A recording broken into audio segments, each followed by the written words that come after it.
Hello everybody and welcome back. It's time for another day of Western EU Dota 2 here in Division 2. My name is Noah. I'm joined by T. We got some pretty hype games coming up today, don't we? Why are we dressed like the same again, kinda? It's very autumnal. We're really good at this. Bro, like we're not even coordinating it. It actually kind of upsets me. Everyone thinks we really try hard. We're not. We're not that try hard. We don't take it to that level where we're trying to sync our wardrobes. I want to make that absolutely clear to everyone. And it like kind of blends into the background as well. Like I got the flames above me, so I'm here. You've got like the warm tones behind you. Like yeah. Okay, whatever. Really are pros. Bro, today's a banger of a day. Like I'm not just saying that because we're working it and we're kind of forced to. But today is a banger of a day. Like this first series, I've been waiting the entire tour to see this one personally. Yeah, there's a lot of hype games going on today, but of course, let's take a look back on the last day of play and get an idea of how things are currently standing here in Division 2. So last time we did start things off with Nigma Galaxy versus ITB into the breach, and this was a kind of very important series for ITB. I feel like, if they were going to start to turn things around, then beating Nigma right here definitely would have made a big statement, and of course, putting Nigma down another notch would have made it really hard for them to qualify, so the pressure was on for Nigma here as well. I mean, if Nigma were to lose any series now, then they pretty much aren't able to get to Division 1, right? When you get to 3 losses, it's so hard. Because Level Up, they're currently 4-0. X-Manaspa 4-1. OG 3-1. Like, to expect these teams to then get an additional loss, to then tie break, to then go to 3, like, it's so difficult. I don't even think it's even possible in certain scenarios. But either way, it's like, for ITB, they're now sitting at 1-3 in the bottom of the position. For Nigma, they needed a bit of a bounce back because, of course, they did lose the Level Up, and then they also lost to Ivy just before that. So they were on a little bit of a series losing streak, and for them to regain their footing, they did need to kind of punch up and get themselves back in. And of course, I think Yunuma playing as Wraith King, some Io back again. It's like some nice specialty heroes coming out from Nigma, and as they kind of breezed past into the breach. Like when you look at this, the time is like 34-minute game, both of them. Like it was quite a convincing series, I guess, for Nigma at least. Yeah, and it's not like ITB just kind of rolled over. I really actually liked both of ITB's drafts in these games. I felt like they gave themselves very clear timings and very clear strategies, but again, Nigma, they just had the better game plan, and they're really able to execute here. I think Mikey having a pretty tremendous series as well, which was good to see. I think overall, we're looking at Nigma now as kind of being back to form. Can they push up and make it into that top 2 area? Of course they can, but a long journey still to come, especially when Manaspa, Level Up, and OG are currently sitting at 1 loss. Some of these guys need to start losing for them to have a chance. And then, of course, we had the second series of the day, and this one turned into a bit of a barn burner. It was X-Manaspa versus Ancient Tribe in this best of 3 here. Now, for them, X-Manaspa sitting at the top. They're pretty decent at the time. I think they were 3-1 at the time of this one being played, so they're feeling pretty good about life. Ancient Tribe, they're kind of one of the middle packs. Yeah, so Ancient Tribe, at least, they are sitting at 2-3, so they're in a pretty decent position. If they can get one more win to their name, they should be able to lock themselves into this division. With 3 losses, again, I'm not expecting them to be anywhere close to that top 2 now. So for them, it's just every series, it's just bring your best, see what happens. And they nearly beat X-Manaspa. It was a 3-game series that you mentioned. We did get to see the Wish Tinker in game 1. It's always a treat to see if you're a Wish fan. If you're on the enemy team, it's not a treat to see, and it's why Ancient Tribe even banned it out, I believe, in the first phase in some of the later drafts, because they're like, we do not want to go near this at all. And of course, by playing Ember in all 3 games. The main thing for me here in this is X-Manaspa nearly dropped the ball against Ancient Tribe. And we just mentioned Nigma and how they need to win every series out. Guess what? There is still the series on the 23rd of June, Nigma Galaxy versus X-Manaspa. So if Nigma Galaxy win that series, they will then force Manaspa to have the same loss record as Nigma. And of course, if they win the rest of their series, then guess what? That is a tiebreaker. Level Up would most likely then be the first place team, and Nigma can pretty much control their own fate. And that's rare to say in the final week of the DPC, a team that can actually dictate everything to get to Division 1 still, being from a 2-loss scenario, is pretty good to see. And I think X-Manaspa, the fact they were kind of shaky against Ancient Tribe, they are going to need to step it up, get some clean wins, and make sure when they do face up against Nigma in a couple of days' time, they need to bring in the absolute A game. Yeah, pull no punches, take no prisoners, and show us what you can really do. It's going to be hype. Meanwhile, we had this third and final game where it was Alliance versus Ivy. Now, it has to be said, you know, Alliance, they're in a really tough spot here. Ivy not looking that great either. I had a lot of questions coming into this because Ivy have been able to pull off some pretty convincing performances here and there. You know, they beat Enigma Galaxy, which was a huge upset. They took a game of Old G. So coming in and watching Ivy, I was like, well, depending on the Ivy we get today, you know, this could be their series. But Alliance, they came and they were ready to play some Dota. It looked clean. It looked calm. It looked collected. It looked like this team was made of the right stuff, which is something we haven't said yet this season. Yeah, it was refreshing to be able to say positives about Alliance. This entire tour, it's just been a lot of upsets and just awkwardness, I think, in game and draft. And I think this series, at least, things started to click. But then the caveat to all of that is they are playing up against Ivy, who are also like a bottom 2, bottom 3 team of the division. So I think for Alliance, it's good to see them be able to win a series, but I want them to take this energy, and when they play Ancient Tribe later today, they're another competitor for potential elimination in a weird world where Ancient Tribe could somehow fall all the way down. Like, it's not likely, but it could occur. So I want to see Alliance move down that trend of you finally found your footing in the division, keep that recipe going, and continue progressing, because I don't know, it's weird. It's weird to see this roster just not do well. I think the fact that when you think of Division 2 teams, they are the team that has stuck together within roster for 3 tours in a row. So you kind of expect the progression to be kicking in. And unfortunately, it just hasn't. And of course, their perspective now is not going to be about this leaderboard trying to get to the top positions. It's going to be about getting yourself in the correct mindset so that when the TI qualifiers come around, Alliance is going to be a valued underdog rather than it being just, oh, it's just Alliance, you know, whatever. Let's look for the next series. And again, that series against Ivy at least is a good step in the right direction. So hopefully they can find some footing. Yeah, exactly. That's what we're all looking at for Alliance here at the moment. They're 1-4 at the moment, but there's a lot of teams sitting with only 1 win. So if they can start getting some wins under their belts themselves, then they'll start to dig themselves out of this hole pretty quickly. But that is a big ask for this team. You know, things have not been looking fantastic, but we will be seeing them playing today. Another critical series for them as they play up against Ancient Tribe as our third and final series of the day. That one is going to be very key for them. Ancient Tribe currently sitting at 2 wins. If they can take them down, they will be on even footing, which again puts them up even further, gets them out of the red zone, and then they can start to look at just cementing their place in Division 2, and then onwards to TI qualifiers, of course, which is the big aim for a lot of these teams here at the moment. They want to get the best seeding possible, and of course looking forward to next year's of games. Second series, it's ITB versus Level Up T. Yeah, it's so unfortunate, I think, for ITB at least.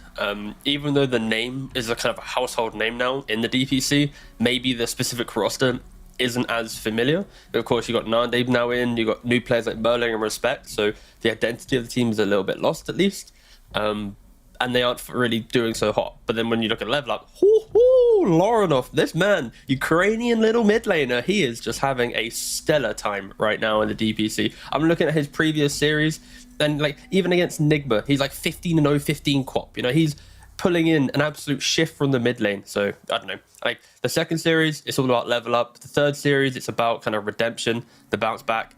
And then of course, this first series, it's just like the biggest names in the DPC, right? In Division 2, to be clear. Sorry, I don't mean the entire DPC. No, that would be a ludicrous statement to make. But no, today's a great day. Like, ITB has the upset potential, even though they aren't doing so hot. Level Up looking great. The big names, and then, of course, it's like just... If it's the feel bad series is the third one, but the one that you hope just looks good in the end of the day. So, I don't know. Today, low-key, kind of... subtle bangers. Subtle bangers. 2 subtle, second and third series subtle bangers. First series, it's getting spicy. Let's talk about this one. This is the one that a lot of people are going to be here for. This is Enigma Galaxy versus Old G, battling it up here. Now, just to reiterate, you know, we did see the leaderboard a second ago, and you may have noticed that Old G currently looking pretty damn good. They are 3-1 at the moment, so their chance of landing in a top 2 position and ascending up to Division 1 would be absolutely huge. Now, of course, we don't know what's going to happen over TI, over shuffles, over everything like that. It does give you better standings for the TI qualifiers, but of course, having another team in Division 1 for OG would be pretty sick as an organization. Enigma Galaxy, they just want to get up there as well, and overtaking OG would be a very good way to do it.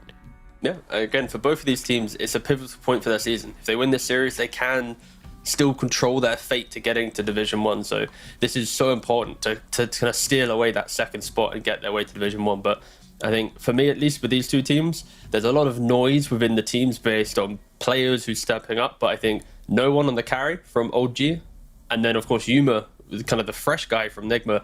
These are the two ones that are kind of stand out for me, because I feel like Yuma, he has that kind of 4 protect 1 mindset where you know if Nigma creates the chaos, he'll be behind and he'll be able to secure your game. And the only times that Yuma hasn't been able to really do that shining is against Level Up, where he got completely shut down. It's like the first time where he had score lines like 1-8, 2-9. He rarely has bad games. And then when you think about No One, the complete opposite. Like, he is so active. I'm looking at his stats on Spectral, and it's like his hero damage per minute is like an extra 150. Like, his last hits at 10 minutes is like 10 less than Yuma. Like, he's super more focused on breaking the lanes, looking for that fight, and just seeing the differences between the two carry players. It's kind of cool to see, and it's who's going to be, what style would be better today, like the aggression or the kind of calculated methodical farm from Yuma. Yeah, I think that's kind of echoes across the team as well. You know, position 1 is where it's amplified the most, but every single role, all of these teams, all of these players, I'm looking at them and I'm being like, you know, this comes down to a team which is kind of, you know, playing on the rails. You know, Nigma Galaxy, they're playing on the rails. They want to make this new team work. They've got these strategies. They've got these ideas. They've got their coach. You know, everything's going to come together for them to play like a very solid game of Dota. OG, as always, they want to break the game. They want to try and crack things open, you know, just bring Nigma Galaxy, I don't want to say down to their level, because it's not a lower level, it's just a different level. They want to pull them across over to their level. They want to make it their game and fight on their terms, which, yeah, I think Nigma Galaxy are going to have to try really hard not to do, especially with their new players, Yuma and Mikey. You know, they have to be aware of the way that OG play. You know, Mind Control, GH, Kuro, they fought these guys countless times, sometimes in TI Grand Finals. You know, they know these guys inside and out, so they're going to be very aware of the kind of Dota which Seb is going to be kind of forcing his team to play. Meanwhile, Nigma Galaxy, you know, they just need to make sure that they are leading their two new players, you know, keeping them in the game and not let them kind of get carried away. And don't play old G Dota. Don't do it, Nigma, because I can see that being a very strong way for old G to kind of look to take things. Yeah, and I was just refreshing myself on what heroes Mind Control's played. He's played, so of course, they've played 10 games total. He's played 5 Timbersaw games, 3 Doom games, 2 Beastmaster games. That's it. Easy. Will we get to see Mind Control branch out and see a new hero? Of course, with every team, you need one like foundation, so the creativity of Yuma or Mikey can come into play. Like, you wouldn't be able to see like the Wraith Kings up here if you have a quirkier offlane, right? So I think MC has kind of accepted that he's going to be like the pillar for the team, even with like GH to some degree, and then all the quirkiness going to appear around it. So that's one thing. And you're talking about OG Dota, right? Today, Aramis is playing again rather than Roger. So the Chen that OG have leaned on 4 games in a row, they come back against Ivy in game 2 and 3 with Chen. They beat Alliance quite cleanly with Chen. This is kind of like their pillar of their drafts is now absent. So the question is Aramis a Chen player? I've not really seen him do it. Is there a new hero that can fill that void? Or are they going to have a whole new drafting style to kind of go back to the first couple days of OG in this tour? So yeah, OG have lost Chen, and Mind Control, of course, still popping off on his niche hero pool. Or not even niche, just solid OP hero pool. What am I saying? Yeah, so he just plays those meta heroes. He plays them very well. It does feel like a good patch for him. Yeah, I mean, you know, of course, important to mention that Aramis is back. You know, no one did send that interview out being like, things aren't as happy as they appear on the surface. You know, there has been some drama, especially regarding Aramis. He said he wasn't going to play again. That would have been disastrous for OG. But it does feel like he's come back, so they've managed to hash it out. And at least for this series, we'll have him back. For the future, who knows? But at the very least for this series, we'll be having the full OG roster, which is good to see. So yeah, they'll be bringing their full strength towards Nigma Galaxy, and we'll see what Nigma Galaxy have to play and respond to that. And let's not forget, Nigma Galaxy, of course, they are at boot camp now as well. Should affect them in 2 ways, right? You know, obviously being on boot camp, always very strong to be together and being able to communicate and being able to kind of all be on the same page. But they've also moved further away. So also it's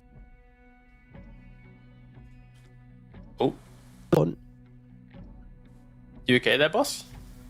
my Okay. So I feel like Nomad has just disappeared for a second, but I agree in that point. You know, the boot camp concept is going to hurt Nigma quite a lot because they moved to I don't know exactly what country in MEA they've moved to, but they're going to have some mad ping, right? They're going to have like 150 ping. Because I remember like there's some Iranian players that I spoke to, some lads from Dubai, like they have normally like 120, 130 ping when they come to like Western Europe. So now that they're going to have to go there to play this Riyadh qualifier to then come back to play to Europe, it's gonna be difficult. Or, you know, maybe some pucks and some elusive heroes are not going to be in play. Let me check. What's Mikey's most active hero pool? Okay, Void Spirit. Do you think Void Spirit on ping is an issue? I have no point when Nomad's going to return. Hopefully soon. I'm not very good at monologuing. Oh, thank God. I was scared for a second. I was so scared. Momentary blip. The you cut out for me and I was like, oh God, how am I gonna have to monologue this entire pre-show? No, but you can now jump onto my point as well. But with 140 ping, let's say average, what heroes potentially now need to get put on the back burner just because of that fear of spells that you're so used to hitting now might not hit? Like, for example, the Void Spirit I was mentioning, even like an IO with a relocate, could that extra little bit lag make things feel uncomfortable? Yeah. Well, there's two ways of thinking about it, right? Like, you know, do you want those kind of instant stun sort of heroes to be not really in your play style because those are the ones which rely on like quick reactions, you know, like a Rubik lift or something like that. On the other side of the coin, you know, you don't want to pick something which is easily punished. You know, if it does get caught out, then you're going to be in trouble. For example, as you mentioned, Void Spirit, maybe less so. Hero's pretty tanky at the moment. Puck, though, could be something you're not really considering for the mid lane because if you just a little too late on that phase shift, then you can get caught and you can die. So those should probably be some considerations, honestly, for Nigma Galaxy, just making sure that they don't kind of get sucked into playing at a natural disadvantage and kind of making that worse for themselves, which could be bad. Yep. And apologies for the delay, guys. We are waiting for one of the players to sort out their cameras. And then, of course, again, we'll be starting, I believe, OG is going to be starting with a penalty in their draft due to the fact that they took them a little bit longer to get themselves, you know, sorted out admin-wise. And, yeah, hopefully the draft will be starting shortly. I don't know why I'm doing that part. It felt right to do that. I like this idea of, like, you're kind of, in this, like, partnership, you know, you're kind of course, the host, and I'm like the flavor kind of guy. But sometimes it's nice to like take over that kind of hosty-esque role, you know, to impart information to the people. Yeah, it feels good. We can kind of explore each other's roles a little bit, you know, venture out there. Speaking of which, I think it's time for a draft. So let's unfold that thing underneath us and get this draft going. All right, here we go. So do you just target mind control with the first two bans on LG? That is what I'm wondering. They've already gotten rid of the Beastmaster, and I feel like you kind of need to get rid of Timber as well. That's just a hero which Nigma have played exceptionally well. I think the Beastmaster is always the ban you go for because Nigma entered the DPC absolutely swinging against Ancient Tribe, and it was two Beastmaster games back to back. As soon as that happened, I think we were casting that game, and I was like, yeah, they're never going to Beastmaster again. And the same thing happened with OG. Seb played Beastmaster, I think 2 games back to back. Seb should never get this hero again. Like, it was insane, both of these teams. So, yeah, I can see why they're banning it out. But instead, they ban out the IO, which, of course, leaves available both Timbersaw and Doom. Therefore, guess what? You take a Timbersaw, Mind Control Boss. You got only Doom left in your Tour 3 hero pool. Are you going to branch out, or are you going to pick the Doom just to spite Doom this Timbersaw the entire game? Yeah, I kind of don't want to see it, you know. I want to see them going down a different route here for Nigma Galaxy. Not for any strategic reason. I just want to see mind control on something different. Maybe bring back some mind control Tide, something like that. I don't know. I don't know yet, but yeah, let's see what Nigma Galaxy go for. But that has been their strategy, right? Like, take the mind control hero in the first phase, and he has been owning as well, which is kind of crazy. You know, grabbing that hero in the first phase and then having him still kick off with it is like a huge benefit to the draft. All right, just so you're aware, I checked the console to see the ping of the players. And the average Nigma Galaxy ping is around about 105 right now, with no packet loss, of course. So them having to move their bootcamp facility to cover the fact they are playing some MEA qualifiers, it isn't some insane 150, I think, for ping at least. 100's annoying, but it's like not unplayable. Like South American players, they've sported 100 ping for like so many years before their internet got a little bit better, and maybe they got to like 80 or so. But yeah, it's 100's playable. It's not as if we're going to be talking about how Enigma Galaxy lost out on their chance against OG due to the ping and everything. So nice to see that we've locked that one, secured the fact that it's only 105. I say that I'm used to like 30 or 40, so it's nearly what, we live double. A good life, nearly, yeah, exactly. And bro, imagine being Koikova where he lives in like inside the server. Like every time you tune into like, the guy's stream, he's got like 1 or 2 ping, and everyone's like, "What's happening?" It's like, yeah, he's lucky, that lad. And yeah, you can see the server rooms behind him if you look closely. He's very, very close. Some interesting heroes coming out though. So Enigma Galaxy, they're going to go back for this Coddle. We've seen it before. I believe it was Mikey playing it before as well. Yeah, Are we expecting that again?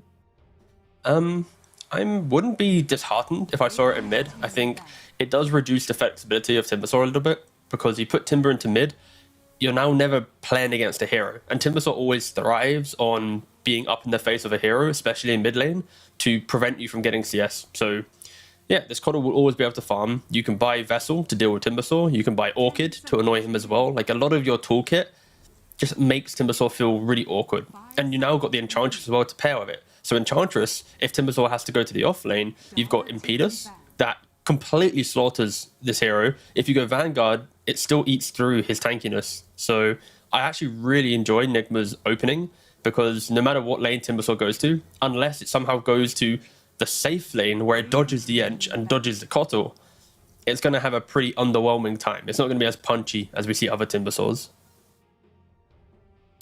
Yeah, okay, all right. That makes... I mean, I suppose you have to answer it with something, right? And this is their concept on how to answer it. Is it going to work? We'll find out. I'm interested to see it. Are you worried about this Bounty Hunter at all? Bounty is a hero that in the old days was very good against any of the jungling heroes, because you can follow them around, you can block camps, you can steal their XP as they're hitting the creeps. Maybe the pacing of modern day Dota puts this concept in a weirder position. There's so many more camps now as well that a bounty can't block them all and be as annoying. But I feel at least for providing vision on the Kotal and setting your own pace, it is going to enable you. I think OG just need to make sure they draft around it, where, let's say, Tops is playing some Void Spirit Tiny-esque hero, right? Where he's now going to, oh, I see track hero, I insta-kill him. Thank you, Bounty Hunter, you gave me the game. So there's layers to this bounty, but it isn't a bounty pick where I'm like, damn, he's going to be so annoying in laning. It's like, no, he's just going to walk around and do a lot of like little mini macro choices.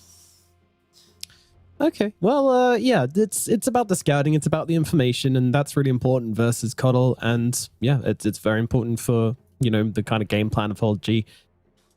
So, Enigma Galaxy, what have their bans been so far? They've gotten rid of the Ember, they've gotten rid of the Undying, they've gotten rid of the Queen of Pain, and basically just strong laners. Enigma Galaxy just looking to wipe this in the lanes.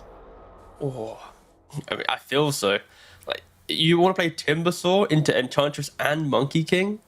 Like, I feel like this bounty needs to be shifted to a 5 role, I feel. And then you need to pick up some aggressive 4 that can maybe just bully this Ench Monkey a little bit.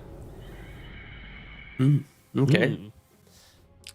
Man, so Kitrak's the only one that's played Phoenix so far, so that might, I guess that already answers my question.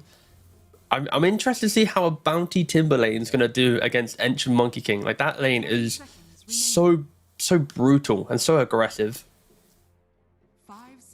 I don't know, man. Like, this feels like OG are just kind of playing into their hands with this. Like, they're not drafting, other than their Timber, they're not drafting very strong laners here, and they're going to pick up Sven here as well.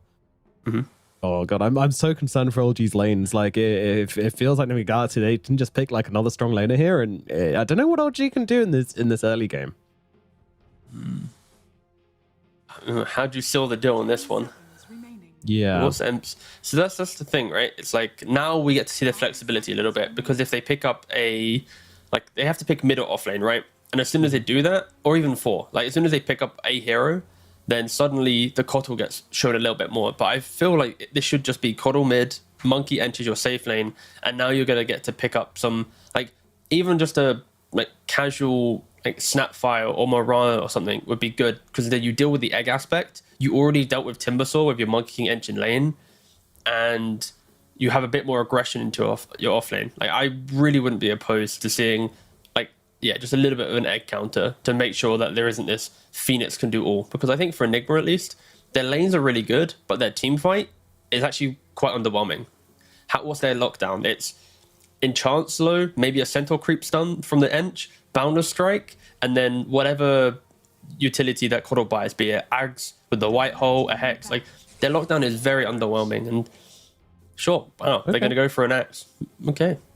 It's always good against physical damage heroes, especially with heroes that do more than they're meant to, like PA, Sven. Like, these heroes amp themselves up with just how the crits or the god strength. So, yeah, good pick. We mentioned how weak the lanes are from old G, so it's just going to further have those issues. Axe with high armor doesn't care about Sven. Phoenix can be a little bit annoying, but not enough to consistently get kills because Sven's quite passive. So once again, I'm enjoying the route that Nick has gone for with this draft. Yeah, me too, man. Me too. I think this looks cool. Like, yeah, okay, Axe isn't like that super dominating hero. Pretty good, but not a super dominating hero. But as you say, it frees them up so that they're not just like trying to run over this game and almost disrespecting LG by saying like, we're just going to mow you guys down in the early and you're not going to have a chance to play. Like, they know that LG are going to have a chance to play. So you need that kind of, that hammer. And Axe, he is the which sounds weird, Axe, hammer. You know, on the hero, Axe. You know what I want LG to pick? Mm-hmm. I want them to go mid Darkseer. Because, like, no, I Nigma, want mid Dazzle, so I mean, terrible against Axe, but I'm here for it. That's all I care about. I just feel for Nigma, it's like their lineup is insane laning phase, but there is this like inevitability. Venom. What a reaction! So I mean, he clearly loves this pick. It's again, it's like when I think about these hero matchups, it's just old school, right? Like, and this is what I was hinting at. I was about to say that for Nigma's lineup, Axe needs to hit the good call and need to follow up on it. If he's not hitting the calls, the team fight aspect of Nigma's lineup does fall off. So like their lanes are everything. Their mid game is entirely vision based. So now that you go for this Veno pick, Plague Wards around the map, one hits the Axe, you cancel Blink Daggers, Bounty scouting ahead, getting tracked. So if OG can like weather the storm of the early game, their draft will be perfectly fine. A lot of counter plays to make. You've got Warcry to buff up people. It's undispellable with your shard. You've got Phoenix Egg plus Sunray turnaround. Auras that naturally get bought by Timber Bounty. Like, their draft is very good middle game. But just early on, it struggles. And we are actually going to see the Thompson mid Timbersaw into the Coddle. So a trade-off farm will occur. And an off-lane Venomancer. So I think this is a good change-up for OG at least. We were mentioning how passive their lanes were going to be, kind of conceding a lot. And shoving a Veno into the off-lane, enabled by a melee position 4, that can actually take a fight into a Monkey King, into an Enchantress. And I think OG did kind of fix some of the issues with their draft. And for Nigma, they close out their lineup with just another GH Lion. It's not a crazy hero. It's nothing too special or spectacular. It just, you get Hex, you blink, you find the hero, you kill the hero, right? So another form of initiation for Nigma. But I was honestly swinging like 70-30 to Nigma before the Axe pick. As the Axe came in, I think it slowly started shifting more towards an even game, just because I can see like the insecurities of Nigma's game where things can go awry based on their own execution. Yeah, and the other thing about the Axe pick as well is that you're mentioning the Vision game, right? And that's already looking pretty decent for OG with the Venomancer and the Bounty Hunter. Vision is so much easier when you have a hero which just wants to sit on the front of the fight, right? Timbersaw, he's just happy to walk in front of your entire team, just walk up high grounds, that kind of thing. Like, he can give so much information just by being the hero he is. Axe is not that hero. You don't want to be leading the charge as Axe unless you're like smoked up and looking to like blink and call a kill. Otherwise, like within the fights, that's not really wrong side. Look the right way, Nomad. Look the right way. Look me in the eyes when you talk to me. Look at me. Let's start this meta. Go on, let's start this meta. Go on. Indeed. Working with the virtual studio. Yeah, I mean, that's not the kind of game which Axe likes to play, and that's just another issue with Nigma and how these fights might end up looking for them if they're not able to really kind of take control of the early game and get themselves a big lead. But of course, if they are able to do that, then you're going to have that vision advantage. You're going to have Monkey King jumping around the trees, and you're going to have all the information they need. So it's very dependent. They need to do well on the lanes. Like, I'd like to see Nigma come out of this laning phase. I'm going to do that arbitrary number thing with a 2k gold advantage of 10 minutes. If they can do that, they're gonna win. Yeah, I What know a you hate whimsical that. number you gave. Like 2K at 10 minutes. Like I could blink, get like some bounty runes and get that. Come on, give me a harder number. I want like 4K at 10 minutes. I want 5K at 10. I want mind control to replicate what Isla did in Div 2 NA DPC on C-Dub, where he was going like 20-1 on this axe. I want mind control to be OP. And talking this way towards you, it's so discombobulating because I'm not looking at anything. I'm What are just you looking at That's what I'm wondering. a wall. Just a wall. Same Just here, a blank same here. wall. Yeah. But just like you are. It's like talking to a blank wall with you because you're nomad and it's really hard to work with you. I love you. Dude, anyway, okay. do you want to start? Oh, Yeah. Now we haven't just stopped the game and just for this bit, by the way. It is in fact paused at the moment. We have a disconnect right now. So hopefully that player will get back into the game ASAP. But does give us a minute to talk about matchups as well. So looking towards the mid lane, we've got that Kotl versus the Timbersaw. You think this is going to be just a straight up trade? I mean, I can't really see either of them dropping. yeah. I feel like I mentioned it already when the Coddle got picked up. It's like Timbersaw likes to play on his like 3-point swirling death plus boots plus bottle, muscle up against your enemy, and Coddle doesn't care. He makes stacks and does other things. And also Timbersaw likes heroes to come to his lane, gank a little bit more when the catapult wave comes in. So all of like the intricacies of Timbersaw mid are removed from mid Coddle. So now it's more how will Topson utilize this trade of farm? A Kotl, you know he's going to buy bots Vessel, maybe even like bots Orchid, and play the wider map. But on this Timbersaw, he can't really take your tower. So where's that kind of X factor going to come into play? Will he just get early levels and then suddenly run around and gank? Will he look at this axe if he ever steps up and look for the kill? And it's more, I'm interested to see what like Topson's perspective is going to be, because rarely you get matchups where you just hit creeps and have everything. The world's your oyster, and it really is like who wants to break first. And of course, Mikey has that advantage because his hero naturally wants to do more things in the game. And yes, as you're aware, we do have Discord issues from the side of OG. Unfortunately, a lot of technical issues hitting OG today. We've got webcam issues, Discord issues, PC crash. But again, hopefully OG can sort it out. They are old, of course, so technology isn't on their side. If this was OG, would be playing right now because they're young guns. They were born and raised in the technological takeover that we have grown up within. Yeah, I've seen Seb type. He just uses one finger. He just like does the one finger type. Crazy. He doesn't know how to. Yeah, it's mad. It's mad. He even plays Dota like that as well. He also does it on his phone as well. Oh wow, you see this? That was a YouTube Shorts. Don't know if it came through on mic, but I was going to do a little phone bit, but I didn't hear anything, I'll be honest. You didn't? Oh, thank God, it's just me. Right, I'm going to mute my phone just in case. Whoop, that's now 0. You go and do that. We haven't really talked so much about the Venomancer offlane. I feel like that's a pretty spicy one, which maybe be throwing out some word juice upon. Okay, so I can apply some word juice. And Venomancer, this hero is probably one of the more volatile offlaners, and it's why we don't see him too often, because you pick the hero to win your lane. So now this whole concept of Venomancer is if you don't do well in your first 10 minutes, the rest of your game, you're not a point-and-click initiator. You don't really take over enemy areas too effectively. You can with Plague Wards, but if you're behind and just getting hunted down by Monkey King, you're just going to feed, right? So it is so important that your first 10 minutes go well, because then otherwise you become like, oh, I'll just buy Ags and jump in the middle of the fight and die. You know, it's like that concept is not that good. And in this game, I can see this lane going either way, right? Kuroki steps on his Ench, gets hit by some Janada plus Shadow Walk stun into Gale, dead. And now suddenly Seb gets that momentum. On the flip side, Kuroki brings in the correct creep, dispels some stuff, dispels the Gale, goes aggressive, Monkey King springs on top of him, he feeds. So a lot of emphasis in this game, I feel, will be how well does Venomancer do in the offlane? Yeah. Will his first 10 minutes be good? And that's where your random stat of 2k gold lead at 10 minutes, I think it really will boil down to does Seb have a good time? Because if he doesn't, this is where the gold will get generated from Nigma.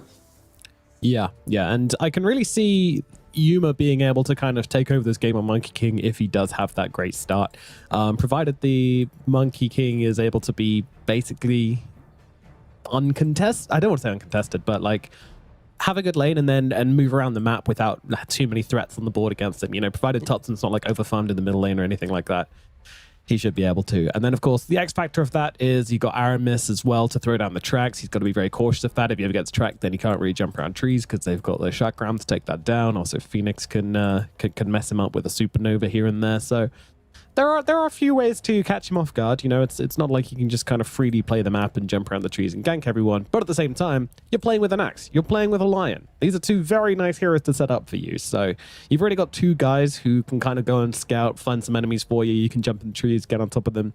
And that's a really breakneck pace. And Yuma is a Monkey King expert. If you haven't watched any NA Division 2 where Yuma was playing with Dogchamp, then you might not know this, but this guy can absolutely crush teams when he has a good game on this Monkey King. Like, he is ridiculously confident on his hero. No, it's a hero that it's one of the carriers that from laning phase you play forwards, right? Any move you want to make, you can make it. If you want to jump into your enemy, you can. If you want to buy Extra Saber and fight, you can. If you want to buy Battlefield and farm, you can. Like, no matter what you do on this hero, if you have the confidence to execute on it, it's gonna feel good. To farm, you scale. If to fight, you thrive, right? Like, it is one of those few carriers that just excels in all avenues of the game. And that's where maybe Nigma will need to utilize him, right? He needs to be setting the pace while Sven's like hitting the creeps. It's like, oh, wait a second. Monkey's already fighting. Kotal's fighting. Axe has got a blink at, what, minute 12? Like, there's so much noise from Nigma's lineup. And this is where OG, they need to kind of silence that noise and kind of find a way to stabilize the game. So we'll see. Maybe the game never happens. Maybe we just sit in the pause for eternity. We've looked at how many branches there's 1, 2, 3, 4, 5, 6, 7, 8. 8 branches on the side of Negma to the 1, 2, 3, 4, 5, 6, 7, 8. 8 branches on the side of OG. Have I done something Incredible wrong? scenes happening here. 8 for 8. I died, and this is my purgatory. Just This sitting is here our in an purgatory. infinite pause with T Governor counting branches. All right, I'm going to quickly ask Twitch chat. We are in a pause. Trivia. Go. We will answer on stream in 5 minutes. Quickly ask questions. All right. There you go. All right, I've asked Twitch chat. And then we'll get some questions so we can answer them.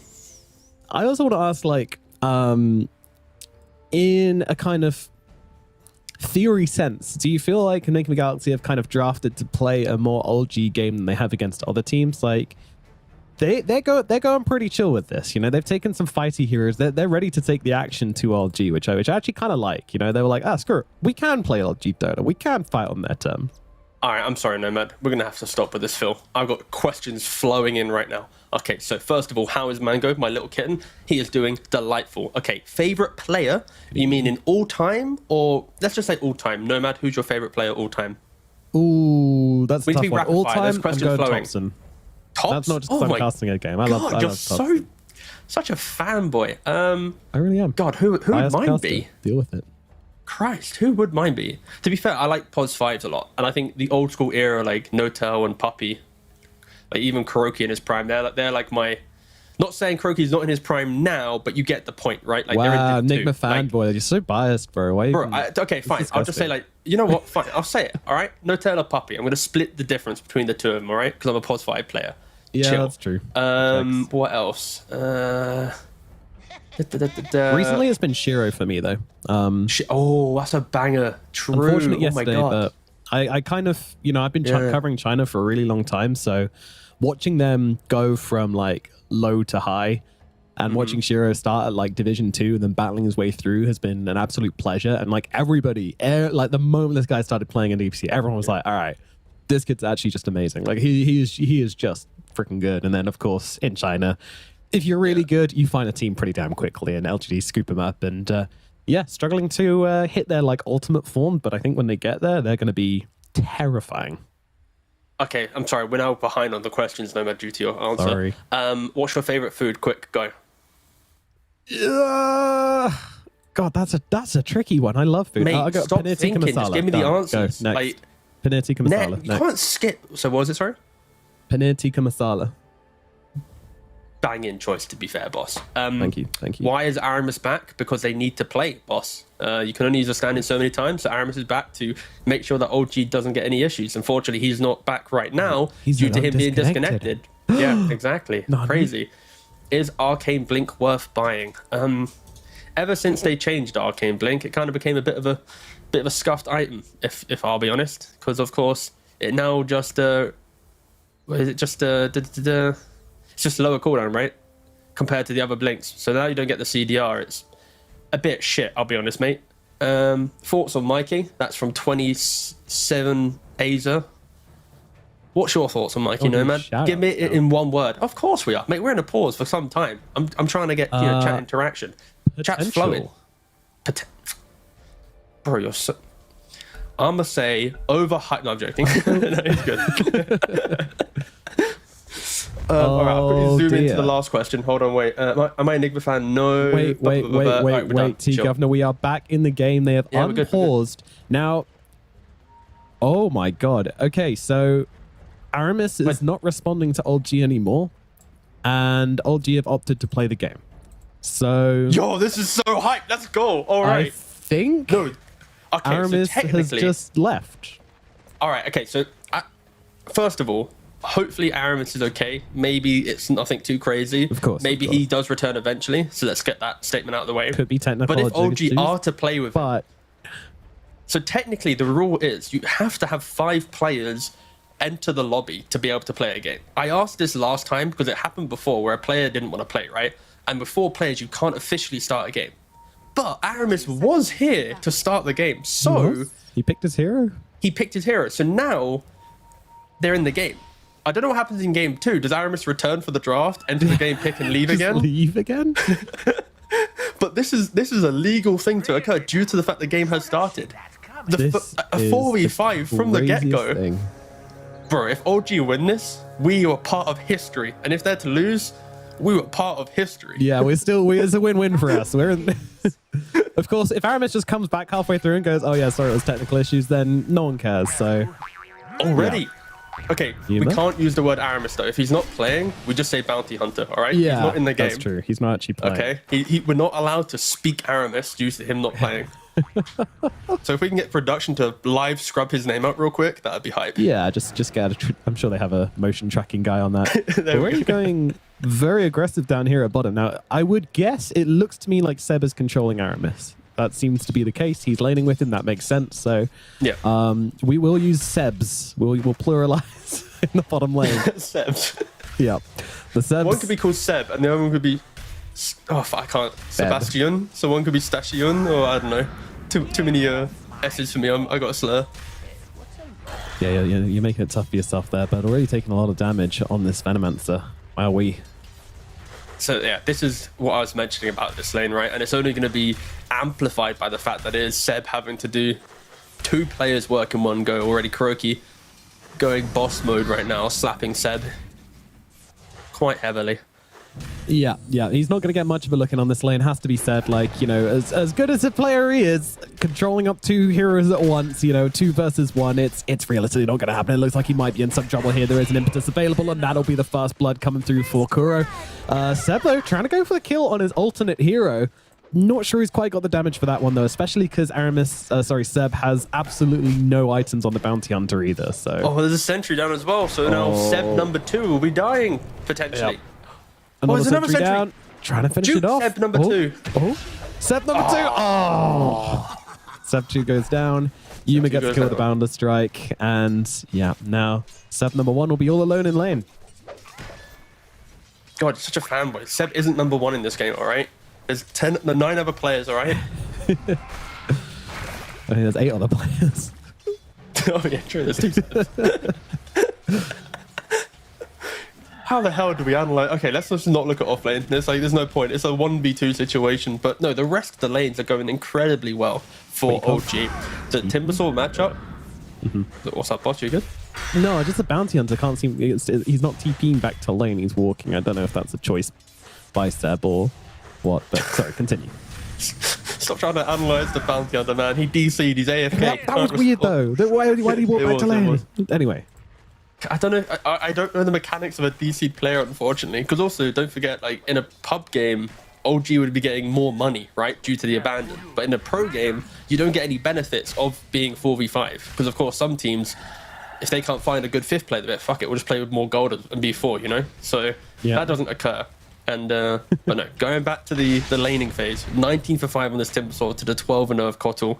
Kotl, of course, scales into the lane with more points than Illuminate, and Topson is thriving right now in the fact that Kotl isn't one-hitting the waves, and he's going to take every possible second to get the CS. And likewise in top lane, yeah, Sven, he is giggling right now with absolute 0 pressure. And if you want to try and talk about the likelihood of a 4-man roster winning a game, this could be one of the better options that OG have, right? You got Venom Monster, honestly. you got Sven, a lot of mixed damage. The win probability is 50-50. You got Phoenix for the grounding of your team fight in regards to play near egg, don't die. Like, this is an actual game that I could see them winning as a 4v5. Like, they kind of need to give Bounty Hunter some levels, give him some track. He'll never be able to buy boots and stuff, but just be a walk-in ward. Just don't feed away in the lanes. Unfortunate. Kitrak is actually going to die there to the just catching him out with the blood grenade and the right click. So that will be Kitrak going down. That's a bit of a beat up in the top lane here. Unfortunate for OG, as this lane was going pretty well for them, but there was always kill threat, and they're looking for another one here. No one. He's going to go down as well. GH gets a double kill up in the top lane. Do you know what I just said, Nomad? Don't feed in lanes. God damn it, OG. Yeah. You had one chance. You know, we already praised Nigma's laning setups, right? Ench, Monkey King, Axe, Lion, like these lanes, they kind of play themselves out in their strength, and the early advantages that we see from OG were just because of like early CS advantage, and Seb already opting to ditch the lane and just go maybe into full-time jungle using Seb number 2, sorry, as a living ward. Or even a dead ward. He's not in the game, so he's technically not alive.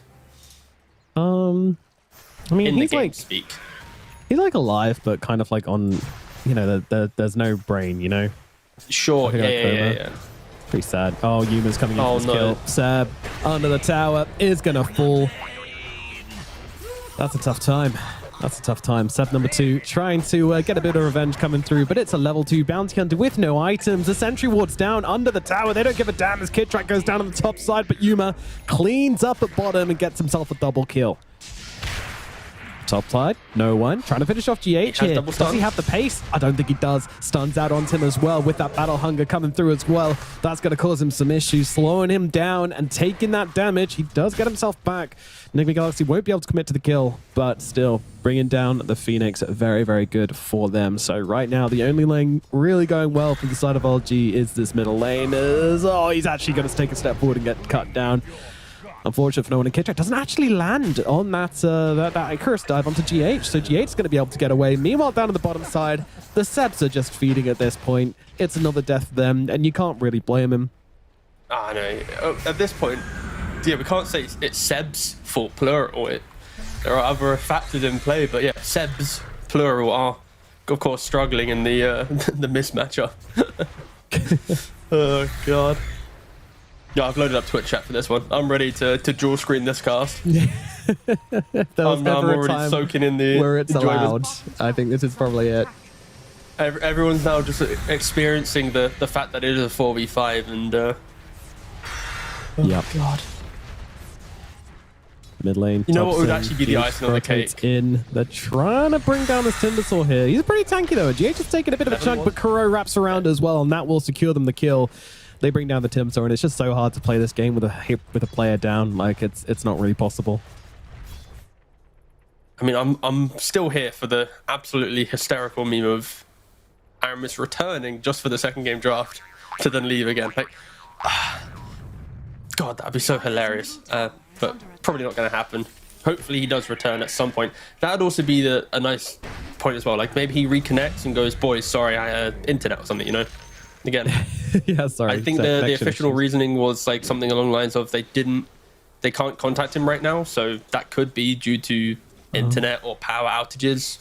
You know, speculation is quite fun to do during a cast when it's 4v5, but hopefully there is this grand return and we get a series. We have hyped up how this series is like the big names of Division 2, how I was excited from the start of this DPC tour to see this game. I get to cast it as well, and now I have this, and already Nigma are trying to break the map, TPing around.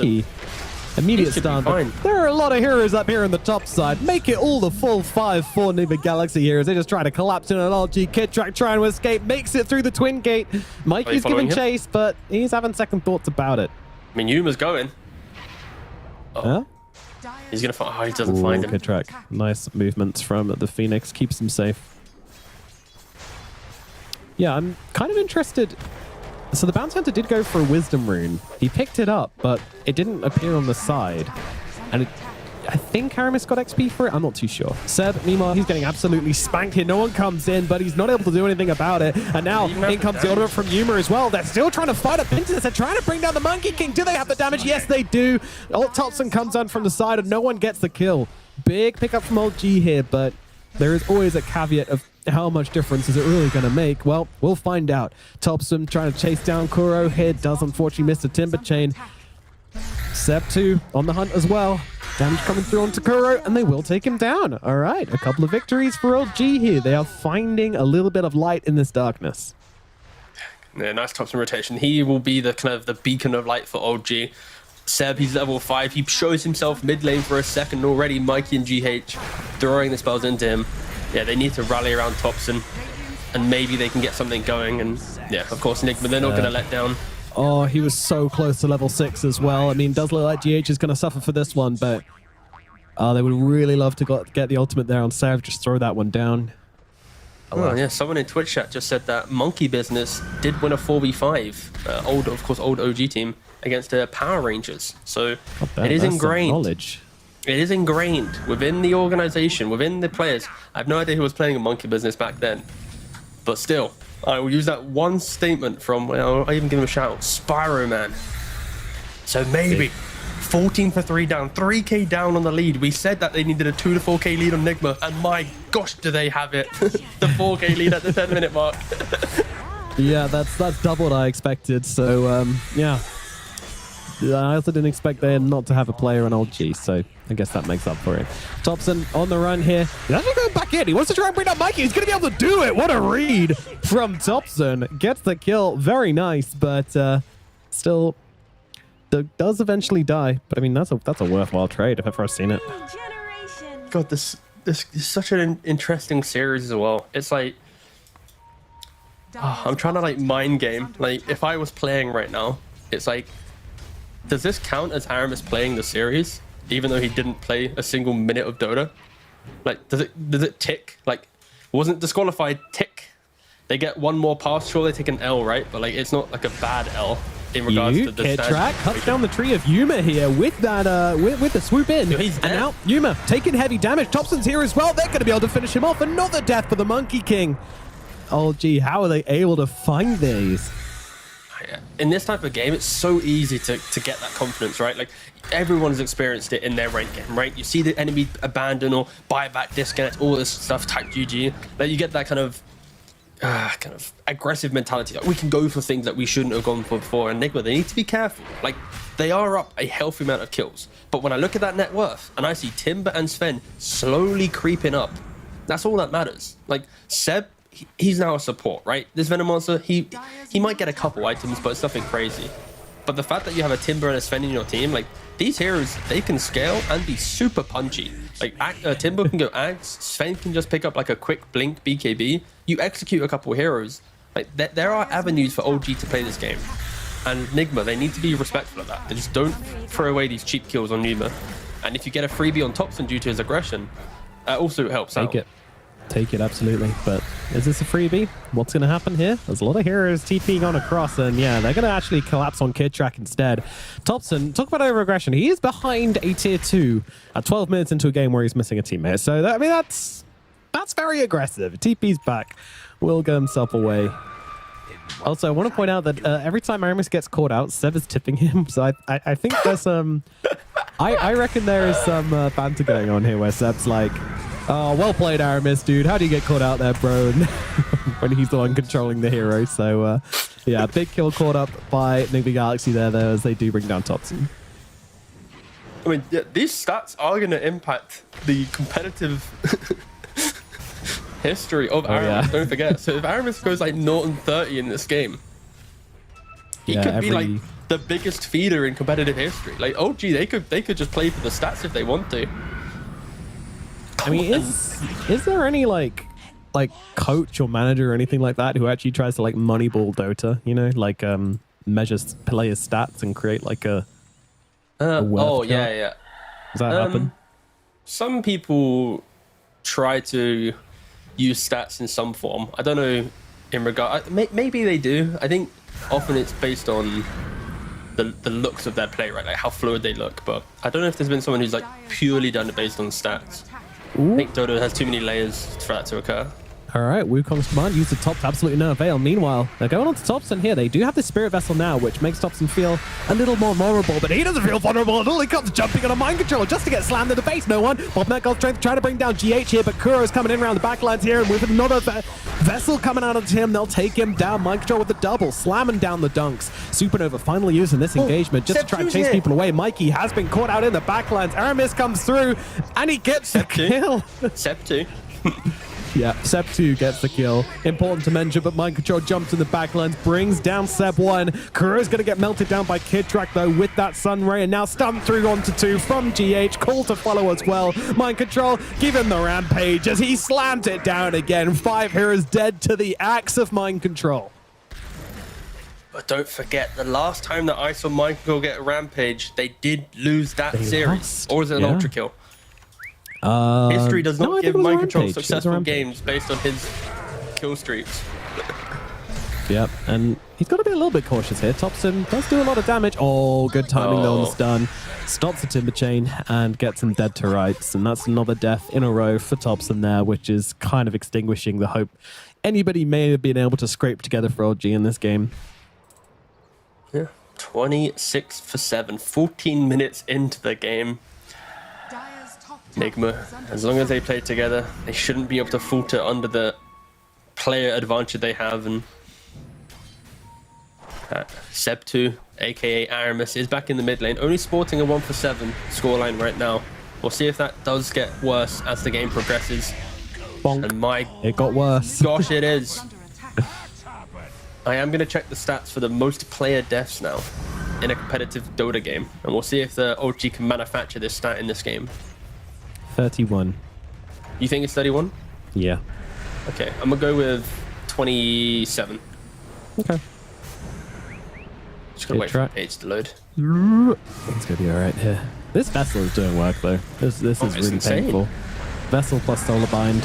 Always a filthy combo, but they managed to catch out Thompson once again here, and they'll just be able to run him down. More Vessel charges for the Vessel God. And the scan hits on Seb as well. And actually, no, it was actually... No, wait, it was a Radiant scan. So Seb is fully aware that he's in this position top. Will they go hunting? Will they find him? Well, they also find Sven in the bot lane. Just, you show for a second Enigma, they're going to be there. No one. He's gone again.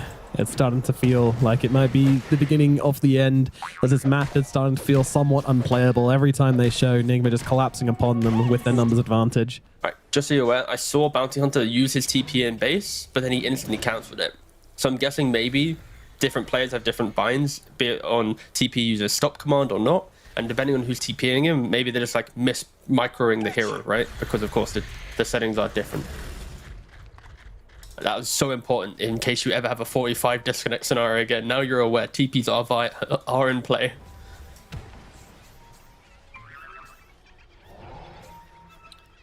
And this is, I mean, all right. So like it's important to kind of say like we don't know the full situation. All we know is that OG said we can't. Aramis isn't making contact with us anymore. That could be a variety of reasons, but considering the history, you know, there is. You can make the assumption if you wanted to that Aramis left on purpose. We just don't have that information, so we cannot speculate. That's not our jobs to speculate. But I mean, that's for Twitch chat. Yeah, that's what they do. That's Reddit and Twitch chat. All the live stream fails, all the drama stuff. We're here just to facilitate the game. And my golly gosh, this game is so one-sided. It's basically doing the job for me. We could just be quiet, and everyone would just enjoy watching Enigma run around the map and kill heroes. As I speak, Phoenix, Another one. Another one. Some oh look, Seb shows for a second. For dinner. Hey look, Mikey's here. Not going to die though, but already losing a fifth of his HP. Dude, what a feel-good game actually for Enigma. Like this is the series you want. You're about to play some like Riyadh tournament qualifier, like the potential upcoming like TI equivalent Dota tournament that everyone's saying is like it's massive prize pool. Like you kind of want this like feels-good series. You wake up in the morning, you play this game, like, oh, we hot shit, boys. I'm pretty sure Enigma is going to be like, Yeah, no, they're not. They're going to not care about this. They're not even going to watch the replays. Then now that would be hype. If they're like, probably just annoyed replay that review. they're honestly probably just annoyed that they kind of have to be sitting around and just play this game out. Like, you know what I mean? Yeah, no, for sure.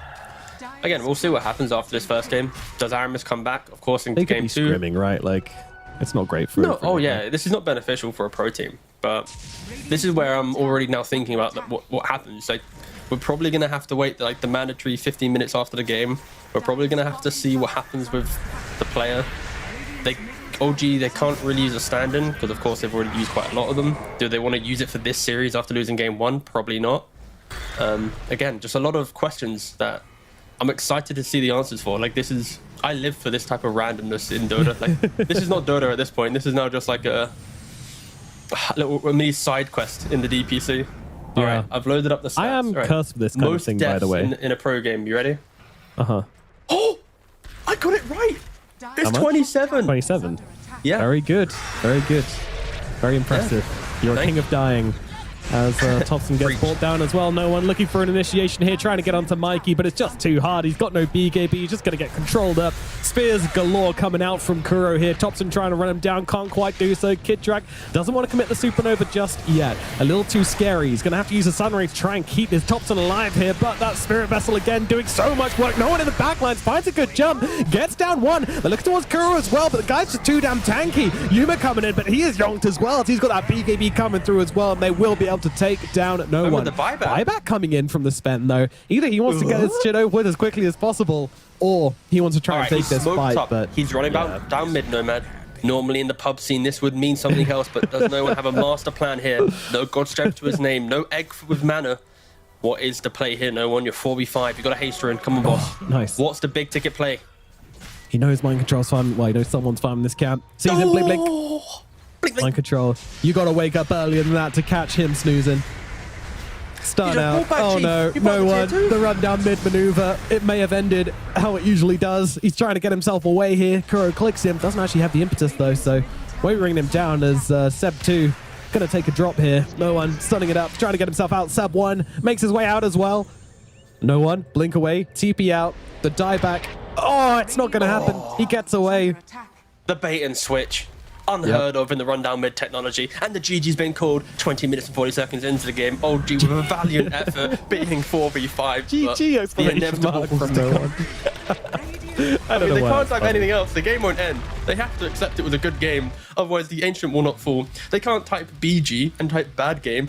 Dota's not going to register that and be like, yeah, sure, let's start that 10-second ticker down to end this game. What a weird game. Was it even a game of Dota? Do we get paid for this series? I don't know. I'm going to have to start begging when this panel ends that we get paid for this, because that wasn't Dota 2. I'm so sorry that you had to watch that, everyone. We'll see what happens in game 2. Does Aramis return? Does OG use a stand-in? Do we even have highlights for whatever the fuck that was? I'm going to swear. Like, what was that? Like, I don't know. No, man, you do some stuff. A highlight of the pause, and then the disconnect, then the pause, and then the unpause. I think those like the key moments of this game. Unfortunate, to be perfectly honest. You know, like, again, we don't know what happened, but overall, it's just an unfortunate thing. We came to watch some great Dota, and instead, things just fell apart. We have 9,000 viewers watching this, man. Like 9,000. Like for Div 2. Like, hey man, it's we're in like we're in the good point for Div 2, and now we've hit like the spicy time. You know, God, I just want this to continue. I don't know how it will. It probably won't be 4v5 again. But like, I don't want the series to end just off the back of that one game, you know? I need something. I need some sauce to finish off this series. And we are going to figure out what's happening for the next game. There won't be highlights, there won't be scoreboards, there won't be MVPs. We're not going to do that. We're just going to take a look at what's happening. We'll fill you guys in with the information as and when we have it. So sit tight and we'll see you very soon for the next game. But for now, we're throwing over to a break. So we will see you in a bit.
Hello friends and welcome back, and we do now have an update for you, but unfortunately it might not be what you guys want to hear. Unfortunately, we did not have anybody connecting to the lobby in time for OG in that last game.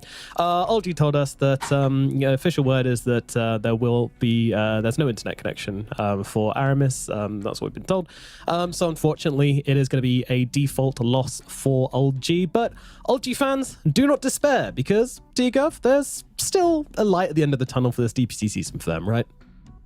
Yeah, so of course Aramis, this was his third series that he played for, so if he is unable to play the future series, then they still can play stand-ins. This isn't a scenario where this counts as anything else, so for OG at least, they aren't in any way like disqualified due to playing with Roger multiple times, plus the Aramis thing today. So this is OG still on the cards to potentially get their way into some Division 1 slot or even staying within the division.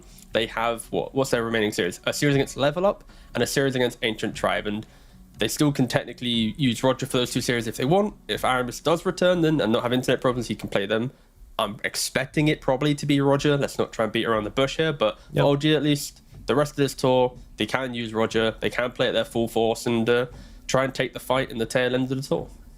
Absolutely, and it is an unfortunate situation for OG here, regardless of the circumstances. Playing a series like this never feels great, or not playing a series like this never feels great. So it will be a 2-0 loss for them, which puts Enigma at a pretty decent pace. They can now start to look towards the top 2 at the very least, secure some decent seeding.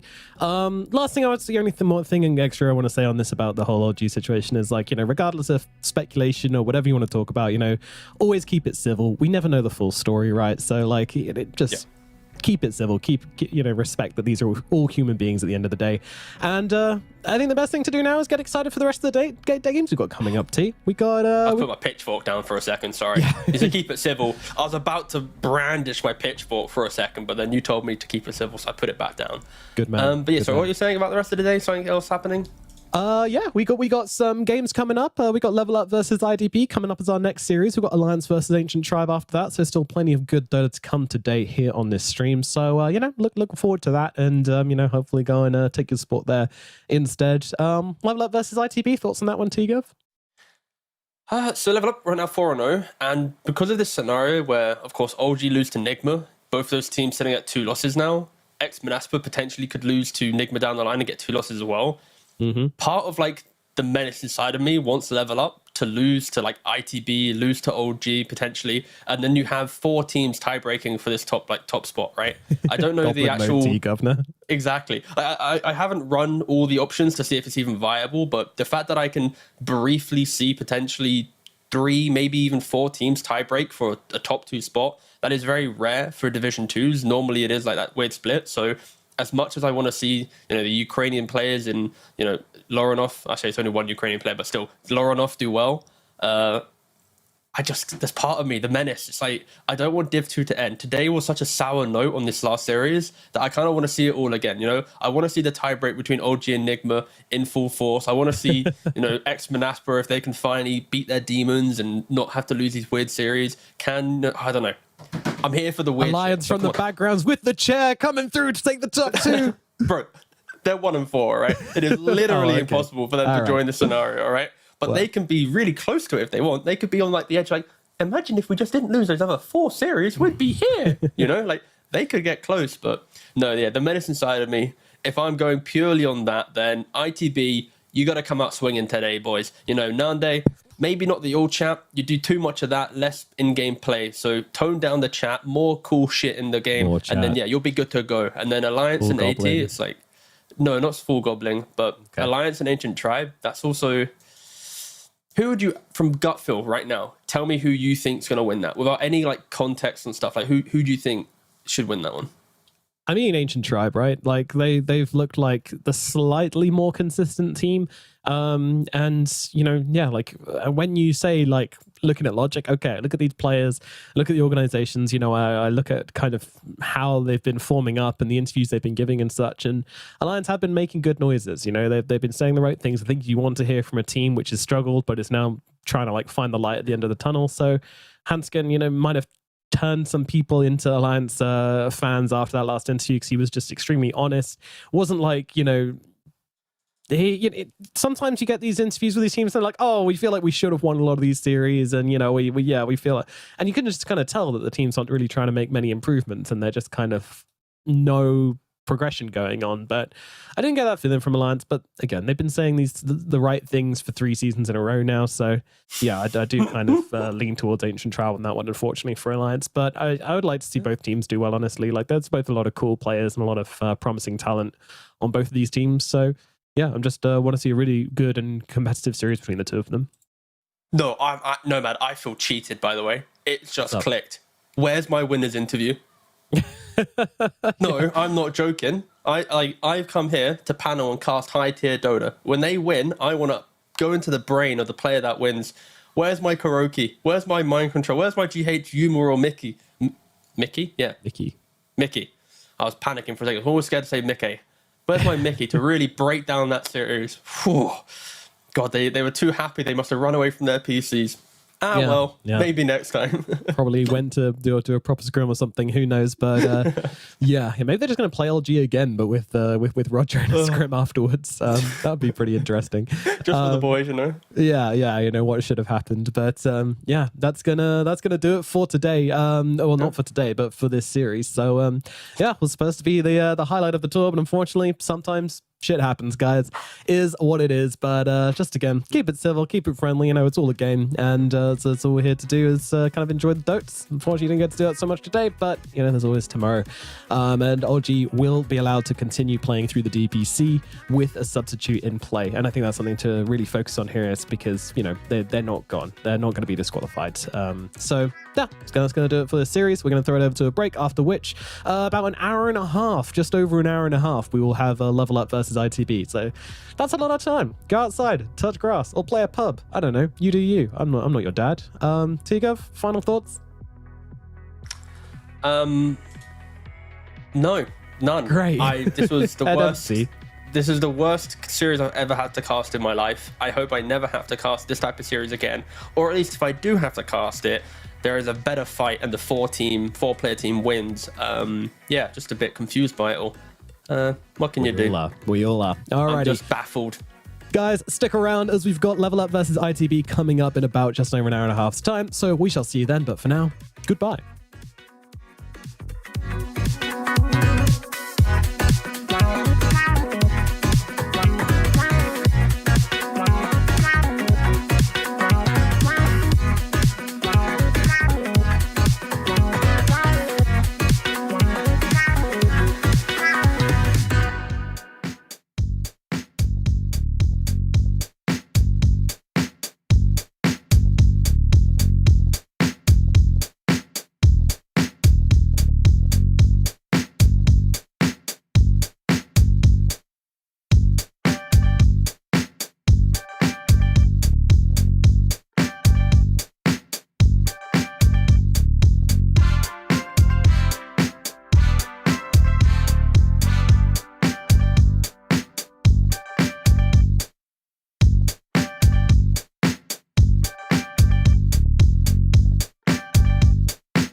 All right, and welcome back to more Western Europe Division 2 action after that extended break.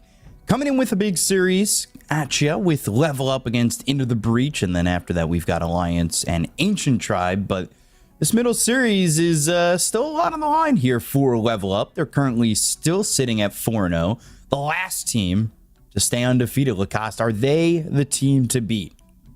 Yeah, most definitely. I mean, they looked really good ever since the first series, because like coming into this DPC tour, I'm like, you know, you're watching who's playing, you're like, oh man, of course Enigma, they've been up and down so many times. Alliance, OG, you have like TI winners, X1 Spa Squad, you know, there's potential Ivy Into the Breach, they're gonna do good. Ancient Tribe, and it's like Level Up, are they going to be doing okay or not? I had my doubts, but after seeing them play that first series, I'm immediately like, I'm hooked. This is it. That's all I wanted to see. Some like really nice performance from the team. They gelled nicely together, and so far undefeated, as you said. Yeah, it's always interesting to hear their interviews after, too, because I usually start off like, oh, you guys did so great. Like, that was a great series. And they're like, no, it wasn't good enough. Yeah, nothing's been good enough for them yet, and they're still looking really good. So it's always nice to hear teams kind of like have that hunger to want to do more. And I think I just need to stop telling teams that their games were good, because none of the teams I've said that to so far have been like, yeah, you know, it was a clean game. We were all right. Everybody's just like, you guys sucked. Let's do this interview right now. Like, I don't know how to start the interview. Do I just go, oh yeah, man, that game was shit, but like you guys won? Like, no, the team played really well. Your performance was not as great. How you doing, by the way? I'm doing great.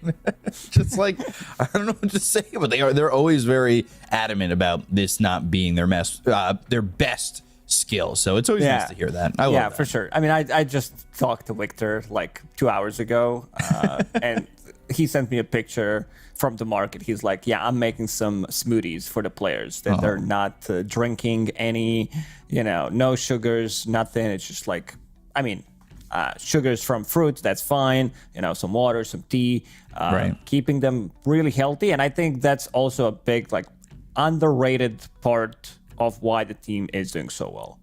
Yeah, I'm definitely wondering if like Victor and Lizard combined into like co-coaching that team, if we'd see like Milan all of a sudden show up and he's just flexing and is as big as both of them, and then all of a sudden their skills are just out of control. They're super fast and they've become anime characters, which Lizard probably wouldn't allow because he doesn't like anime, but somehow they would just be the quickest on the mouse and keyboard. So I'd love to see it, because you know, you see Dahak, he's getting pretty swole out there, looking pretty good under Victor's watch, right? And everything out there also seems to be very chill. Like, they're all relaxed, the chemistry's there. Victor keeps a light mood. Yeah, the team is like very chill. It seems like it. They're having a lot of fun together. I mean, they're winning, so things are gonna look much better. If this team was 0-4, then, you know, the spirits wouldn't be as high. But like even the games that they like lost, they still managed to make a comeback. This is what I like about the team, really, especially Lorenov. I think he's the best player we have in this Division 2 right now. This is a next superstar, I would even say, because not often do you see a guy who like loses the lane, keeps his composure, carries the game from a mid lane. It's just like he seems untiltable. Right. It's like, oh, you can gank me like 5 times. My team is still gonna play around me, make some stacks going, refill my bottle, understand like what it takes for me to come back into the game, but I'll do it. Like, you'll see him, I don't know, have like 3 deaths, and he's like lowest net worth core, and then 5-10 minutes after, highest net worth in the game, which is pretty nuts to think about. Yeah, he's had some great performances on like Storm Spirit, Queen of Pain, has looked really good, and we'll have to see what he picks up this time, because we're in the draft, so should be coming up on your screen in just a moment. And there it is. Look at that, Beastmaster, that first ban, which we've been seeing that hero a lot. It feels like it's just your standard offlaner you want to get off the board, but the Storm first phase first ban is definitely Lorenov aimed at. Yeah, and looking at what Lorinov is drinking, it's some fancy glass. Everybody else drinking smoothies, and could be lemonade, could be White wine. Could be a glass of wine. Looks like, he's chilling. He's not at the boot camp right now, so, doesn't need to be Does look under like this Mountain strict Dew, regime. actually. Yeah, It's got a little bit of that hue to it. And I'm just like, oh, Mountain Dew out of a wine glass. That's exactly what I need in my life right now. That is a very early Medusa pick. The hero's still really, really good. Let's see if Into the Breach wants to take some of these like earlier counters that build into the Fusel Blade, or they want to straight up pick Anti-Mage. Not really surprised that Into the Breach decided to ban both Quap and Storm, because that's how Lorinov dominated. Like, he dominates the match. If he's having a good start, he's going to carry the game. If he's not having a good start, he's still going to carry the game. It's like, what Yeah, do I you mean, do? the first half. Jesus. I thought you were going to say he won't carry the game, but you got me. And he's unstoppable. It's kind of crazy. He just does whatever he wants. I mean, this is always interesting to see. But if you're into the Breach, I almost wonder if Level Up are baiting you into picking like an Anti-Mage or something. It's still a thing where you can flex this Medusa to the off lane and still do really good. But Into the Breach, picking up two really strong supports, I feel like when you open up with Undying +1, whether that's like Undying Pugna, Undying Techies, or Undying plus another core, it feels super strong. Right. Let's see if I mean, there's like some of these elusive heroes still left in the pool, like Ember Spirit, Puck as well, where I think you could just straight up pick it up. Because two supports on Into the Breach don't provide you with much lockdown. This is like Techies that, he's stunned. He needs someone else to go in and make some chaos for him. But Into the Breach focusing on the strong lanes. Both side lanes, I think, with these two supports are going to be in a good spot. So, Bounty Hunter picked up. This is most likely going to be the lane for them. Someone that's going to soak up the damage. For Medusa, someone who's like really tanky early on. He's sitting at, 8 armor. You start with Orb of Venom, Blood Grenade. You stun, slow, into extra slow. Gives you kill threat in the lane. It's one of those heroes who's not really afraid to die in the lane. And Medusa picks up some solo XP. He comes back. One of the heroes as well, like probably the best hero that can contest this 14-minute XP rune. I'm a big fan of that. I think that it's worth the death if you're a 5 position to go for the opponent's Wisdom rune. It's just worth too much. There's no bad blood here between Nande and anybody on Level Up, right? Well, I don't know. Where's this coming from? Well, the last series that they had, or the last one that we were covering, was them against Alliance, right? And there was a bit of chatter after that. I wasn't sure if that was bad blood, but that was definitely interesting. Yeah, Nande is an interesting character. He's very skilled, but has a lot of personality to it. So sometimes, these pub games, there's some beef. You see the way the game should be played. The other guys are like, yeah, it should be played the other way. And then it starts. So Pango, I think this is a really good Puck game. They did ban Ember and Bloodseeker, which are really good against Pango. But I feel like Puck really destroys this matchup. And it's also a hero that they did play one time on Lorinov. Didn't lose. So 100% win rate so far. Ooh. Nothing better than 100%. That's for sure. Let's see what they want to go to. Yeah, Puck feels like one of those Lorinov heroes that is definitely still here. And Skywrath Mage, all right. Did I say that, or did I only think that before earlier in this draft? I can't remember anymore. I got goldfish memory at the moment. I think it was after. Let's see what I do after they pick this hero to see if I can guess it correctly. Yeah. I was thinking it in my head because I was like, I thought in my head that they picked the Medusa early to bait out the Anti-Mage to use their second pick for a Skywrath. Yeah. I could also see them picking up Mars. I think this is a good killer combo. Ruins Pango completely. One of the heroes that they also played. Legion can work. I think some extra lockdown. There's still like a carry to be picked, so I don't think you want to reveal maybe something like a Tidehunter, which Only plays extremely well, because there's Monkey still in the pool, Slark, Ursa. These heroes are also good against Medusa, so you probably want to be looking into this mid matchup, because you already know what you're playing into. Ooh. Radiant team picked. Puck. All right. Well, you called that before, so you don't have to say it afterwards. Yeah, a little Fine. surprised that they didn't ban it. I think this like Pugna. I guess they were more afraid of Pugna Medusa, where you replenish the mana on Medusa, other than Puck. But now you need some kind of a stun. You need some lockdown for this Puck. Otherwise, he's gonna roam freely. So from the off lane, what's left? Some Axe, maybe, that can dunk Medusa early on for the memes. Ooh, I'm always a fan of that. I'm down. You don't like Pango offlane, so I'm not even going to suggest it. Never. I don't think there was a single game where I'm like, oh yeah, offlane Pango. Hell This yeah. is it. This is what's gonna win them the game. Offlane Pango. Truthfully, I like it. Just saying. Maybe it's time to shift it. Put some Dragonite on the mid lane. I wouldn't mind too much in this situation, because you can still build like into semi carry build from the offlane on Pango. It's greedy, but it's doable. It's just I don't think you're gonna have that good of a lane. It's always the problem with the offlane Pango.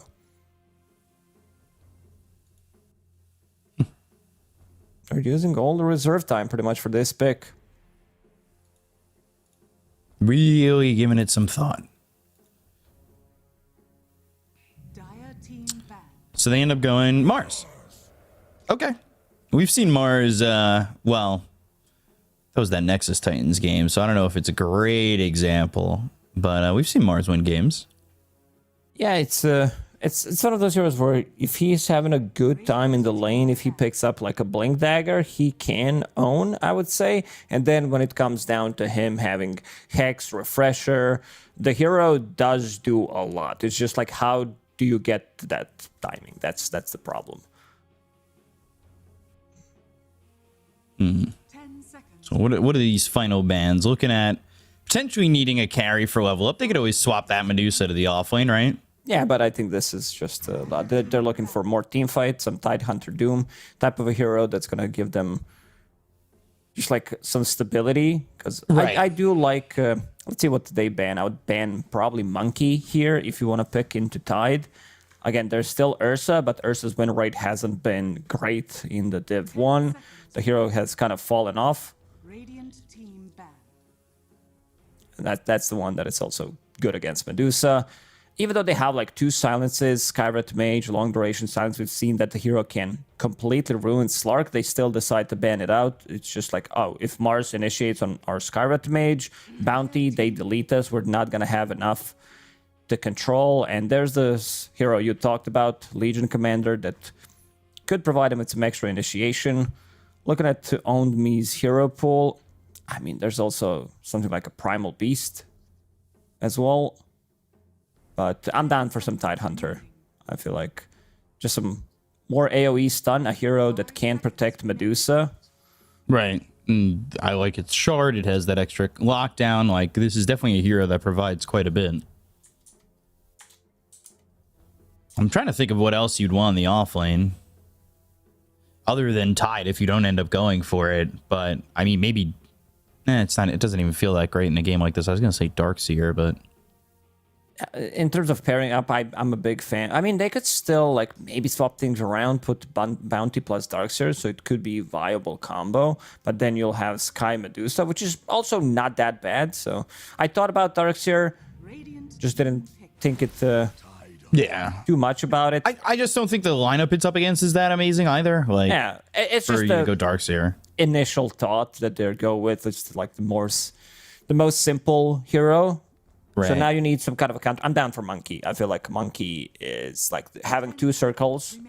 You're also a hero that can sit inside 5 seconds Medusa's ulti and not care too much. There's also like super good counterplay to some of these big ultis with Undying Tombstone with the shard, which he does pick up. Like this is there, you kill the first Tombstone, you know that he's gonna be like lowest net worth core, support most of the time. So you'll know that you have this kind of 50-50, and then if he picks it up, it's gonna be guaranteed save. Like you're still gonna have Wukong circle, even though you're inside a Tombstone for 3 seconds.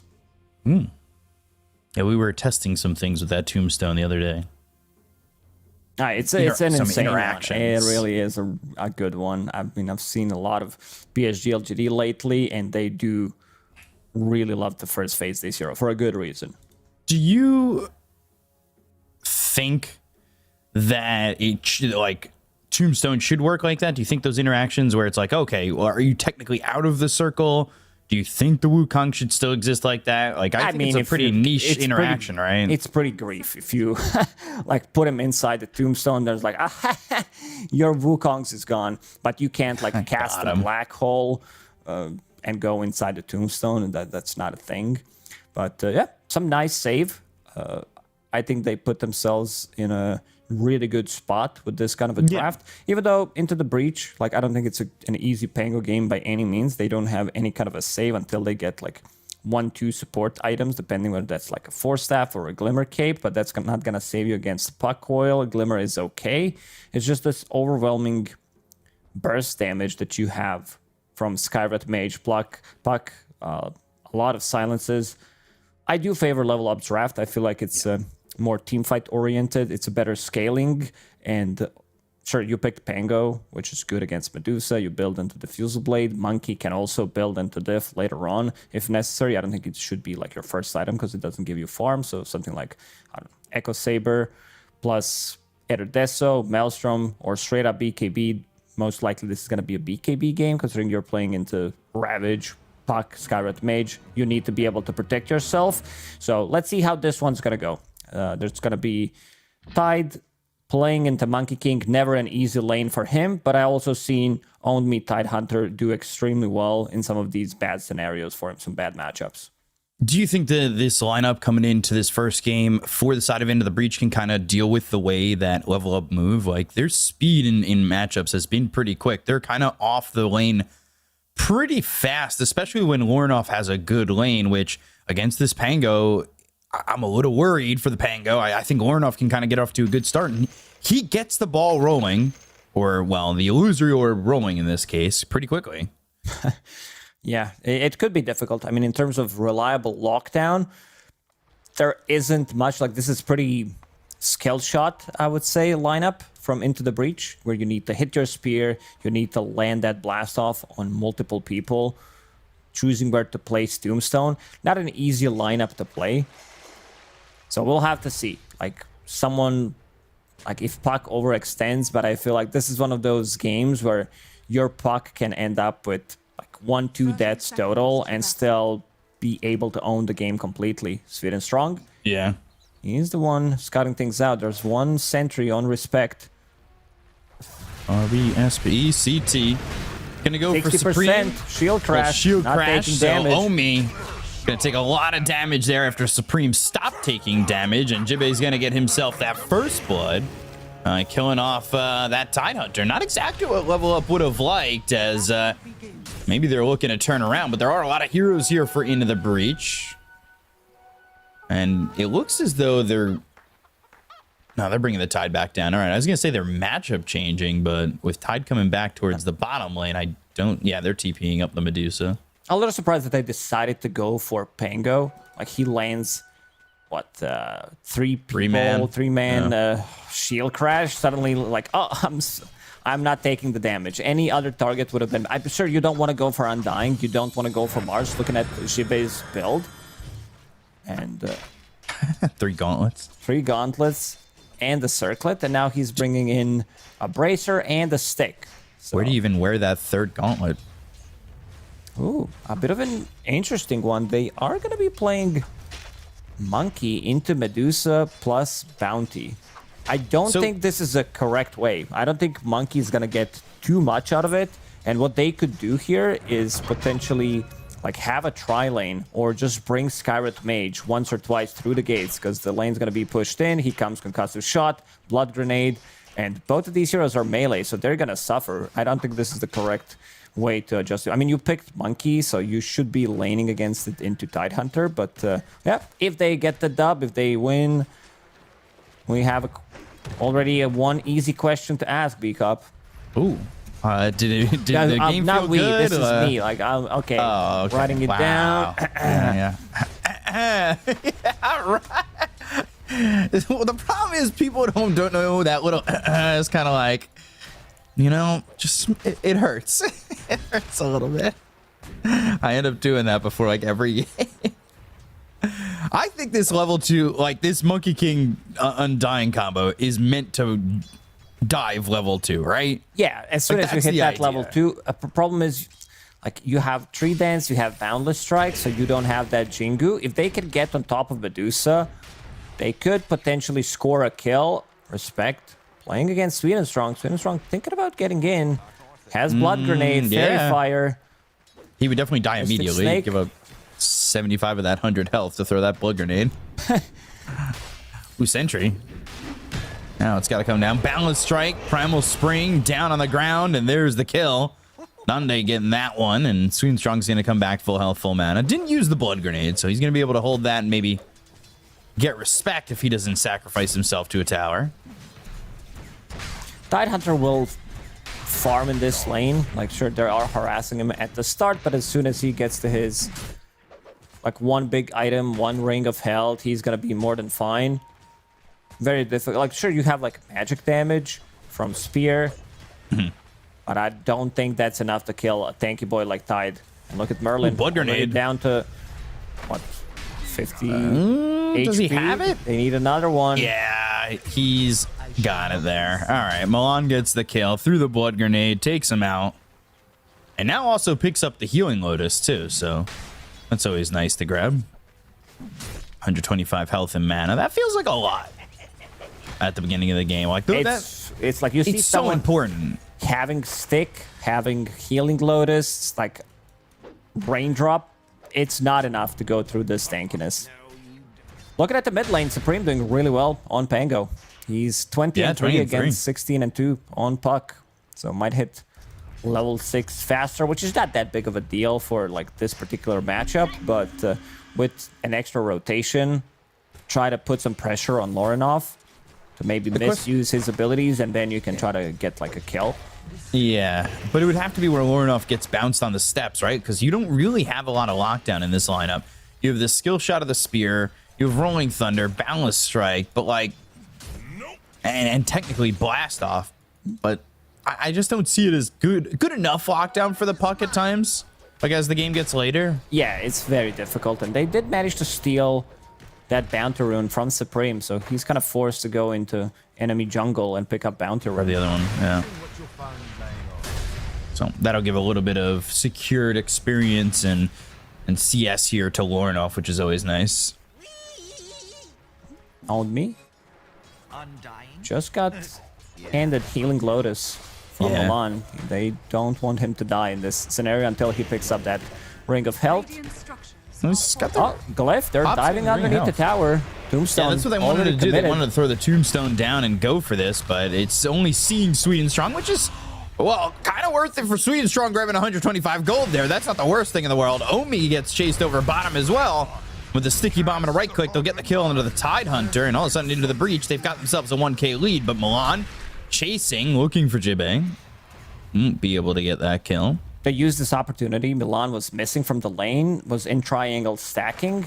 So they immediately go into Tidehunter, who was relatively low on HP, this constant harassment, and they will refill bottle on a mid lane. Supreme. I think they're thinking about getting that stun 2 on a Supreme and going. Not the easiest one to execute. Yeah. Close to the tower, now level 6. Like, Bounty, if you go, you're asking for death. And Merlin being on the other side near the secret shop, he was asking for it as well and ends up dying to Own Me, which, you know, to get something back. And he's trying to block these stacks from being made from the Medusa, which, you know, are getting pretty big. So He managed to get Ops killed while he was doing so. He tried to block it, but he was in the center range, so got some extra free gold. I don't think that was his intention. A bit of an unconventional ward near the secret shop on Dire's side was placed by Milan, and it got killed. And now this lays Nande in 1 versus 1 scenario against Medusa. 3 points in Jingu. Career? He's more than fine. Getting on top of Medusa. Like, Bounty can't really trade right now. So I want to see Scarlet Mage making a rotation to the top with Bounty- one more hit. Yeah, he might not Is die Bounty just here. dead? He didn't have Shadow Walk. He kind of walked into Nande, and then that became an issue. I didn't think he was going to go this way Right, you either, said because there is... He didn't have Shadow Walk, but Then he walked Shadow in. Walked. Yeah. Yeah, Shadow Walk. Yeah. Wait. You didn't have Shadow... You're killing my grammar. I have... No, how did he it's walk in if destroyed. he didn't have Shadow Walk? I just in vision. It was on cooldown, and then he was getting... I'm just kidding. I'm so confused. No, Sticky neutral. bomb? Wow. And the sticky bomb kill. And then Sweet and Strong also dies going for this wisdom rune. They committed the tombstone, and they get the wisdom rune for the side of Into the Breach. That did not work out for level up. No, not too bad. Mars is going to be level 6. So as soon as Skyret Mage shows up to this bottom lane, there's potentially a solo kill coming out from Mars. I want to see him TP top and maybe make a move onto this Monkey King. Yeah, Nande's kind of having a free lane right now, isn't he? Another refill from Milan. Gonna run to the top lane. Is Warnoff going with him? He's level 6. Yeah, he's... no, he's not. All right, he looked that way for a second. Oh, we've seen this time and time again. Monkey King going through the gates, going for the kill immediately on the opposite side of the map. One of the better heroes to rotate with. 12 jumping in, health. Arena. Well, they've got the arena. He wants to avoid it, and the spear will land at the end of the arena. That's well placed, but Omi's soaking up a lot of this damage. It's taken a long time for them to kill him. Space kind of created, but eventually he does end up dead. And so does Sweet and Strong. This is a fight over mid that was pre-Rolling Thunder, and they want to get themselves Milan, which the Rolling Thunder will hit. The swashbuckles there, and he gets a bottled shield rune. As Lornoff gets chased off the lane. This is probably the worst start we've seen Level Up have. Yeah, pretty much. Into the Breach. Off to a great start in this one. Supreme is farming really well. I think in this scenario, I mean, I can see that he's sending the courier to the secret shop to buy this energy booster, but I feel like you could go for immediate Diffusal Blade and threaten an earlier kill on Medusa. Only now farming that triangle where Milan was very busy and was stacking those camps. Two supports, very reliable on levels, on side of level up. Are Only very level- low. Yeah, level 3 and level 4 on Sky, 9 minutes into the game. Like, Undying doesn't care too much about levels, but these two heroes, they kind of do. Well, Undying's level 5, and so is the techies. Like, the support difference is massive at the moment. Those 6s are probably going to be hit for Into the Breach first, which... I mean, Flesh Golem and Proxy Mines aren't exactly like the most insane 6. But when you're behind like this, you do want Bounty to hit that 6 as quickly as possible so you can take advantage of the track, and you don't want to be this far behind. Ancient Seal, Ravage used, the Hawk comes in, trying to get a kill on Anande, who's got the Jingu, he's working through this, the Blast-Off comes in, but he'll start to focus the still Tombstone. alive. Swashbuckle gets the kill into Own Me. Now they're looking at the Rolling Thunder. The Sticky Bomb's down into Hawk. They've got the Rolling Thunder to land on them on. They'll get the kill into the Skywrath Mage. They are finding nothing on the side of Level Up. Oh, this is big. These are some big moves. Forcing the Ravage, not getting a single kill. Also not committing with Arena. So they're going to have Oi! that more enough. Sweet and Strong too. Gets invis and will have space to move. There's no vision on him. Dahak's trying to secure the Ancient stack. But you see the Swashbuckle, it's not making life easy. Concussive shot. And now they've got the Shadow Walk silent. Blast Off comes in, Dodge the blows coil. up Sweet and Strong, and now they'll go after Merlin. They'll get the kill there onto the techies, but Nande's in. Dahak's in trouble. They're going to chase him down. Balance Strike on a Lornoff. They get the kill on him on. They're still going to look for the puck. Another decay lands, and Nande still chasing. Goes up into the trees. Waning Rift to stop the Primal Spring down, but okay, one hit. That damage. How much did that damage do? Duelist gloves. And now they're Plus getting the whole ancient 4 stack. points in Jingu. This is massive. Into the breach. They came here to play today. Not stopping, like constant fighting going on. Exactly what they need to do. Like, you want to see Tide, you want to see Medusa getting like 5-10 minutes of free farm. And Merlin will TP mid, refill the bottle one more time on Supreme, who's gonna hit insanely good timing on the Fusel Blade. Just 300 gold away. As soon as his courier responds, it's pretty much gonna be there. Man, 4,000 net worth lead at 14-3. Like, you don't even have 6 on bounty. He's nowhere near that 6, and neither is the Skywrath, which, you know, in these last fights, like, that Mystic Flare damage is super significant, especially when Nande gets out with a sliver of health. I was about to say the same thing. Like, they needed that level 6. They needed, like, extra point in Junata 2 times for some extra damage, some extra... Just like any kind of like level that they had. Another point in silence. More enough. Still doesn't feel too comfortable getting in. Flesh Golem. Because they're very tanky. Merlin. Blast off, just missing. Now they've got the Ancient Seal. The damage is quite lacking, and they still have respect over to the side. Throwing out these decays. They don't want to pressure too much. They don't know where everybody is. Placing knobs to see if these stacks are being made again. That's kind of a big deal here. Rolling Thunder again. Going after Milan, who is not having fun in this game. He is 1-5-2 and still begging for that level 6. The question is, where do you get it? If they misuse Coil and Ravage, like Stone Gaze, Into the Breach is going to punish that. Even without Rolling Thunder or the Arena, they can still take these fights. Jibe, like, this is a type of a game where if Mars is off to a good start, he can really dominate. And now we're seeing this Mars with Blink Dagger, who's roaming around, trying to get something done. Sweden strong. Let's see if he stuns him. Ah! Didn't time it They're going right. for Omi. He's got Ravage, but with Diffusal already here, well, there goes the mana, and there goes the life. This is a slaughter so far. Doc's doing okay. It's 1,000 gold behind Nande. He's starting to get to that Manta. He's hoping he can get there. And now you finally have level 6 on Bounty Hunter. But big issues arise when you've got yourself so far behind, when you're relying a little bit on this trap, because you can see the you Hawk don't get kills. also TPing here. They want to contest this 14-minute rune. They know exactly where Into the Breach is at the moment, so... Still no Mystic Flare, though. Sweden Strong's on the other side of the map. He wants to pick up Roxy, that XP rune, Dream Coil, and they punish. Ancient Seal, and there's the Wukongs. Omi doesn't even get the Ravage off. Tahak's out of mana. He's already dead. They'll get the kill on Milan, and this is all falling apart. They needed, like, they needed that Ravage to go off. In every single fight, they lack a little bit of a level.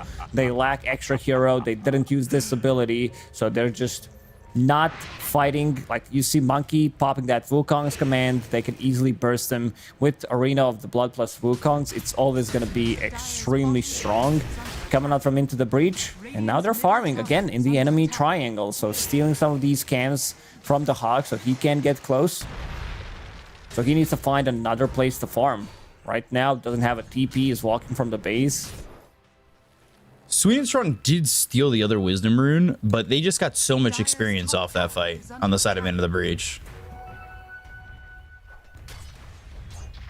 So it's not a big deal for them.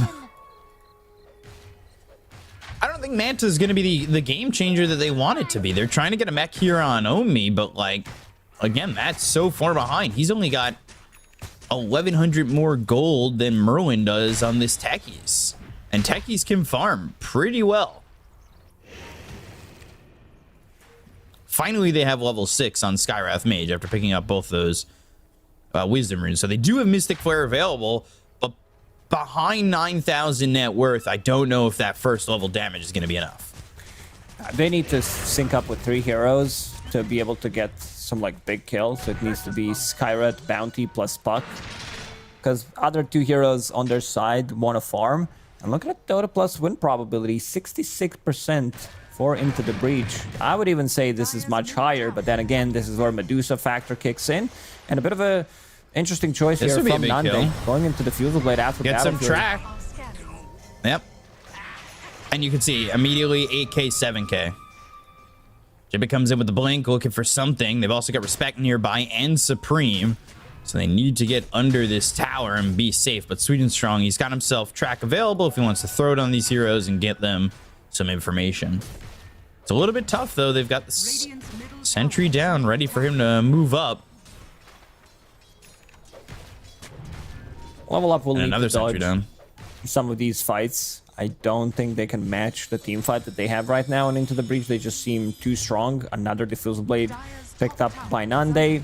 Medusa's mana is gonna crumble, so they need to dodge. They need to go away. There's still Tidehunter in this bottom lane. I don't think you can win this one. It's just way too much damage. Arena into Wukong's, into Rolling Thunder. And looking at the item build on Supreme, going straight into BKB. I gotta say, I like it. Against Puck, against Gareth Mage. They're gonna catch Arena Onmi. down. And Onmi, who is just trying to get back into this game, is being owned a little bit. Well, that's one way to come back into the game. Wait for 30 seconds, and you'll be right back. I will say that they gave up the tier 1 tower. That was the right move, but now they've got to be able to hope that they can secure. There's another one that and- they could potentially get. Yeah, more track gold if they can grab him. And there's the Shadow Walk with the Mystic Flare. And you see, this is the combo they wanted, but now it's up against the wall where they're so far behind. And this is the combo they want to use on bigger target to blow up Pango before that BKB. Yep. Maybe Mars as well, pre-BKB. But every kill that they get, it's a good one for them. Some extra gold from the track, also relieving pressure from Medusa and your Tidehunter. Now Medusa going into Butterfly. She's gonna need like so many items this game, because you need both break, I would say. You need Silver Edge, you also need Scotty against Monkey King. And this Butterfly that you're building into. Right. That being said, I think they're doing a pretty good job of starting to slow the game down and give Dahak that space, right? Yeah. The thing about Pango is he doesn't care about your Butterfly at all. Swashbuckle, holding on to Lance of Pursuit. So, like, we've seen Lance of Pursuit, Pango, Diffusal is just like two-shotting supports. Two-shotting Lornoff. Larnov has been kind of quiet. I mean, a bit of a He's rough getting there, start. He is in the middle of the pack in terms of net worth, trying to farm up as much as he can. They need to cut the creep waves, go for career kills with bounty. I think just delay the game as much as they can, because right now they can't seem to be taking the fights. And Into the Breach will have really strong timing with 3 BKBs online. This is where they're going to threaten Roshan as well. Where like, well, you either go and lose a team fight, or we take Roshan with no commitment from your side. It's hard to count level up out. They've had comebacks like this before. They did. It's also like Medusa, Bounty. All it takes is 2 good fights to come And you're back back into the in. game. But this one is not as easy. Even one by Roche, I would say, puts you back in the game. So many arcane boots. Right, like you win a fight, you grab yourself the Aegis on Dahak. I think you're right back in the game off 1 fight. But if you don't have Aegis, then 2 fights, yeah, definitely. They need to find these pickoffs again, though. Continue to throw down these Mystic Flares. Use this track to get some extra gold in their pocket. Someone needs to be across the river. Tidehunter, farming these outer circles, Bounty, trying to farm. Try to find these careers placed like Deep Observer. They're going to smoke Right. up and look for a pickoff. As soon as this is a big one, if Nande shows, he's right underneath the vision. There's a And ward he's going to scouted in. show. They've got him with the Waning Rift. The Dream Coil's down. The Mystic Flare comes in, and they'll get this kill on Anande. That's big. That's 600 gold going to Lornoff with track. And 500 to Milan and Sweet and Strong. And that's massive. These are Ooh, exactly blast type off of the heroes. Swashbuckle. Phase shifting, trying to get away from the proxy mines. Milan goes for the TP out, and he'll just be able to do so. He even Also- yeah, Milan was swapping his items. He swapped in Thunderstoy, which got him out of the trouble because he was holding on to Philosopher. He's definitely dead there. Right. I was going to say, by the way, Own Me, he wanted to finish off Guardian Greaves, has swapped this to a Blink Dagger, feeling the need to get this Blink, and there's another Wisdom Rune stolen. So big experience coming in. Like, this is significant experience where now the experience deficit is pretty negligible. Yeah. Bounty level 11, Undying level 10. And then you have Nande again. Level 10 right now. Plus Scarlet Mage level 11. Yeah, those XP runes. They're stacking up. Yeah, you gotta like TP. It's really not a waste if you TP to tier 2 tower and just pick it up. Again, there's Observer Wards cutting them out, going into this Roach Pit. With Blink Dagger, Ravage, I could see them potentially contesting it, but seems like drawing on a minimap. They're saying, let's try to get another pick off, farm the mid lane, farm the top lane, get this Butterfly on Medusa, and then play from there. I think you'd be a lot happier if you find yourself your next item and don't lose this fight over bottom. You get your Guardian Greaves because he went for that Blink Dagger. And then you've got that sustainability, right? 4 staff save from Sweet and Strong. Instead of taking this fight when you're not completely ready, waiting for those next items is going to be a good feeling, right? Looking at GPM. Monka GPM from Monkey King, 610 already. This is Battle Fury Monkey we were talking about, not the usual build. Ame did love to go for Battle this Fury build Axe. when he was, Battle Fury Axe. That was his kind of niche build he invented.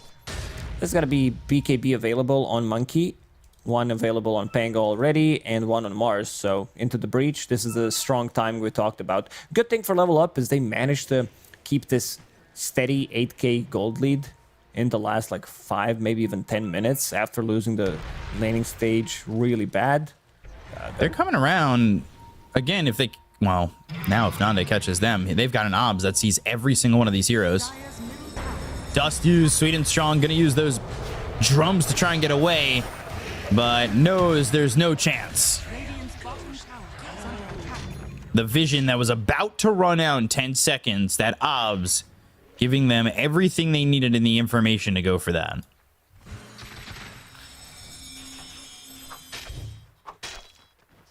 Children is available on Lornoff.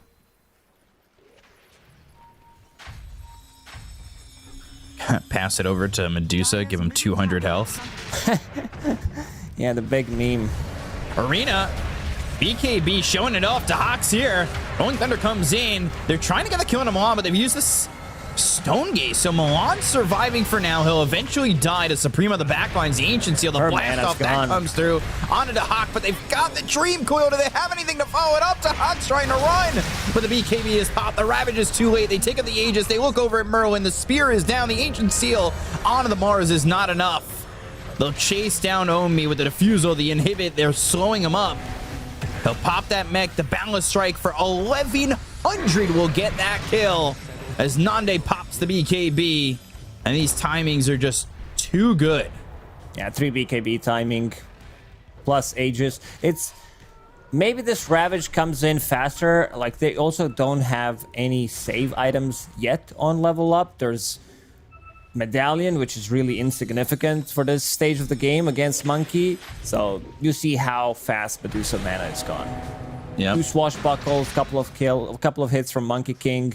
Still not enough, and now going immediately into BKB. He's like, screw that, I don't want to get my mana burn.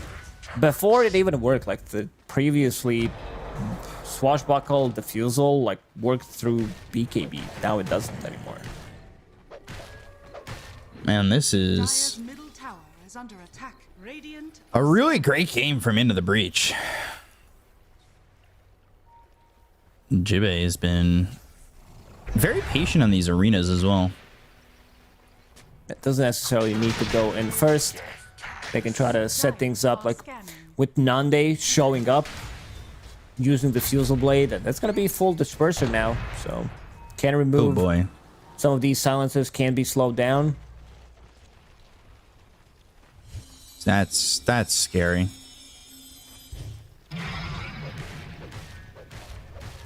Radiant's So, bottom tower obviously, is under attack.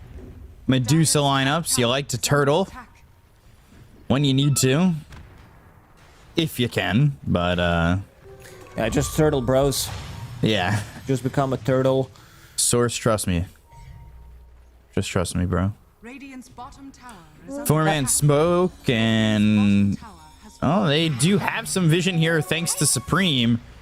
And Supreme is looking at Warnoff, who doesn't exactly have a lot of mana, but walks away with that haste. And the chase is on. They want to get these kills. They've got Nande, who's granting them some vision. Hawk is under an obs right now. Balance Strike lands on 2. You look at Milan, who just He's absolutely outside. has everything wasted. He's outside the arena. They go But to the he's Wukong. inside It's in this Wukong. interesting spot. Turns him to stone. The mana's going away. Here comes the Rolling Thunder. There's nobody here to help him. And they're going to take the Tormentor, too. That's big. This is the one. This is the The one we talked saving about. shard. Saving shard on Tombstone. Allows you to bunker inside.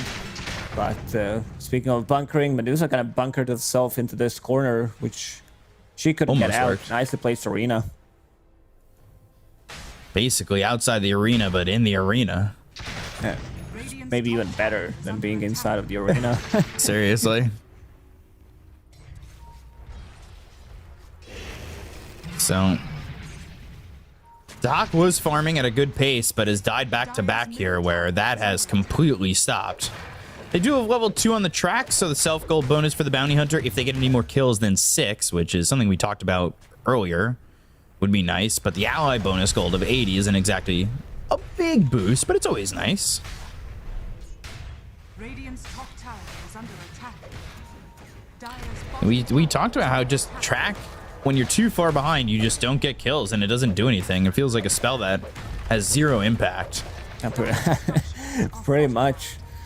I think Sweden Strong needs to place again some deep vision, go behind enemy lines, kill the couriers, maybe die. There was this one tower is under attack. game, Bottom tower E.G. Matthew, he was playing Ricky, I believe, when Ricky was still a thing with his sleeping dart, was a couple of months ago, and he broke some record in terms of how many couriers he managed to snipe. Radiant's top tower is Try to under prolong the attack. game. I think that's just the story of this game for level up. Dire's bottom Trust me, tower is bro. under attack. Medusa? The Hawk? Hello, that tier 3 token? Dire's Okay. middle tower is under attack. I guess they're not going to pick that up. Milan just pinged it. Doc's like, pick this up for me. And pick up a bounty while you're at it. Radiant's top tower is under attack. Yeah. Dire's So middle they'll tower take that is mid tier down. too. What does Lornoff need to have impact? He's going for Shard and Octarine. It's still too early for him to like deal some explosive damage. If this puck gets somehow like 5-6 slotted where you upgrade your Witchblade into Revenant's Brooch, you can deal damage to Monkey inside Wukong's. You don't care about his armor. You pierce through evasion, which is gonna be nice considering that Monkey is going into Butterfly. So like if you have overwhelming Blink, Octarine, Shard, maybe upgraded Witchblade, your Medusa has 5 items. Even with like 20k gold deficit, they can still take the fights. So BKB finish for Dahak. We'll see how much that's worth for the team. If they can fight through with that now. Still very dangerous. You have to kind of bait the BKBs of Into the Breach, but in the last fight, they did a very good job of not popping them together, right? So it wasn't just an all-out brawl for 9 seconds and go. It was Nande starts, he pops his BKB, or, well, Jibe was the first one. He goes in, pops the arena, has his BKB, then they had Nande, then they had Supreme. And each one having their fair share of time to get whatever they wanted done. Setting up for Scan Roche, hit. going through these twin gates. Monkey King will join with the rest of the team for now, farming in this outer ring. Maybe if they can get a catch before Monkey joins, that's a big one. They need to kill him, though. He gets invis. There's the Rolling Thunder. There's the arena. The BKB being popped by the Hawk. They need the Monkey King to come in. He's going to TP over. Milan's already caught. Here's the TP in from Nande. And they've got Merlin low. They'll get the kill there, but Jimmy takes out Milan. Boundless Strike lands on a Lornoff. He's just dead. buyback used by the techies. They'll go to the Ravage, but BKBs are used, nothing. so it hits absolutely nothing. And now Dahak's got to fight here. No BKB. Sweet and Strong's dead, and so will Dahak. He'll fall. There's no mana. There's no chance he survives here. Phew, that's I don't think you're gonna ask for anything better. Your Medusa has double damage, deals like 6,000 damage, but the rest of the team doesn't manage to do pretty much anything. These numbers are very insignificant. This is like one combo from Puck, and again, Diffusal Blade, your BKB is down. Your mana is just completely gone in a matter of seconds. Ravage also didn't connect onto anybody. Sure, you kill Merlin, who buys back, and you can see the power of Mars against Medusa. Like, you're gonna see the Hawk trying to go onto Jibe, but he held his ground. Look at him, receiving 0 damage from the front. It's like, dude, you're just wasting time. Don't focus me. My team's gonna clean up afterwards. Omi throws this Ravage from so far away. I just don't know if he ever expected that to hit. Like, there's so much time to react. Even if he hits that Ravage, maybe they get 1 extra kill. Probably they don't. I thought it maybe could have come in earlier. Oh, Sweet and Strong trying with that Quelling Blade to chop down the tree of Nande, and they've got a sentry down this time, so fool him once, maybe. Well, 2 times, there's no way that's gonna happen. Picks up the shard, so has the Tendrils of the Deep.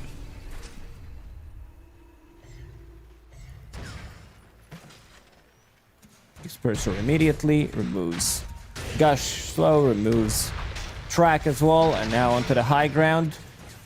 Supreme holding on to Chief. He's very tanky. He gets like 2-man shield crash. He cannot be bursted. It's very, very difficult. Has a BKB, has cheese. So he can play this like in your face type of a game. Spear hits. Warnoff's trying to do what you want him to do, and he's cutting the wave. Oh, good Tendrils of the Deep. That hit 4. That might help Dahak get out. BKB, no mana though. Rolling Thunder sticking on him. They want to get this kill on Dahak, but the BKB allows him to get all the way back. Oh, the arena, the spear. Oh, the swash. So close, but so far. Oh, no. Well, Waning Rift in. That's with the shard, so it does have that extra damage and that pushback. Shadow Barracks already gone, holding the Aegis for another almost full 3 minutes. Gonna start working on the next set as soon as possible. Disperser.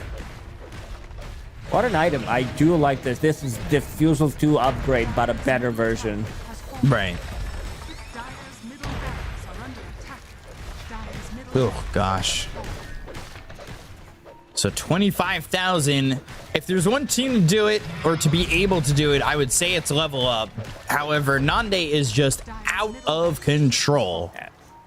If there's one team who can do it, that's definitely level up, but not in this game. It definitely feels like it. Into the Breach, they're not making mistakes. No, not at all. How many cores did they kill? I think this is something we do talk often when Level Up is playing. A lot of their cores in the games that they're winning are not dying. They killed Nande once. That's it. If they kill him again, though, he's money in the bank. Definitely. 6 deaths on Merlin. The rest having 0 or 1 between them. Yep. Yeah. Yeah, because one of those deaths for Merlin was to neutrals. Yes. That was when they were going for the Wisdom Rune. And, yeah. He killed himself to neutrals, and then he got the kill afterwards with his sticky bomb. Blink, Ravage, Mystic Flare by the BKB. Don't get it. Tendrils of the Deep. There's another BKB. This fight's going poorly already. Their big ticket items are already spent, and they got nothing out of it. You can try and use your tickets to get the little army men, but it's not going to work out. That's it. It all falls apart. Dahak ends up dead. He doesn't have buyback. They use everything. They call GG, and that is Into the Breach taking game number 1. Oh. Into the Breach really showing strong. Like, where was, like, they had some good performances. Like, their series against Alliance was pretty wild, but Into the Breach as a team, at least in this series, looking pretty damn hot. Like, they were all over the place. We didn't believe in Pango off lane, but Pango from the mid lane, he does his own things, like builds into the Fusel Blade. The Hawk, they lost this top lane, they lost the bottom lane really hard. Mid was pretty much even, but it wasn't enough. It was that fight where they didn't have Mystic Flare where I think everything turned around, where Nande gets low and is able to just use that Jingu to heal all the way back up, doesn't die, and they end up falling in that fight. And I think the game just kind of completely evaporates from there because Into the Breach have such a massive lead at that point. Yeah, I also think that because Milan died twice, and every single time he TP'd to the mid lane to refill the bottle, which is fine, but then you need to walk to the other side, try to gank the top lane. I think this top lane could have been maybe more punishable, where you come in with the Scarlet Mage, maybe even like TP rotate, one Blood Grenade, one Concussive Shot should be enough. And this was the fight where the things were already looking pretty over for level up. Into the Breach, they're like show up with 3 BKBs, Medusa with the double damage, still unable to deal damage. It's just focusing down this Mars, who is extremely tanky when hit from the front. And in the back lines, you see Nande cleaning up. Every single time he locks onto the target, the hero just dies immediately. Tide seemed like the right hero to throw in this matchup, but his lane was lost so poorly that he just didn't really have that early Ravage. He didn't have that early effectiveness, and ultimately the team fight that he's offering is just it's wiped out because Into the Breach, their itemization was really good. They went to those early BKBs, and they don't really have to worry about the Tide. They don't really have to worry about a lot of what level up's throwing their way in these early engagements, and they were able to just win these fights with those BKBs. We saw it multiple times in a row where they just said, okay, BKBs, we're good, here we go. And look at all these heroes. 0 deaths for Supreme and Jibe, only 1 there for Nande. It's a perfect performance from Into the Breach. There's nothing else to really, there's nothing that can knock that down. Now, this was like from start to finish, pretty dominant. Yep. In terms of like, if you had to choose MVP for this one, I think like Pango, we've seen enough of Pangos. Like, this hero has been dominating. I think it's time to give it to Mars. We don't see too much Mars. He's been popping off lately here and there, but nothing too significant. So I think Jibe, I mean, the way they set him up, first he gets the first blood. This was also a bit of a rough one from level up, where they decided to go on Pango, who has like 60% shield crash damage reduction. And then Jibe gets the first blood, picks up that bracer, picks up a magic stick, comes into the lane, has extra regen from the tower, is being fed tangos, and plays really well. Goes into mana boots, goes into Blink Dagger, and then starts roaming around that arena near Medusa, near their... Well, what's that gate called again? Twin Gate? No, the other ones where you can... Fiend's Gate? No, the third one, where you can enter if it's your own gate, but... I don't know. Gate.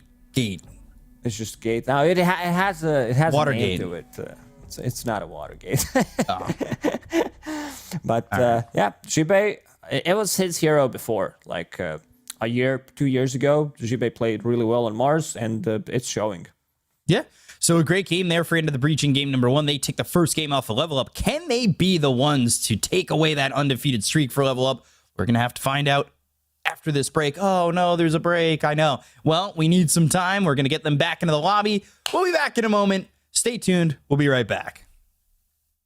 1 HP, 1 HP, 1 HP, 1 HP, 1 HP. Don't chase. Blink, please. I will have blink. He has BKB, it's fine. So, close that. Guys, nothing found them. Those are It's fine, we cannot die, chill. It's impossible, guys, that I am the one not diving. Relax. Yeah. What is this? Focus.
hello there.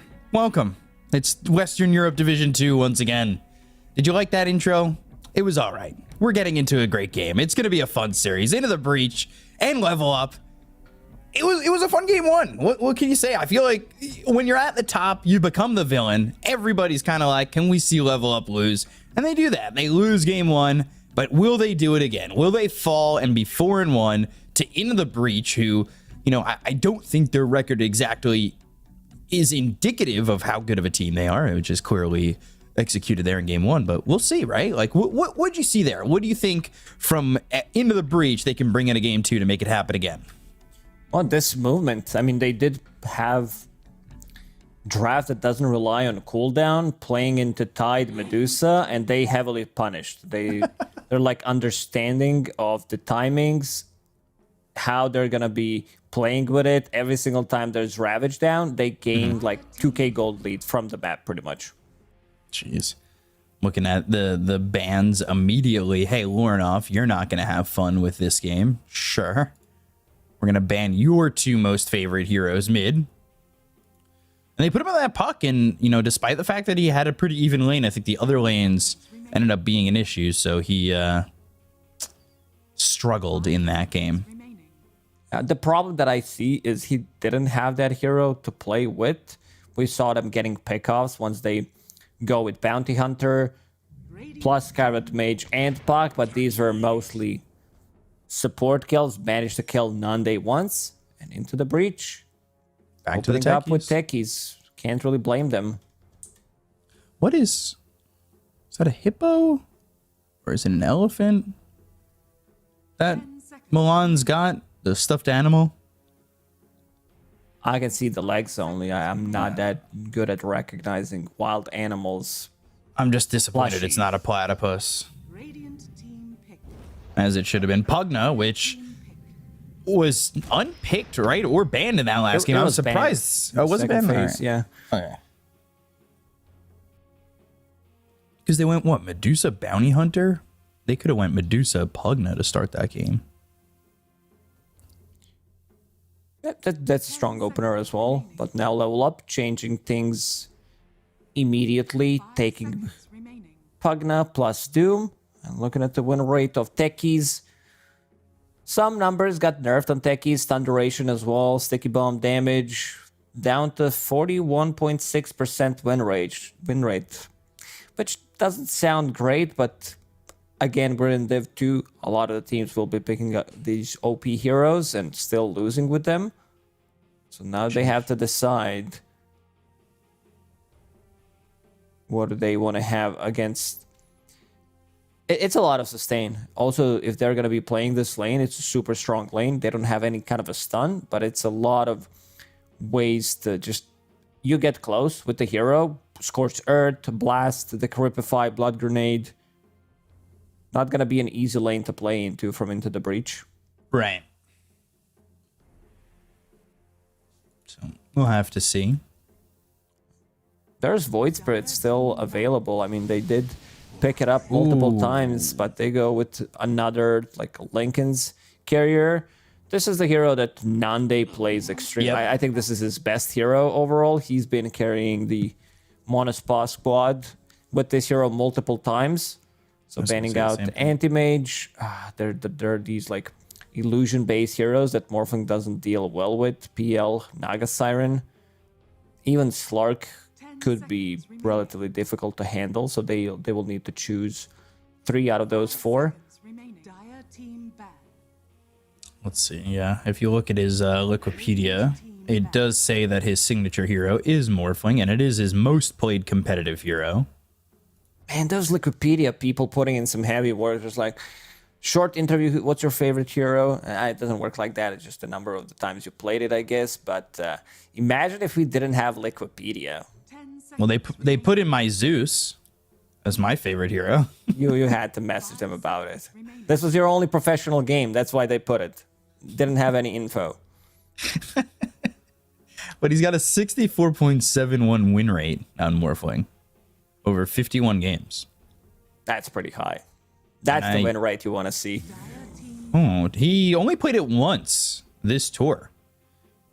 And that was against Old G. and it did not win, but it looked like he got a lot of farm. 45-minute game. Satanic Manta, Scotty, Ags, Daedalus, Treads Radiant team ban. It does get That's- banned a lot against him, yeah. for a good reason. So yeah, speaking of the heroes that got banned, we mentioned 4. They banned 3 out of those 4. So Phantom Lancer is still available. Into the Breach might need to consider already getting some counters for PL to have some kind of AoE to deal with the potential PL pick coming out from the Hawk.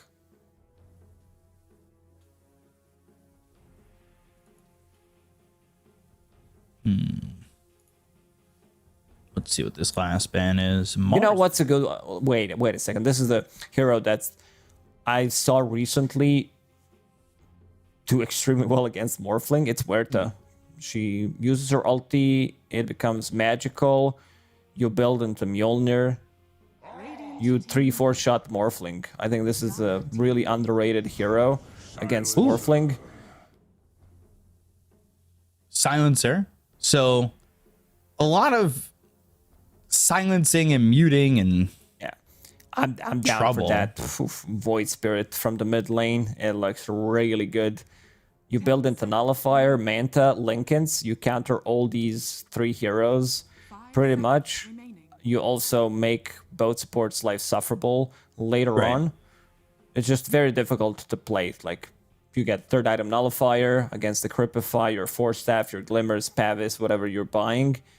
It's gonna get removed from the game. Batrider, which we've seen be a pretty solid 5 position, truthfully.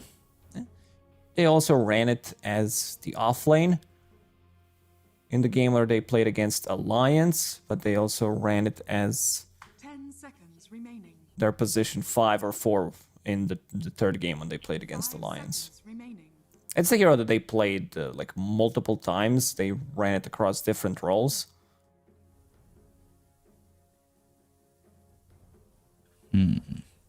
What next? What next? What do they want here? It really just depends on what they want this Batrider to be, I would guess. They could always pick their mid now. I think also Windranger is also the hero that can work here, but I'm down for Void Spirit more. It's just anything elusive.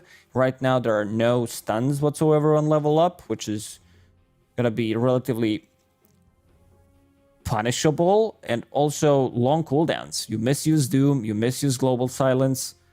Level up also needs that hero that's gonna benefit from life drain. That's Rana. So I think if you're level up next phase, you gotta ban the Ember. You don't want to have that Ember Marana 10 seconds. combination, right? Yeah, it's another elusive hero. What do we say? I mean, it's still a really good PL game for level up. In terms of AoE, like, he lanes nicely into Batrider. The Hawk is like, is this the game? Is this the PL I want to play right now? Their team Guys, trust me, I'm going to carry the game, and it is indeed going to be PL. Oh my god, can you stop being so good at this? Radiant team ban. Gosh. Dire It's team like you get, it's a rhino. Oh. All right. Guess I've got a question whether, what's the rhino about, you know? It is Level Up's logo. Oh. Oh. And you can see the Rhino now from different camera, different angle. Looks That's pretty a much rhino? the same. Yeah. Oh. I never knew that. team ban. I you know, not good at seeing past the initial logo into the, you know, I'm not one of those guys who knew the arrow existed in the FedEx logo. But all right. Legion, then banning the Puck and the Pango, so Ornoff getting his hero pool kind of cut down pretty heavily. Remaining. Let's take a look at what else he can go to. Ember, maybe a sniper. Dire team Although I don't know if Sniper does well in a game like this. They're looking for some offlaner for Into the Breach. Something that deals... I mean, it could be offlane, it could be mid Could be lane. mid, yeah. Yeah. Do you I was want gonna to say play? just go Ember. 10 seconds remaining. I'm still down for either Ember or Void Spirit. Now that there's PL pick, maybe leaning slightly more towards Ember just because he builds into Maelstrom and Void Spirit doesn't build any AoE items. If you're looking for the offlaner, do you want to go for Tide again into Doom? Into PL, your mana's gonna get burned, but I feel like you could go with Tide Into the Breach. All right. Well, I guess Tide for Into the Breach does get picked. So mid Bat Rider. I think Ember would work here for level up as well, right? Yeah. Oh, you need something that's gonna buy time. You need Ember Void Spirit for mid lane. You have Phantom Lancer Doom. It's already a very greedy draft, so now you need something low cooldown from Lorinov. It has to be one of these two heroes. Because Puck is banned, Pango's gone, Storm is out, Queen of Pain's out. In terms of the heroes that he did play so far.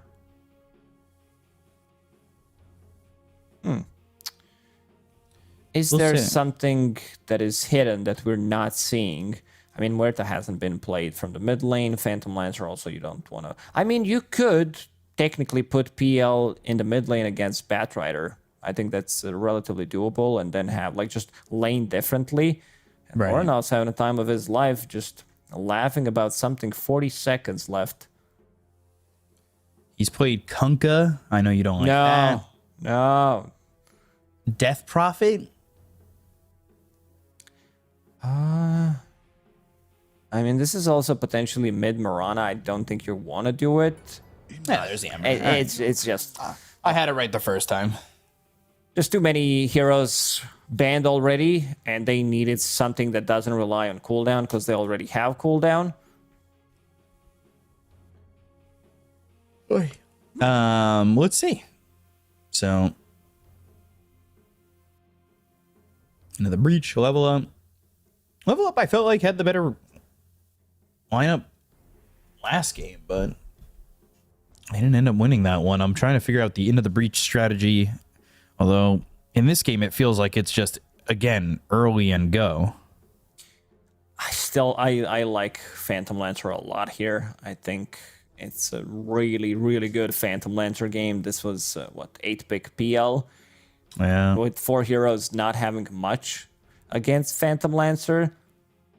And then you're also playing into... If you get to, like, 3-item timing on Phantom Lancer while you're not losing, I don't know, more than 5k gold, I think Level Up has this game. Yeah, it's looking like Diffusals win games, but guess we'll find out. One thing I'm worried about is that, again, Doom is very greedy hero. You have Silencer plus Pugna as your supports. Could see something similar happen as in the previous one, where they couldn't manage to do much with 2 supports. Both supports, again, are heavily reliant on levels. You want to have that level 6 so you can threaten a kill on Ember Spirit. Pugna also needs life drain. But we've also seen Milan pop off completely on his position 5 silencer. This was one of, like, the better overall just in sheer terms of how much intelligence he had stolen with Glaze. He started really good and then just continued to snowball. One thing that like Mirana, Batrider don't like to play is the Curse. Also killing Morphling, you initiate with the Global Silence. Doom runs in, pops that Doom. He's gonna drop pre-Manta style.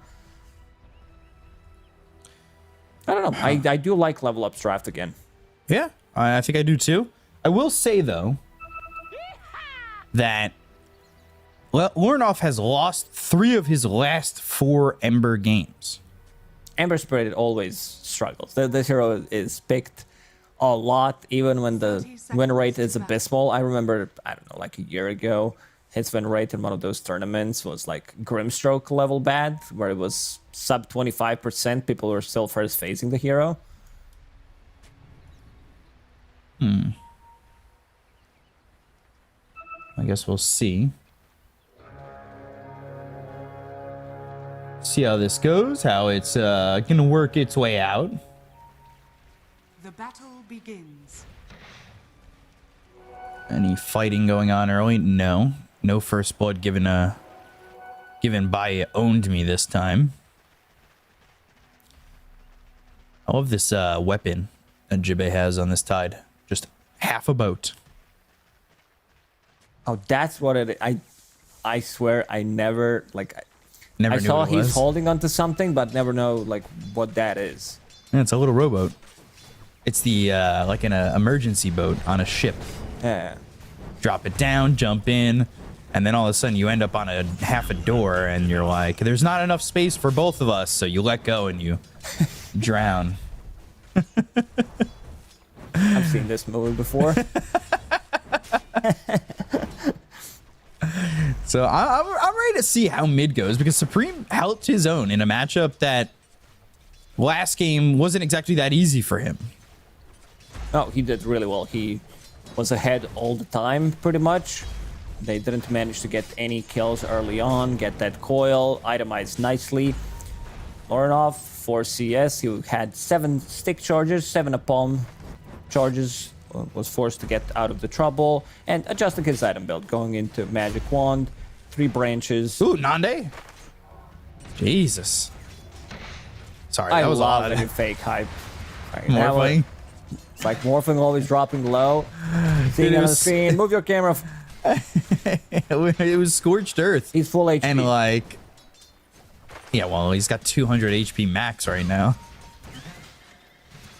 It was Scorched Earth and like 1 right click, and he took like half his health and damage. I went, oh my god. I can't look at Morphling anymore. I have to look mid. Get Look my at eyes off morphing that. right now, because that's the first blood. Sorry, Hobbs. That's my fault. They're gonna go for sweet and strong. They get first blood. Respect gets it. Blood grenade will kill him. So that will be a little bit of a trade and a tip. Not showing the RESPECT to respect. Still a good trade, getting that first blood. He can bring items to Nande in the top lane. Bottom lane, Tidehunter, 7 CS, PL free farming. We talked about this being a really good PL game to start with. Milan using most of his mana pool, like used 500 mana already in 2 minutes. Constant harassment from Glaives of Wisdom. 2 Arcane circlets, Curse. 2 iron branches for It's a big mana pool. Milan. And it's gone already. About to hit that 3-minute mark for the Lotus pool. Merlin? Courier? He's gonna either kill him or kill the courier. Let's see. Or Fairy neither. Fire. I think the courier would have been a safer choice. What did he bring? Milan. Oh, Nande Mango, again. Clarity. Nande in the top lane. Nothing's happening. It's just morphling things. I hate this. Hype it up now. He's very low. 14 HP. Oh, Nande. Low, but really the Mirana's low. Merlin again. It's taking a lot of damage. Behind the tower this time, and they gave that healing Lotus over to Milan to get that extra mana. Gives him enough for 1 arcane curse. Morana really dislikes to play into Silencer. 1 arcane curse. You can't use your abilities. Can't leap away. Milan pops that extra Healing regen Lotus. from the Lotus, and yeah, I was just thinking whether it was Lotus or Mango. Mango. It's not mango time right now. It's Lotus. Healing Lotus time. Salve passed over to Jibe. And heard some blasting off as Respect now running. There's a blood grenade used. Sweden Strong picked it Just up. chasing him. Raindrop, Oh. stick charges. Does he have another? He has another blast. So He's just gonna right-click him down. Oh, didn't use the nether blast, and maybe would have gotten the kill if he did. But a salve used by Techies, and he's got the blood grenade again, and has blast off in just a second. Raindrop was available, so wouldn't die anyway. Maybe he could have burned 1 charge, but that's about it. That's value. Respect again. Another ward down. Respect on the run. There's the raindrop used. And he'll go all the way to the tier 1 tower. As for the moment, Nande's doing really well. 24-9. He also tried to stop the pull from going off. Not gonna do it. Respect managed to pull it, but still sitting strong. Getting some CS here. He's like, yeah, thank you very much for this. Otherwise, I would not be able to farm it. Things kind of quiet at the moment, but you could see Supreme doing well again over mid. He's 32-5. And doing a little bit better than Warnoff in terms of CS. And that puts him at the same amount of experience. Just about. Yeah, slight. Warnoff should have 6 in a second. Supreme should too. And then we'll see how the lasso is going to be used in the early parts of this game. And 1v1, Nande is just going to stay here. Adaptive strike on Naomi, but yeah, you take a look over at Respect. He's been spotted. Warnoff gets the kill, and that's good gold going for him, especially in a close lane like this, where he'll be able to take a little bit of an advantage over Supreme. Oh, this could be big. Arcane Curse, another slight remnant. Let's see if he picks up the rune. It's going to be stacking being done by Merlin. It's DD. Has remnant there available. Double damage empowers me. Radiant's courier. Merlin coming back in, or Respect coming back in. Warnoff losing his courier. Oh. That had phase boots on it. That's pretty big in terms of damage output, your farm. Yeah, a little bit as of well. armor. Yeah, it's like 1:30 seconds. 1 minute 30 seconds at the early levels, so not that big of a deal. Owned me. Blasting off, and Omi low. Nande gonna run in here, but they've got the Decrepify, and Onmi, he's trying to use that mana burn, and Onmi is gonna be able to survive. No sticky bomb, and boom. He will explode as that sticky bomb expands. And so Respect getting the kill there on Omi. Nande helping out a little bit on that one. He wants to go into the wand and then the Falcon Blade. So early stats on it. A little fight here by the Wisdom Rune, and both are going to be picked up by Level Up. And we've talked about how important that is. And Level that's 6, massive. especially for Merlin. He really wants to be able to use that Moonlight Shadow and have those early movements for the side of Into the Breach. Oof, level 3 on Into the Breach. Level up. Level 4 Silencer, level 5 Pagina. This is massive. Like, this is pretty big because your Batrider still hasn't used Lasso. You have like techies to play with Blast Off and Sticky Bomb. Mirana doesn't really provide you with much, especially at the early levels. Doesn't even have a pointed arrow at the moment. Yeah, that's a bit of a rough one. Just trying to make these stacks and maybe going to get some good experience off the stacks that they're making. This is insane. Supremes definitely doesn't like it. He picked up the invis, but will pay with his Respect life. is dead. 2 supports from Level Up.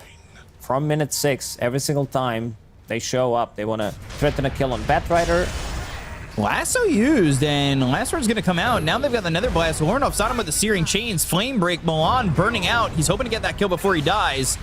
Will end up dead afterwards. At least get something out of it, but again, just this pressure mid the entire time. He can be Merlin the one comes over for refilling some the solo bottle experience. again on the mid lane. Doom is about to crack level 6, so potentially a kill, like even a solo kill if he manages to get that Doom. Pretty slow from Omi, though, considering the fact that Tide's here almost 7. And he's got that Meteor Hammer build. Very active gameplay. And another stack. Oh, That's where Meteor Hammer is gonna come in. the Yeah, juicy stacks. Supreme's Oh gonna farm it. I mean, Supreme's game slowed down, so he 9 from Mirana. Okay, Merlin. A support's normal dream. Definitely the words I want to use here. And let's see his XP. Now he's taking some XP on the mid lane. Supreme already started. He even smoked himself. Doesn't want to take the damage. Is under attack. I think genius. All right, 4 stacks. 5 stacks, and let's go the other way and start to burn them out. Let's just watch. Oh, Farm. neutrals. All neutral items. Oh, yeah. This is beautiful. Level 9, level 10. Oh, my God. And look at Mirana's XP. She was collecting made XP Almost and also level getting 6. XP from all those stacks that she made. God damn. Radiant's bottom tower Shield is room under top. attack. You just triple leap into this. Shield room, blast off. And Arcane Arcane Curse Curse again. is level 2. Slight is all that's needed to get that kill, though. Oof, man, into the breach. Supreme got like 1500 Life drain? gold from those stacks. Lasso, and this is going to be sweet and strong dying, but to who? Supreme. Meteor Hammer. Oh, on the edge.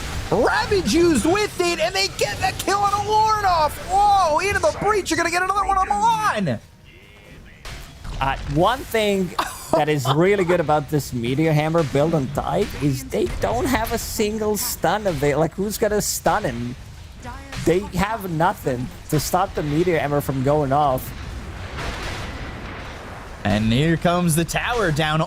All of a sudden, it is a 3, almost 4,000 net worth lead. Yeah, farming those stacks.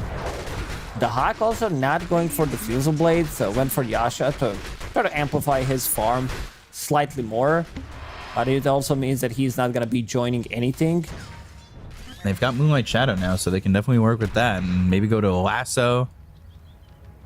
By the way, Tide's now almost level 9. He's got a 2-level advantage on Doom, who's got Devour level 3 and now going into the Midas. This seems like a very slow build-up for a Doom.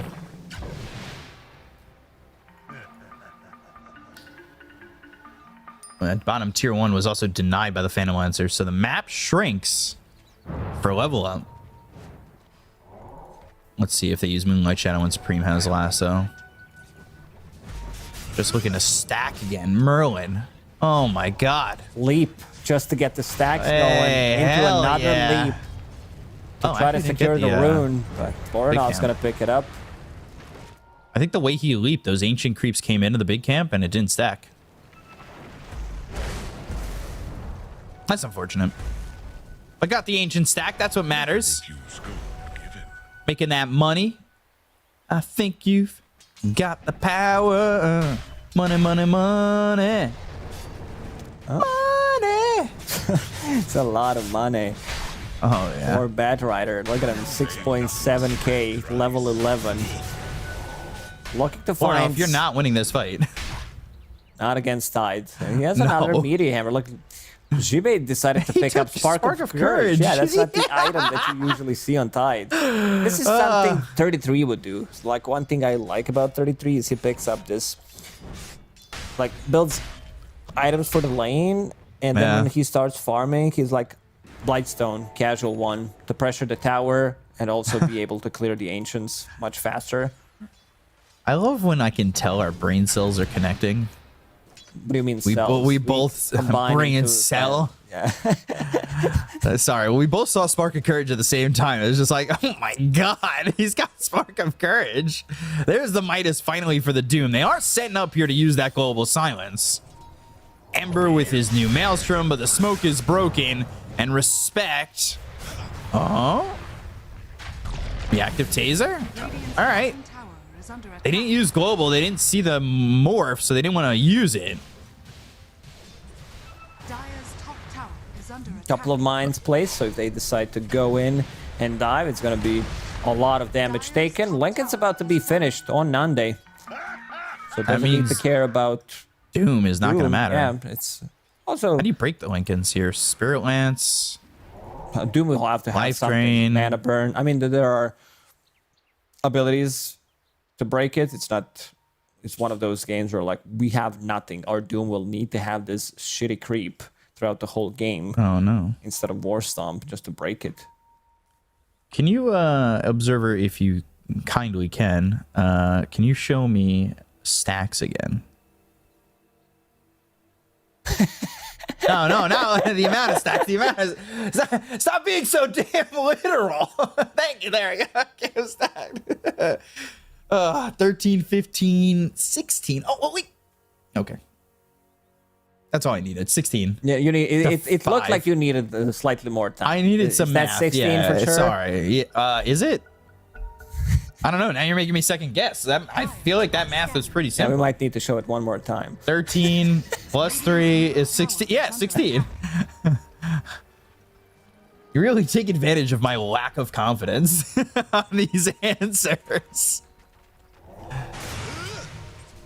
I need somebody doing like the follow-up math for me. I did it already. Double checking me. That's fine. Yeah. They're gonna have this moonlight shadow. No, this is just the smoke. No moonlight used even yet, Radiant and no blink. But if they flame break on me, they should be able to catch him. Unfortunately, there is a ward here, so when this smoke breaks, it's gonna be a little bit difficult. Now they go moonlight shadow. They've got the lasso to follow it up, which should line up an arrow, but never uses it. Brings him to the low ground, and respect dies to Lorenoff while this is going on. All right. A bit of a miscommunication there, to, like whether it's gonna be into arrows straight away or if they need to drag him. So, still, they managed to secure the kill on Doom, who's not as farmed as we've seen Doom's being farmed. Oh, for Looking at sure. the win probability, 63%. I would never like consider Phantom Lancer to not be able to carry the game. The Hawk has been pretty silent, 0-0-0, but still farming up nicely. As soon as he hits that like Manta style into Heart, he should be fine. He could also maybe like decide to skip a Heart in this one and go into Scotty since you're playing into Morphling. Right. But you can also get both, and then your illusions are gonna be super tanky. So, Nande, you know, he was originally queuing up that Falcon Blade, went to Lincoln's, now he's got that, going into the Falcon Blade and then the Manta. I don't think he's going back into Falcon Blade. Doesn't need that extra mana regen. It's just Yeah. this is more than enough. Well, I'm just wondering what the timing is going to be on potentially maybe an Ags coming in for Nande. is under attack. Or enough. I think in this one you might be forced to get something like a BKB. I've also seen Morphlings build into Mjolnir when they play against Phantom Lancer to have something else to deal with the illusions. It's like still not enough, but it's better than nothing. Oh, very low win rate here for Morphling. That was 37.5%. Uh-oh. Every single time we show win rate of the hero, it's sub 50. Every hero sub 50. Everybody needs buffs. Dire's bottom tower is under attack. Any more stacks being made here? Oh. Oh, yeah. Oh, yeah. As a support player, I love seeing this. Sweet and strong arrow. Oi! They got him. And that's going to be a kill there for Nande. I could also see Into the Breach go into Roche and take it like relatively soon. Omi. Caught. Well, proxy mine action. Blast off lands and Hurricane on cooldown. So Respect's going to get the kill. Nande can a little bit of that assist on that. Yeah, they managed to farm nicely on both supports. Your Techies has Medallion, now full Solar Crest. Mirana going into Guardian Greaves, which she's going to have to like give them more sustain against Doom, counter the Global Silence, provides you with that extra, Under attack. like even sustain against Phantom Lancer and the Illusions. Oh, Ooh, that was enough. close. looking. Zibe was thinking about maybe popping that Doc. Ravage immediately. Let's see. Radiant's top tower. Take the tier 1 tower, and now they've got the Arcane Rune. Why not? Middle tower is under Also, attack. just, you know, thinking about the supports on the side of Into the Breach and the fact that they were so far behind. They lost both Wisdom Runes to start the game. And that was a pretty big deal, truthfully. They managed And those to recover. stacks brought him back. Stacking, plus also going for these kills, teaming up with Batrider, teaming up with Nande. A sub 20 minute bots Octarine Core Blink Dagger? That sounds pretty good for a Bat Rider. Bottom tower It's nice. He needs to decide whether he needs a blink first to get the initiation going, because if he blinks lasso somebody, there's going to be global silence to counter it. So they might not have enough damage before they get into these, like, dispels, these Manta Styles, Guardian Greaves. So let's see if he picks it up, or if he wants to play a bit of a safer game, get into that BKB. Batrider, 41% win rate. There What's you go. happening? Yeah, I What's told going you. on here? Everything's below 50. Everybody's sub 50. Nobody wins games. They only lose. Oh, there was this, what did we say the other day? It was a post on Reddit. Like 60% of the heroes have sub 50, maybe even more than 60. Have sub Awesome. 50% win rate, which is pretty nuts. It's like you have 15 or 10 really strong heroes that they get to dubs, and other ones they just don't. Get them dubs. Uh-oh. Gosh. And a smoke being used by Level Up. They're going to need to make big work here, but they don't know this Blink Dagger exists on Batrider. 25% win rate on Doom. Our obs is on fire. Our producing team is on fire. I love it. Blink, lasso on an illusion. They found the wrong one. Global silence, but now that's going to allow them to get a Ravage out here if they do continue to fight. He'll have another lasso in 25 seconds. Octarine Arcane. They popped the global, so that's not too bad of a trade. Ravage is still available. And Lasso's know off which one cooldown is with the real Arcane now. Rune in 15 seconds. Oh, Shibe losing his Blink Dagger. That's pretty big. Yeah, using that with Arcane Rune was... Are they going to expect him to have Lasso again? No, Searing definitely Chains, not. and there's the Lasso. They just get the kill. Yeah, the Arcane Rune made it such a short cooldown. Plus level 15 talent, minus And 10 Octarine Core. seconds. Oh my gosh. Yeah, it's up again in 40 seconds. So Guys, he I can thought be you said everywhere. to me that he used Lasso. What happened? Milan's gonna die in a respect. A little respect. That little bit. Just a little bit. Supreme picks up Wisdom Ooh, he's Rune. getting- oh, the leaps! And he got it. Merlin gets the other one. Dust is used, but it doesn't land, and he just TPs on the outskirts of that.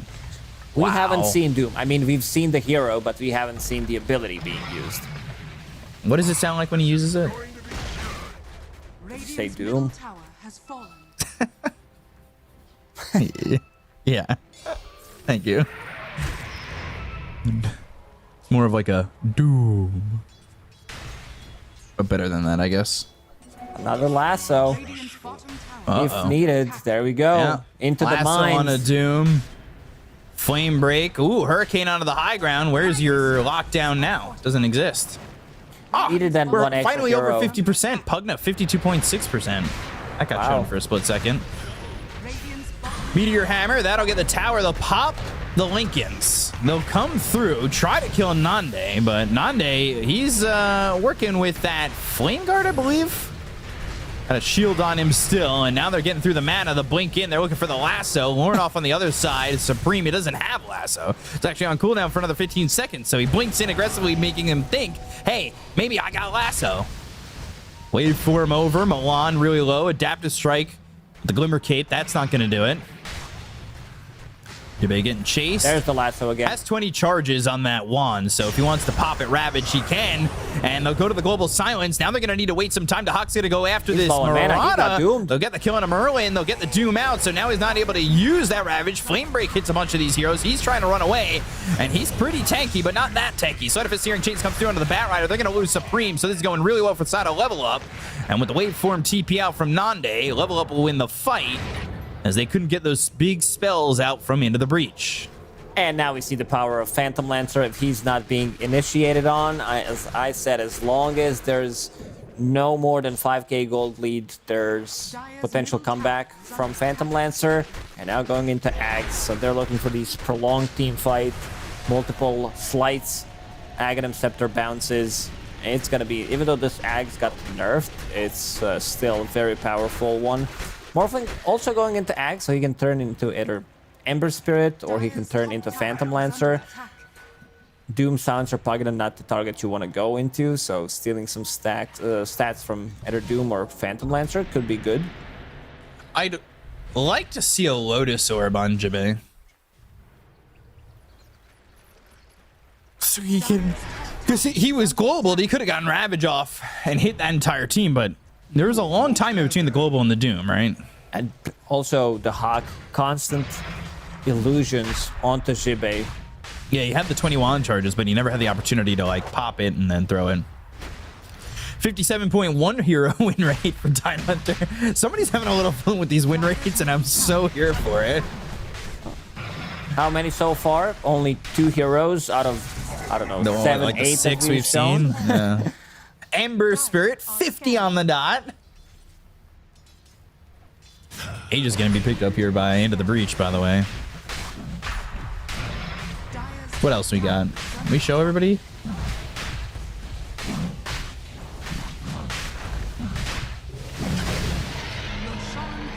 Not again that Aegis. Techies, 41. Yeah, well, 41.6%. Making sure that we've seen it. Now, chat, you've seen it. Take a close look. Batrider going BKB. That's going to be nice. And then Nande, he's finished off this Ags soon. And then he's going to be picking up that Daedalus. This is the build I was talking about in that last game he played as Morphling. Wants to output as much damage as he can, like during Ravage, during Lasso. Lock onto a target, instantly kill it. Also, the more damage you have with level 20 talent, Waveform attacks targets. That's like one way to deal with those illusions. Then you get to level 25, minus 40% cooldown. And also, having Specialist Array. Ooh. Have 2 extra targets. It's kind of really crazy. It's not that big against the Phantom Lancer anyway, but it's something. Meteor Hammer. It's kind of crazy that this net worth was 8K just 2 minutes ago. There's the Ags. Radiant's middle tower is under attack. He turns into Phantom Lancer. Now he's got illusions, and he's got that Ags.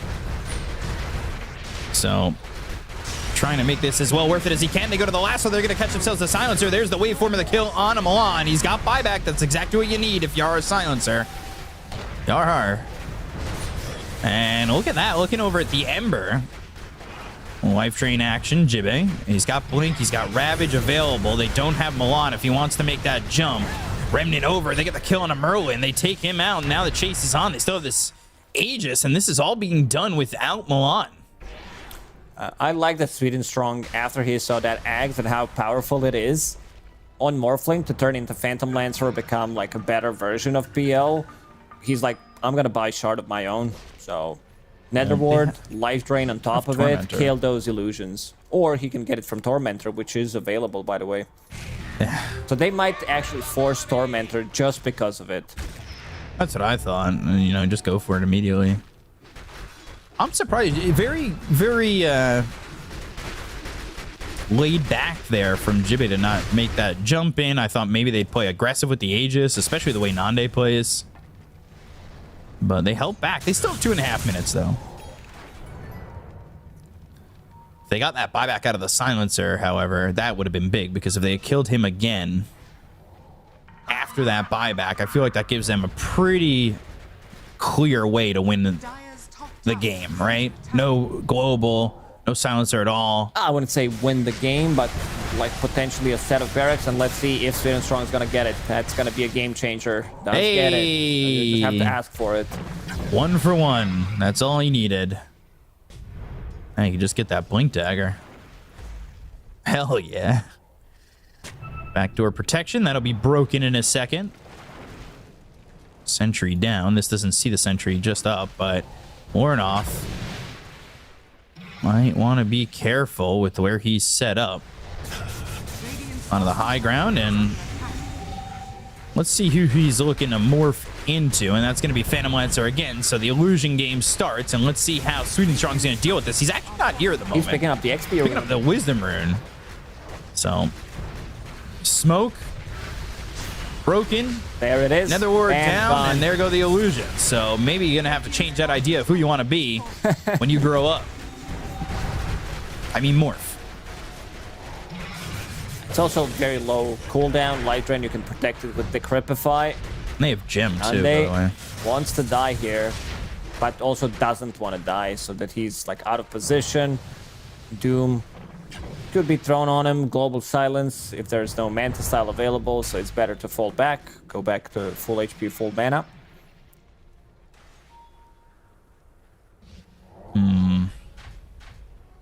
Radiant Obviously, PL being the ultimate carry in this game, right?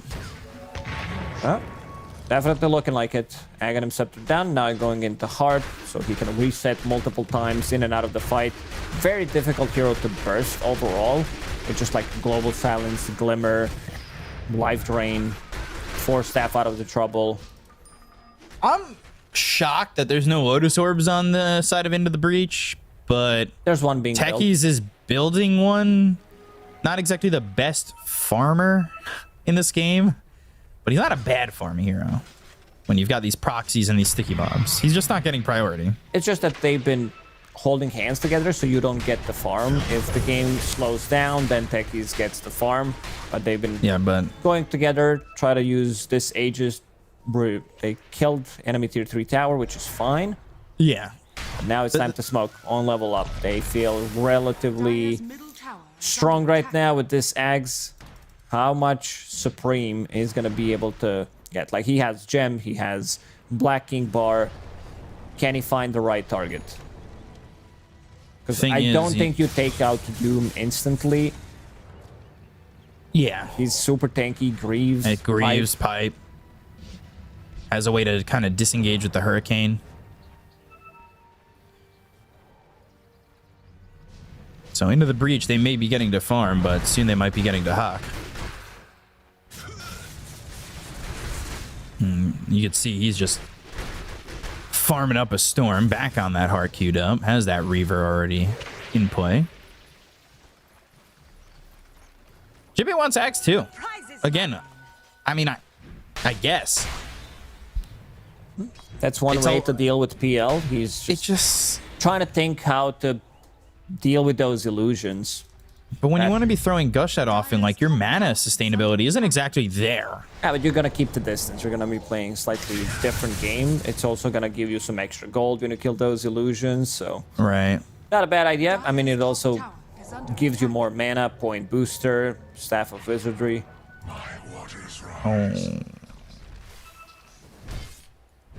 Going towards Own Me. Tower is under attack. Doom doesn't have buyback, so getting this kill is pretty significant. Blink. Oh! Oh! Whoa! Fastest Nothing. fingers in the West. Bwah, bwah, bwah. Just Is it? blinking out. Is that from what was it called? Good, bad, evil, worse? I don't know. I watched it like 45 years ago. It came out 70 years ago or something. It's time for a duel. Yeah, fastest fingers right there. Back to 4K net worth lead. So Into the Breach still farming relatively effectively in this game. Tide's keeping up with Doom, which to me seems insane. Yeah, considering yeah. he has good, Midas the and bad, Devour. the ugly. Yeah, that's the movie. Wah, wah, wah. Next So Roshan down here for Roche. could be up in. Ooh, what 10 do you think? seconds? I'm gonna say 50 seconds. I'm gonna say 37. I mean, oh. That felt so good. I was so happy with that one. I've never been happier. Put me on the prices right if you guys have that near you guys. It's a good show. Did you guess it correctly? It was 51, but you know, right there. Okay, I was there. But what was it? 50? It was 51. Yeah, my guess was 50. I was so close. It felt so good. Best part of my day so far, Radiant are scared. other than being with you guys. See, the Hawk. Cream. Oh, They know. is that an illusion? Is it real? Blink, Ravage coming through. Global Silence a little bit late, but now they've got the BKB. They still have the Silence though, and they need to start to maybe retreat on this because Respect is dead. Tendrils of the Deep stuns him up, but where's your damage coming from? Nande's coming from behind. They're looking for Omi. They've got themselves the Inferno Blade. They have the Silence. Meteor Hammer's going to drop down onto the real PL, but it's only for a split second. They get the kill on Omi. Nande's going to get the kill there. They look over at this Tide Hunter that chases on Jibe. He'll use that Anchor Smash, Remnant back and forth. They get the kill. They'll take the Tide. That's 2 years down on the side of Into the Breach as they hit that lasso. Waveform over. Pugna, he is going to survive. Flame Break, Life Drain, and enough. stay alive. All right. Jeez. They moved him away Everything. from Morphling, so the damage didn't come through. All they needed was another right click, so Yeah. no So they're buybacks gonna get being Roche. used. So that's a bit of a surprising one, considering it's like Radiant Roche, Yeah. and yeah, they're picking out. We gotta kill these two supports first. Nanda's like Pugna, Silencer, take them out immediately. Global Silence was actually on point. After Batrider popped BKB, Global Silence just hit it. He knew which Phantom Lancer was real. Ooh, Another can they get back lasso into this? is available. I think they have time. This is not the fastest Roche. Oh, it's going to be so close. Cream. They need to go. They need to go. They need to go. Warnoff, Aegis! It's going to be picked up by Warnoff. They'll get the kill. The Blast Off's going to She's come on in. that. Now there's going to be a bit of an issue. They go for Warnoff, though. The proxy mines are down. They're going to remnant out of this one. Dahak's going to be at half health. They look to get the kill on a Sweden Strong, but he's life draining on this Nether Ward. Dahak going in on Anande, who's morphed into this Phantom Lancer. They've got themselves the War Stomp as well as the Inferno Blade, but there's the Doppelganger looking over at Sweden So Strong once many again. They need to get the illusions. kill here onto the Pugna. It's starting to slow down the game. They get the kill on a Sweden Strong. They're going to use that Reactor Taters on nobody, but Warnoff down on low health. He's trying to survive on this one. They're going to buy back, though. Drop down the Meteor Hammer. It's not going to let any of these heroes. Now Supreme will eat the cheese. Own me. In a little bit of trouble, so is Warnoff, but he's got that Aegis, so if he dies, coming back full health, full mana, might not be the biggest issue. Doesn't want to die, definitely. That's like 4.5 minutes still left on it. So Smoking only and one going? buyback. No. I want to see the Ooh. damage dealt by Morphling. 5,000 by him, 5,000 coming out Both from him, PL as well. Again, they and Ember. couldn't finish off Pugna. He survives with Dandelion Amulet plus Glimmer Cape. That's extra 600 magic damage block. Yeah. He doesn't die to Morphling. And then a Force Staff, gets the Life Drain, gets the Cripify after Morphling starts to hit him. Ooh. Yeah. I mean, Sweden Strong bought back, but didn't die a second time. Yes. The second time he didn't die. He bought back pretty early in that fight. But still, they So- need to take him out first. Like, Pugna's causing way too many problems, because if he gets the Life Drain onto Netherward, he kills off Nande's illusions. Nande now picked up a Blink Dagger, so wants to Ooh. find this Silencer, get on top of him, Manta style, bam, kill him. He wants Butterfly and Swift Blink. Dire's top This is like the most explosive damage. Double Lasso, soon to be double Refresher. Triple Lasso. On Tidehunter, he has one queued up, went for that Aghanim Scepter to deal with the illusions. Where's the mana coming from? That's the question. Like, where is he just gonna create mana? Yeah, well, I mean, 2.5 mana regen from Meteor Hammer. I don't know if Some that's gonna stick be enough. charges, Arcane Boots. Oh, Merlin. Dire's middle tower is under attack.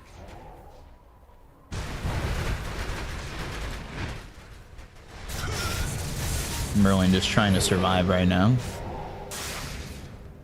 As he leaps away. He's, you know, Tower is under just trying to survive so he could tell his mollusk joke. Very famous, classic joke. Look at Supreme. Your camps are mine. More stats. Hitting these neutrals. Gets a tier 4. He would love to get a Spell Prism or a Ninja Gear. Yeah, there it is. Ooh, Courier right there. Oh, there's- Warnoff right there. Uh-oh. A Blink.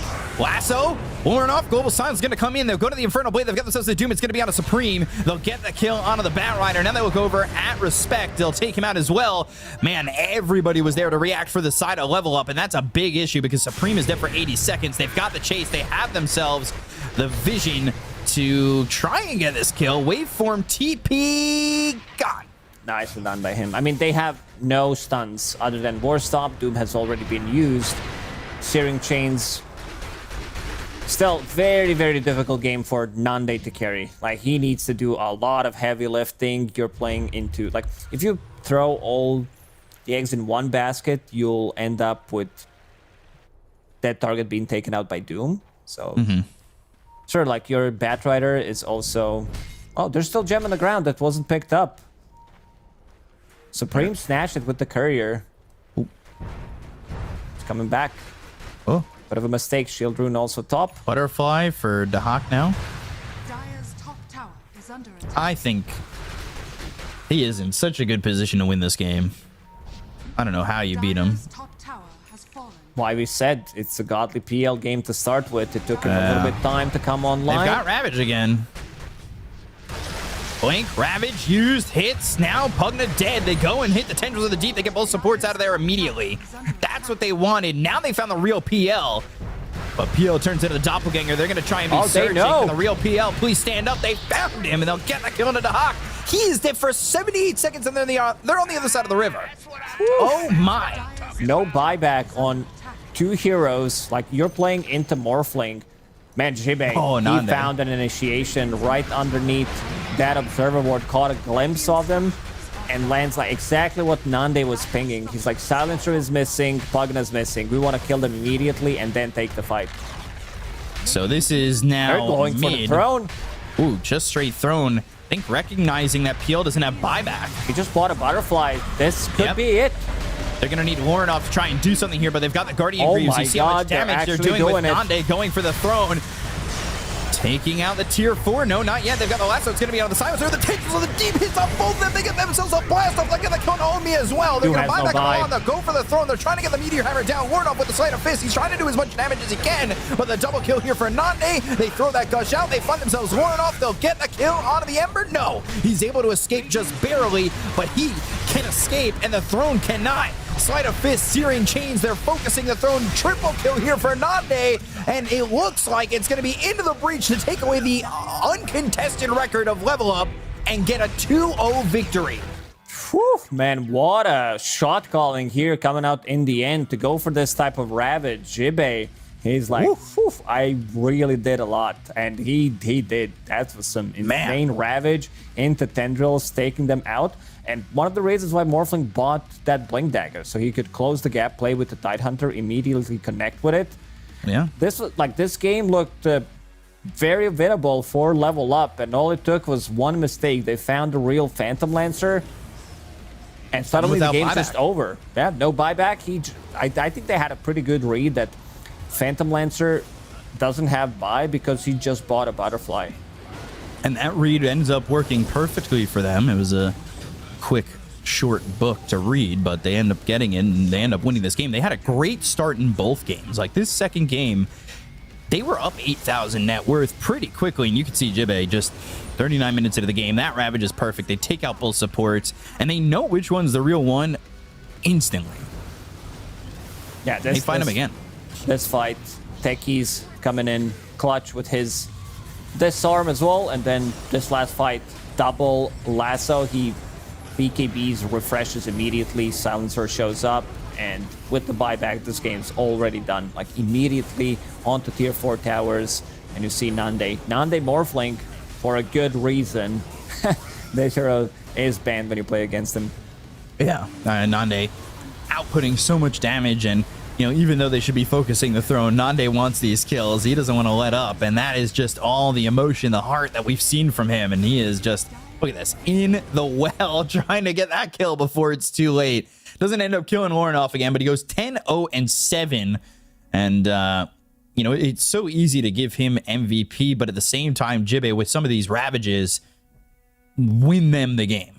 So yeah, it's kind of hard to choose MVP. Like, Nande is the one who kind of like carried the game. He was always there, but so has been Jibe. Like, Jibe with those like 2 Ravages with the Tendrils follow-up is what actually gave, like, him being at that point where he's like, oh, I see 2 supports, we're gonna jump them and immediately kill them, is actually the start of that dub.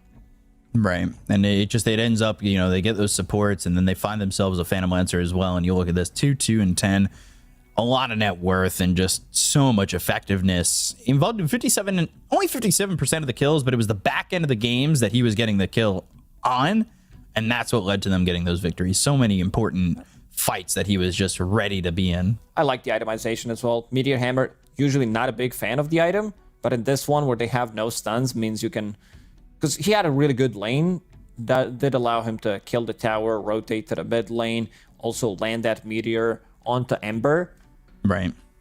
and then getting Ags, finding the PL, dealing with those illusions, slowing them down, plus Gush, plus Anchor Smash. It's a lot. He was exactly where you needed him to be, compared to like previous Tide performance in the game number 1, where he really struggled to find any openings that were like late Ravages or went on to BKB targets. But yeah, into the breach, man. What a performance today.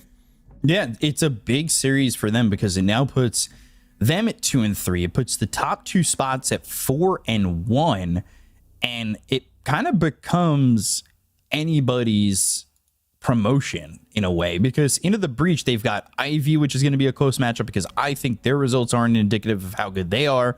And then if they win that, they face Xmonaspa, who is that other top team, and this could be them getting promotion just based off this last series, right? They looked good enough there for sure. They would need to play tiebreakers because they already have like 3 losses, so a lot of things need to align for them. But looking how things are standing right now, I feel like there's gonna be bunch of tiebreakers coming out in this Div 2. Yeah, I'm a little worried it might be tiebreakers from like top to bottom, where promotion is like 5 and 2 and then 4 and 3 at first and second, and that second slot's going to be 4 and 3 down like 4 or 5 places, the way this is kind of setting up at the moment. So it's certainly interesting. I mean, to be now with that second win and to do it in such clean, not the cleanest fashion, but 2-0, you know, it wasn't a 3-game series, and this was a 2-0 for them, which is absolutely stellar and puts into the breach in a great spot. And you could see like Nande played really well, Jibe played amazingly. This whole team really knew exactly what they needed to do and use their aggression and their style to get into this, right? Yeah, the team's I mean, even some series that they lost, like they played really well. In some they got like stomped, but team definitely like even Ivy. This is why we said it so many times that Div 2 is so stacked, because any team can pretty much win against any team, and we're seeing it so far. Level Up until today, they were undefeated, and this was their first loss. And now things are looking, even for some like other teams, this opened up. Oh, we can still qualify and potentially go to that Div 1 because of this loss from Level Up. Yeah, so we've got ourselves an interview with Respect. We'll bring them on in here. As this is Respect. Welcome to the interview. Congrats on the win. Big win over the formerly undefeated Level Up, and you guys did it in a 2-0 fashion. Must feel pretty solid, right? Yeah, we didn't expect it at all. We was kind of sad from the previous games, I feel like, for me, but we nailed it. It was unexpected, even for us, to just 2-0 these guys.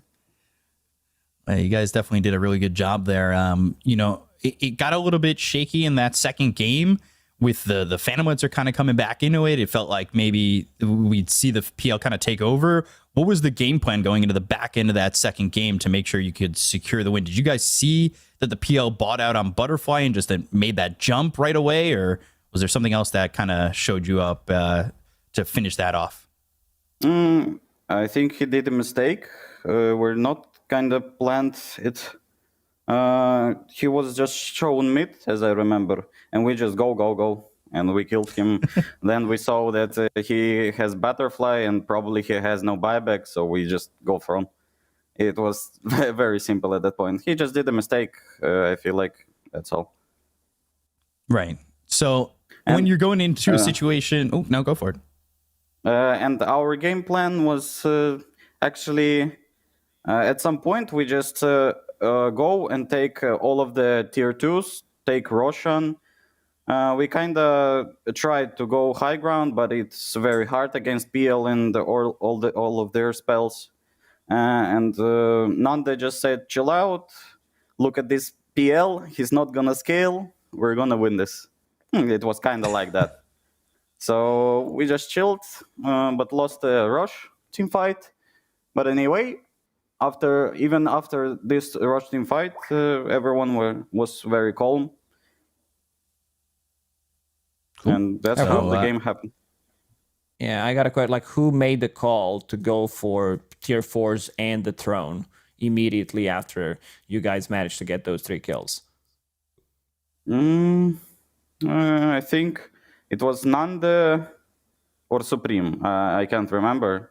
Or they both, I feel like. It's like just I go could through. feel, yeah, I could see Nande saying it. You know, dive the fountain, go for the Yeah, towers yeah. immediately. Closer the fountain he is, the stronger he is. But Did you as the casters hear the comms of the games or no? For the first game, yeah, we heard some of the comms about you Like guys. You in know, the second game, when we was pushing fountain, Nande just saying, "Don't hit throne, go kill them, and just go into the fountain." We're screaming to Nande, "Kill the throne," but he just goes to the fountain. He wants to kill them. It's Nande.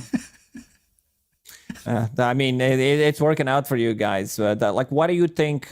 Like, what's the difference that you guys showed up so strong today compared to some of the series that you had so far in the DPC? I don't really know. That was just unexpected to all, as I said. As a joke, maybe, but we didn't play scrims for 2 days. So maybe it was like very fresh for this series, and even our pre-game before this official was cancelled. So we just literally didn't play scrims for 2 days. Maybe So that's the key. Okay, so that's gonna be the plan coming into your next series, to not scrim or play any pubs or anything, just show up and dominate 2-0.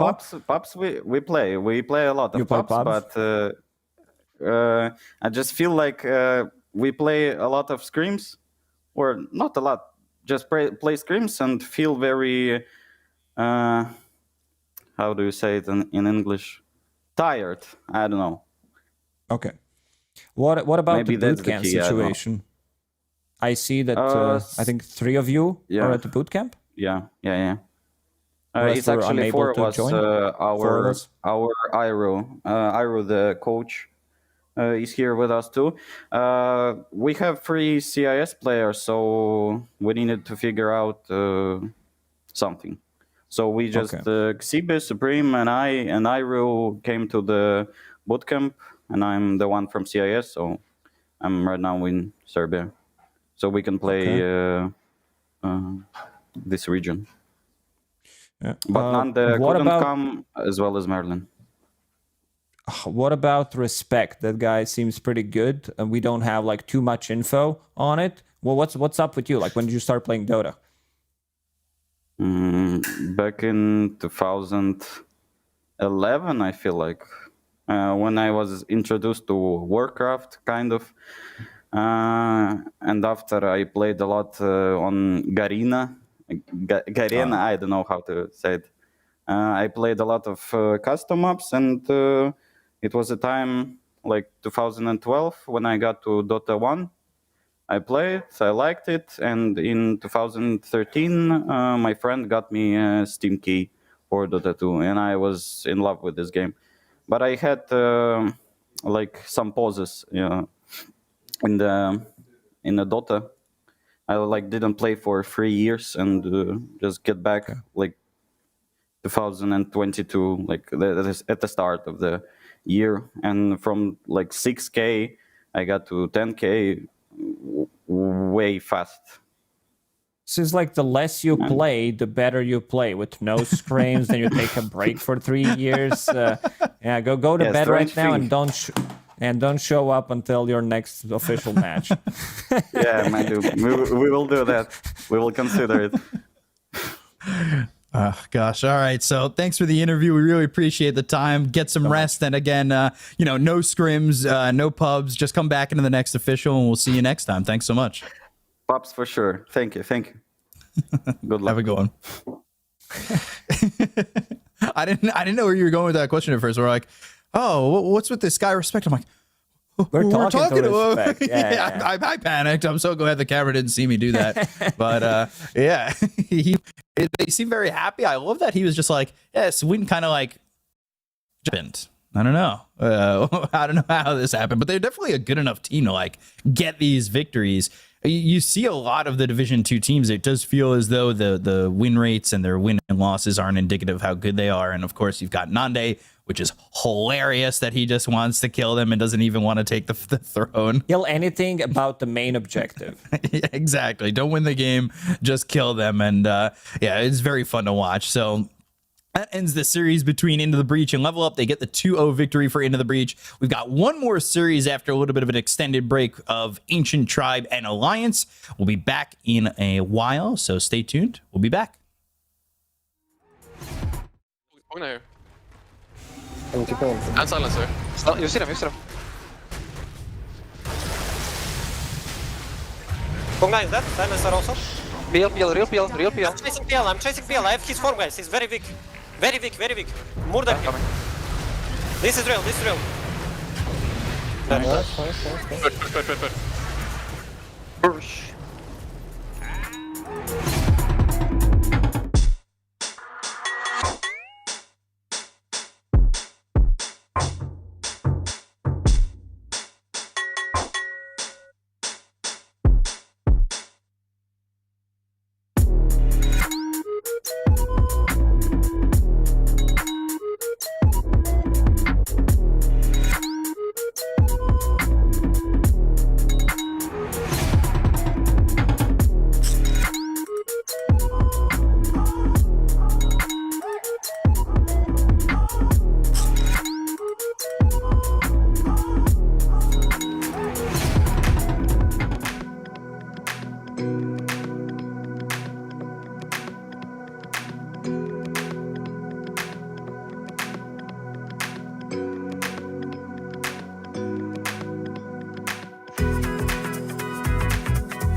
right, and welcome back here to some more Western Europe Division 2 action. A little bit of an extended break because of a 2-0 from Into the Breach over Level Up.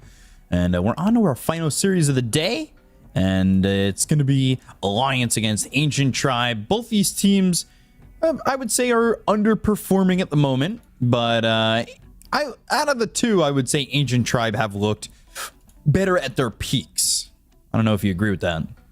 Yeah, I mean, Ancient Tribe, it's just like they play relatively good Dota for the first like 15 minutes of the game, and then it becomes pure chaos. It's like, what do we need to do? You'll have some random deaths on one side of the map. You'll have people overextending.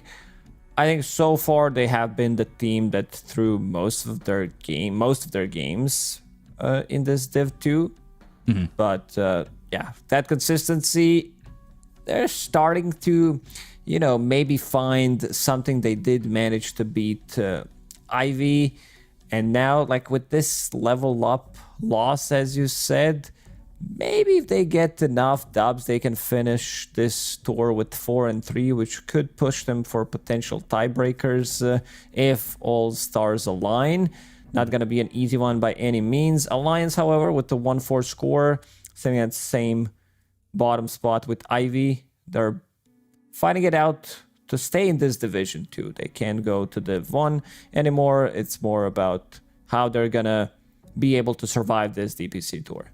Right. So we'll see how this goes, because I would say the beginning of Ancient Tribes games have been good, whereas the beginning of Alliance's games haven't been as good. And we'll see if we find Ancient Tribe on a better advantage, right? I don't know if you agree with that statement about Alliance. It seems like a lot of their games end up in the typical rat Dota. Let's try and figure out if we can cut some creep waves kind of style.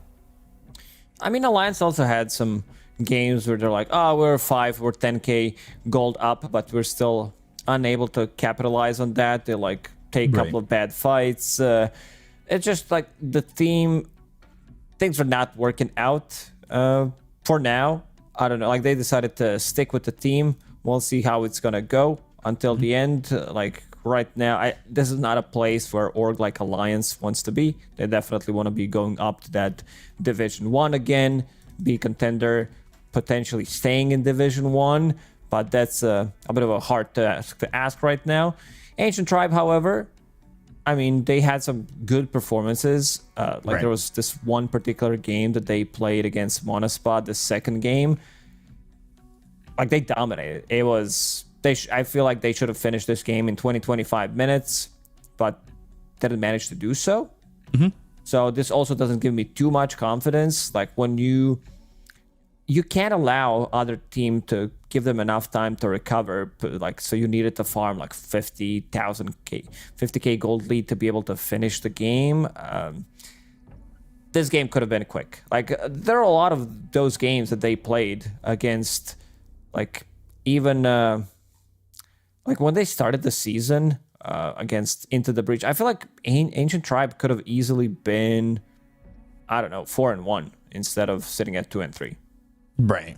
So we could see what Ancient Tribe can get done, or if Alliance are going to get themselves to a little bit of a better record, because we're getting into draft number 1 now.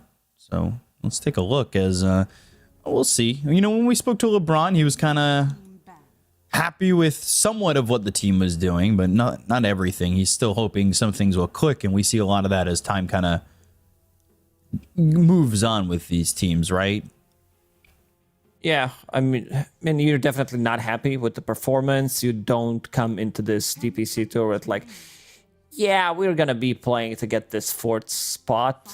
We're pretty happy with this one. You want to be going to that Div 1, competing with the strongest teams from the region, and there's a bunch of them to gain more experience.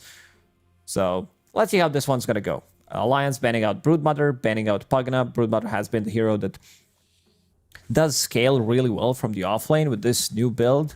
We've even seen some carry Broodmother from NA Div 2 region. I mean, some teams probably going to see it in action, try to pick up on it. I think it's pretty similar to Lycan as a hero, who was exclusively played from the offlane, buying these auras, Helm of the Overlord. The other one was buying Guardian Greaves Pipe. But now yeah, you go for like Manta Echo Saber build, Harpoon, and you scale so well because you're a universal hero. That was that Kiritsugu position 1 Brood that we saw 3 times in a row in NA. Dire team pick. And we see Undying first into a first pick Enchantress with an immediate follow-up of the Morphling. Obviously, we just came off a matchup where we saw Nande use that Morphling and do really well. We'll see if this is going to be Lil Pleb who plays this safe lane Morphling or if it's going to be elsewhere. This is Pleb's hero, most def. 10 seconds remaining. He loves to play the hero. He plays it well. So far, he can turn into Undying, which is going to be good. You have Tombstone, you have Decay, you have some sustain from Salt Rip later on when Undying starts to get it. You're going to be looking to go for some higher priority targets with that Morph when the game goes on, but we'll have to see. Enchantress Morphling, strong lane. You have Enchantress that does a lot of damage, stabilizes most of these safe laners. So now I think it's time, but I think these 2 heroes are relatively punishable if you open up in the first phase because you don't have any kind of lockdown. They don't have stuns, and this is where Batrider is going to come in. So potentially a position 4 can be played by S4, can be played from Chuan on the mid lane. So not revealing anything yet, keeping things pretty open.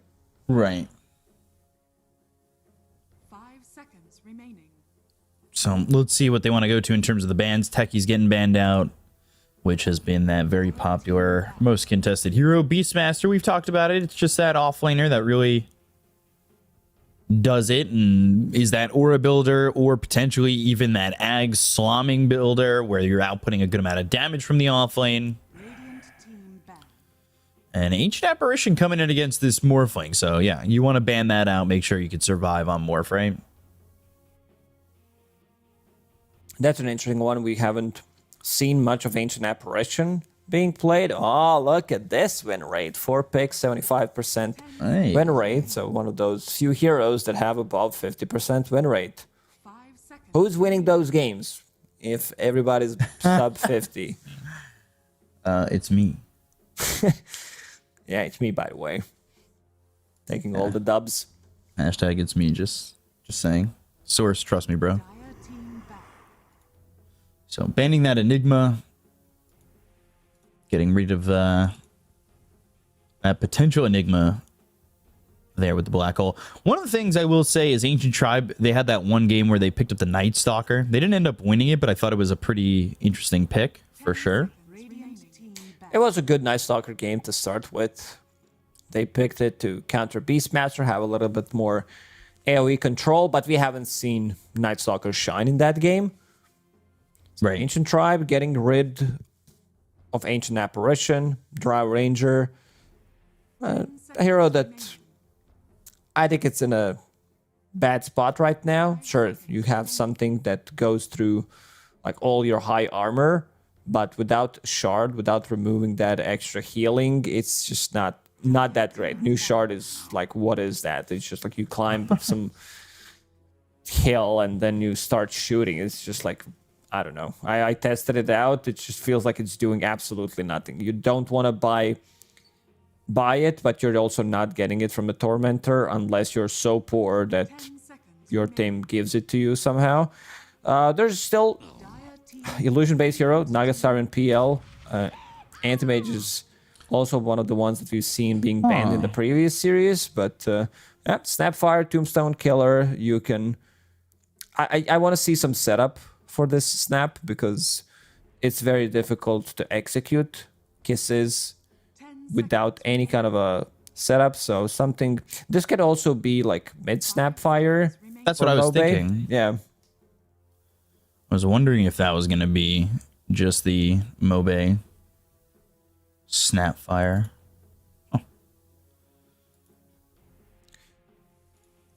I think any illusion-based hero, especially Naga Siren for Charlie, I think he plays it really well, can work out. Or if he can play Muerta. And this hero is not easy to play by any means. Let me just check. Can't find anything. If Charlie managed to get some practice in S4. Like, very focused on the camera, as we can see. Underlord getting picked up, 50% win rate. This hero gives you some mobile aggression and has that global presence. You can use that Fiend's Gate. So it'll be interesting to see what they do with this. Also, the Firestorm's quite nice in lane. The Pit of Malice we've seen is really good when you're able to follow that up with a lasso, because you throw down the Pit of Malice, if you get that initial lockdown and then the lasso hits, you can keep them right there and have that Pit of Malice go off again, and you've just got some pretty sustained lockdown. It's not terrible. Good against Morphling overall. Keeps him in place. Into Firestorm, percentage-based damage. If he's morphing into Strength, that means he's also going to deal more. I'm down for some Naga Siren. There we go. It's there. It feels really nice. Ancient Tribe now needs to have some kind of ways to deal with it. There's Ember still available. You need to have something. I think Queen of Pain also works. Right. Unless they want to shift this. Because I feel like you need to shift this Snapfire to other position. Most likely position 4 right now. Can't be played as an off lane. As well, the hero is very versatile when it comes down to roles. Lions played this Naga Siren against Into the Breach and ended up losing. That was in week 1. It was the second play day that we've had here for Western Europe Division 2, so a bit different then. Going to the Legion Commander.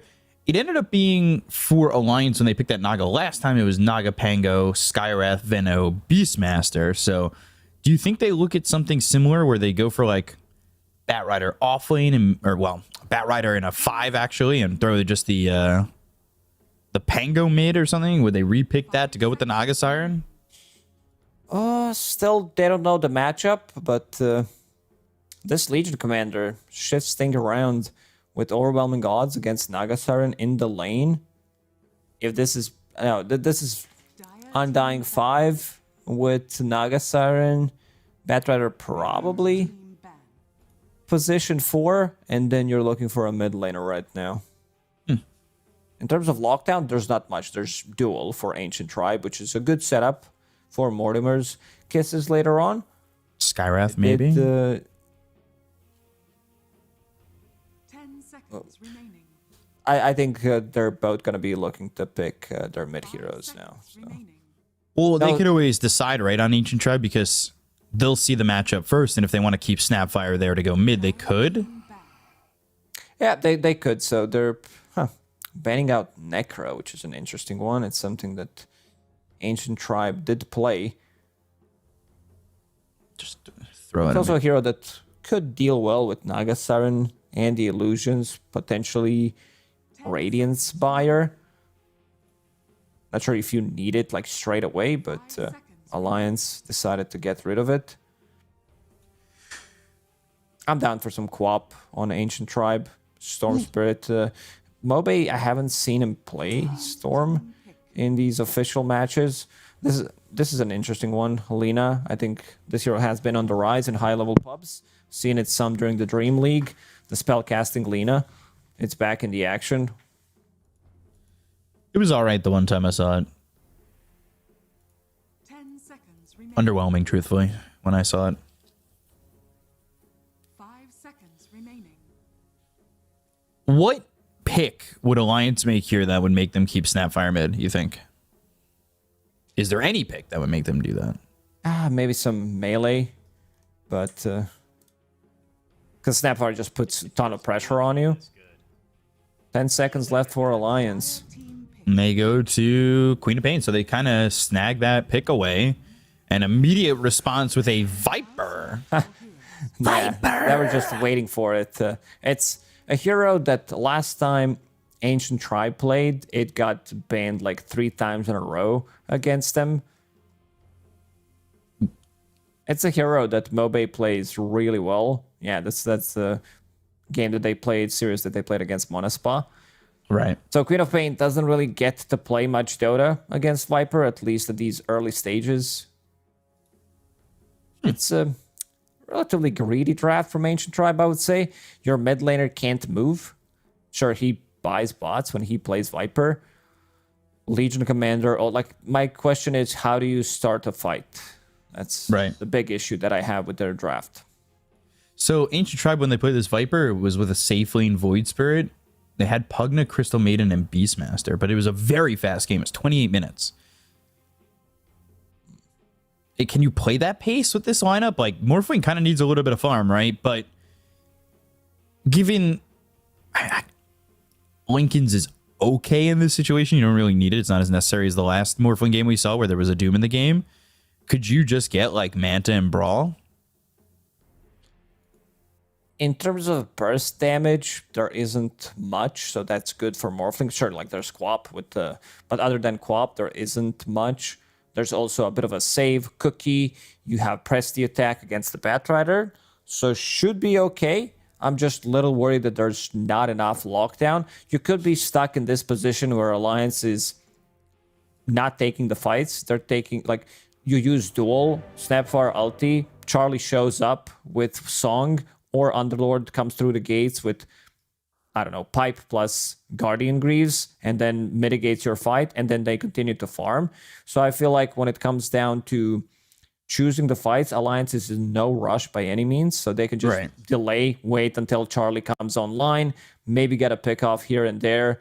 So I don't know. Now that I've said it, I do favor what Alliance had, other than this mid matchup, because it's not an easy one. Okay, so we'll have to see. We'll get into this one and take a look as they're giving each other the good looks, have fun. Actually, Low Pleb said, "Goo Leduc, have fun." Yeah, good duck. Have a good duck. Yeah. Yeah, he kind of threw the D really late into that. His one hand was moving quicker than the other. So, Goo Leduc, have fun. We'll see how this goes. Assume that he's typing with both hands. True. I guess, yeah. Maybe he's got one of those like keyboard mice things where the keyboard's on the left side of the mouse and he's just typing with that at the same time. Probably not. Still kind of hard to play Dota with that, but that MMO mouse. 12 buttons. Used to use that Naga Hex. Have my space on one of the buttons. All my items are on my left side of the mouse. Naga can use Hex in this one. All you have to do is buy sight. True. Oh, hello. Oh, double decay. And double decay. Always nice to start with the double decay. But Alliance getting 3 bounty runes. And might kill Lil Pleb. S4 there with Ponglo, and they're chasing. They want to get this kill. He's shifting and healing and shifting and firestorming. And there is a ward behind here, but nothing else they could do. Unless they throw a deep flame break. Oh. High-fiving with the tower. Oh. Well, Pleb, another flame break, another firestorm. They need to help him out. LeBron is bringing in a bunch of regen. And he went Impetus level 1. All right. We'll see how that damage is. Flame break hits both of them. Never fun to both get hit, but the Impetus shots trying to do some damage on a Ponglo. While mid, already, like you said, Viper's going to make this life. Moby's going to make this life for Chuan really hard. Yeah, look at him. He's like, what do I, guys, I can't play Dota. Viper already on top of me. It's like, you can't use Shadow Strike because of Corrosive. You can't hit him. Chuan already forced to eat one branch. Still needs to farm 100 gold somehow. He could be in trouble. He could be dead. If Mobe had like 1 mango to work with, Chuan is dead on the mid lane. Now has Blink available. Gets the deny. Bottom lane, Legion working with 170 health, but does have a wand to start the game. And that'll be first blood for S4. Killing off LeBron. So already, Alliance making a little bit of a stand. They get that first blood. Thought maybe the Viper would get it mid. And now has that bottle shipping out for the Queen of Pain. It never feels good when you can't use Shadow Strike on Quap when you play like against Void Spirit. I don't know if there's some like Legion Commander on a mid lane. Ember Spirit who can dodge it with Slight. Chuan already forced to use that Blink. Moby has this bottle, so he's going to be able to regen that mana, and I know he's got that bottle as well, but sustained right-click damage is going to feel pretty bad, and especially if you can't control these water runes. But no support coming over for the side of Ancient Tribe. Bottom lane, trouble for the Legion Commander, trying to survive it out, but can't do so. Hunskin's got himself a blood grenade on him and will be traded by Alex. So first kill on the board for Ancient Tribe. And one water rune picked up by Moby, while now Ponglo goes down a little pleb. And they look over at S4, but at full health. More than fine. Little pleb getting that kill, so gold for him, and he's looking to get into those treads as quickly as he can.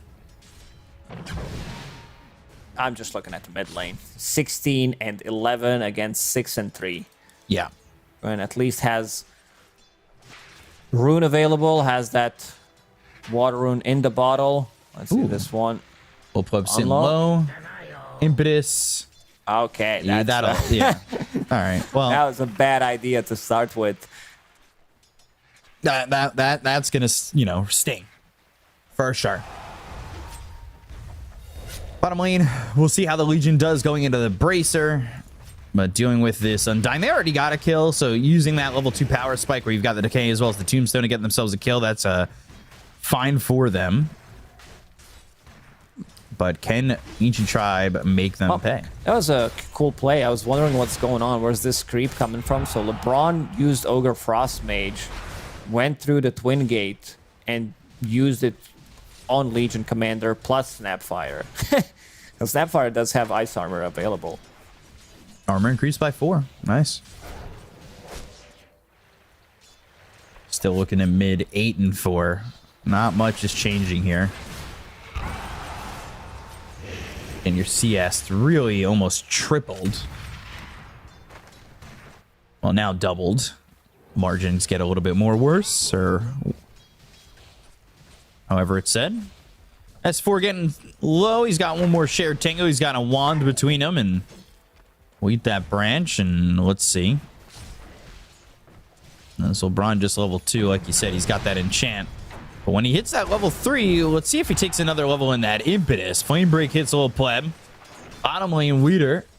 He's getting chased with a Decay, so there is aggression on both ends, and I'm not getting tricked by this Morphling yet. You will pretty soon. He eats the Tango, gets even the healing salve, so we'll go back to almost full HP. Always a thing with Morphling. Half level lead here for Moby. Yeah.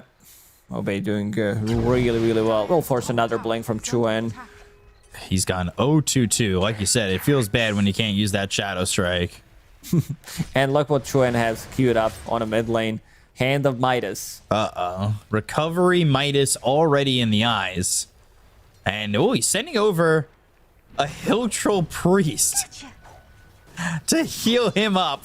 He doesn't need any help. This is not fair. If I was Chuen, I would be all chatting right now. He doesn't need the help. Go away. Oh, Blood Grenade, Scatter Blast, Decay. Oi, boy. They've got the Ensnare, and we'll get away for the moment. No way he's out of this one. He is. Alex is free to leave if he wants.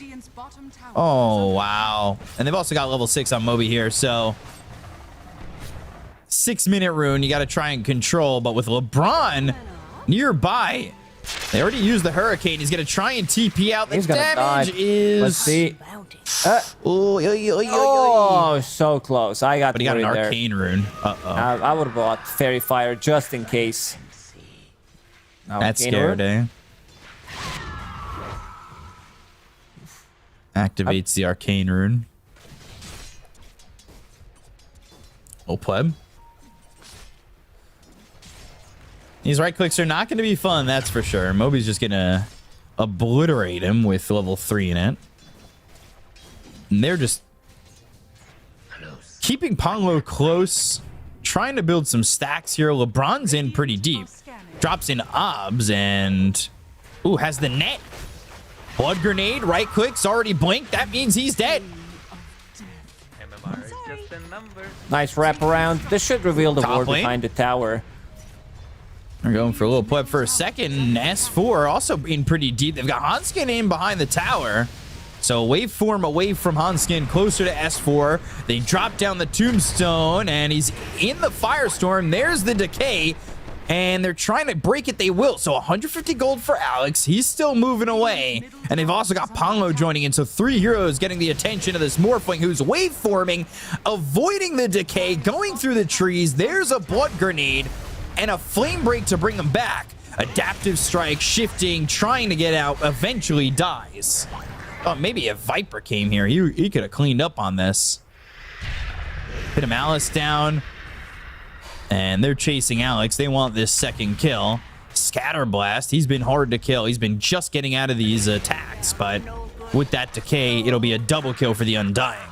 It took him a lot of time to get to this kill. I want to see some extra aggression in this bottom lane. Try to get a kill on Naga Siren. Get some dual damage going on Legion Commander. A lot of gold for Undying.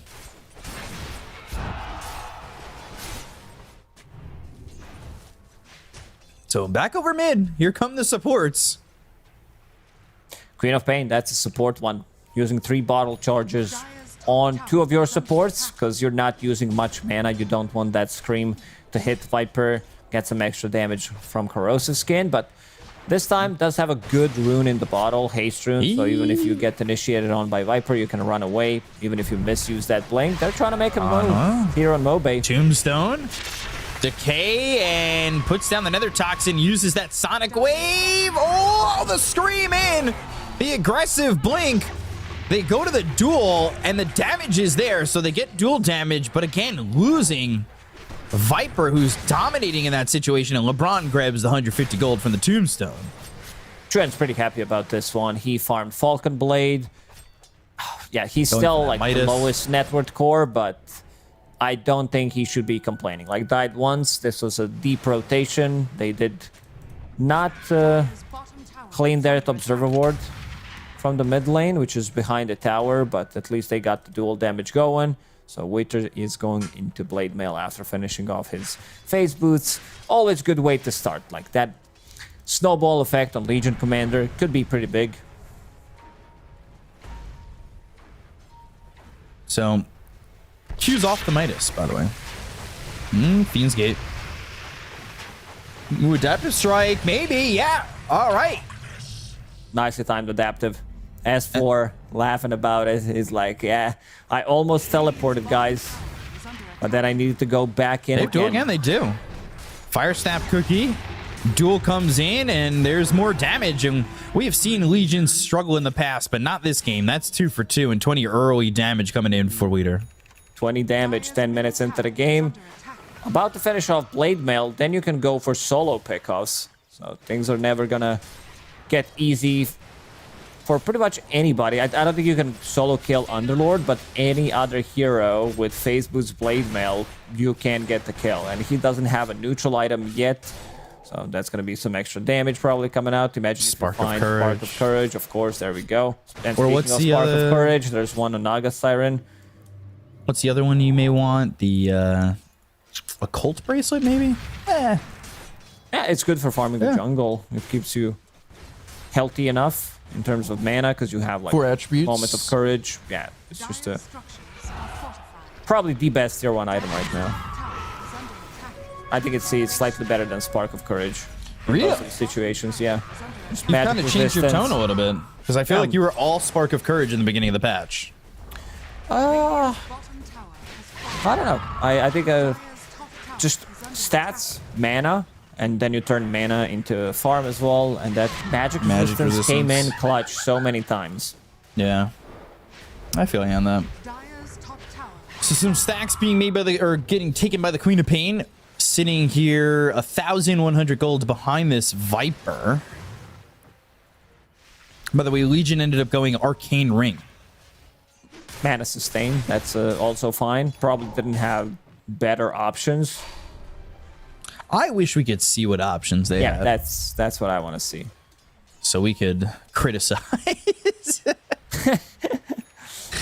Well, so Charlie, you could criticize. Ooh, got the duel off. They've got the kisses. They'll get the kill. Winner, winner. Chicken dinner. And 30 dual damage. 11 minutes, 50 seconds into the game. that's massive. That's big. Charlie pinged out where the ward is. So this should get dewarded. Radiant's bottom tower is under attack. That's what Deward did for them, Is under attack. which was get the vision to get that kill.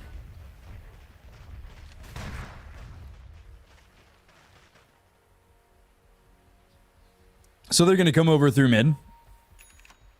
Or at least they thought about it. Send Ponglo back towards top. He really wants that level 6. And they're going to smoke. So 2 heroes smoke. But you're starting to lose Charlie's ability to Radiant's bottom kind of sit down here bottom reliably. Yeah, That's why they're coming bot. putting pressure, and you can see where LeBron's pinging. He's gonna go for these couriers. deeper camps. They want Charlie again. But now they see this Queen of Pain, and LeBron's level 6. This isn't the easiest kill to get, and it's not a kill they can get. They That need smoke gets them the Lasso. D-ward. They need Pit of Malice, like any of these two abilities. And they're gonna get this D-ward on one side, D-ward on the other side as well. Ags for the Viper after these boots of travel, so wants that nosedive ability and that upgrade of the corrosive skin. It's the build that Mobe has been going for. Then pick up like Manta style. Continue to farm up. Kaya Sanj. I love the You can also go into Maelstrom. This one, I think, like either Gleipnir illusions. or Mjolnir to deal with Naga Siren illusions. Yeah. They don't lack AoE now. You have Mortimer's Kisses, Scatter Blast. You killed Charlie once, slowed him down. I was gonna say, by the way, I love the Viper corrosive skin description. I love the word exudes. Viper exudes an infectious toxin. It's like talking about a spider, you know? It exudes this venomous spit or whatever, you know? Like one of Then those we have frogs. like description, new item. 7.33 new item. Legion Commander's missing. They know that they're gonna be going for Has some that duel. blink Probably too. thinking Oh my that god. he has Blink available. That's insane. Blink blade mail already. Blink, duel, blade mail. Mortimer's And kisses. kisses. Oh, cannot get the victory, but they will get the kill. Sonic Wave used. Witter still alive. Cookie to get away, but the blink aggressively. And now the attempt to TP out. Whoa. That was a nice play from Chuen. Whew. Manages to get something out of it. They even bring Pleb to this mid lane. Going for the tankiest guy. Underlord Cloak. Definitely what saves him there. 2 points in Atrophy Aura. Some Vanguard blocks as well. They used everything. Didn't get the kill. I mean, they got the kill, but didn't get the dual damage. Man, that was a very aggressive blink. What was a little pleb? Oh, he's got the Yasha, and he's got the Morbid Mask. He's farming really well too, but so is the Naga Siren. Is Naga the end-all be-all carry in this game? Not necessarily. I mean, you're playing into Viper, who puts down Nether Toxin. Nosedive as well. Good against Naga Siren. You can take one of the illusions with Enchantress.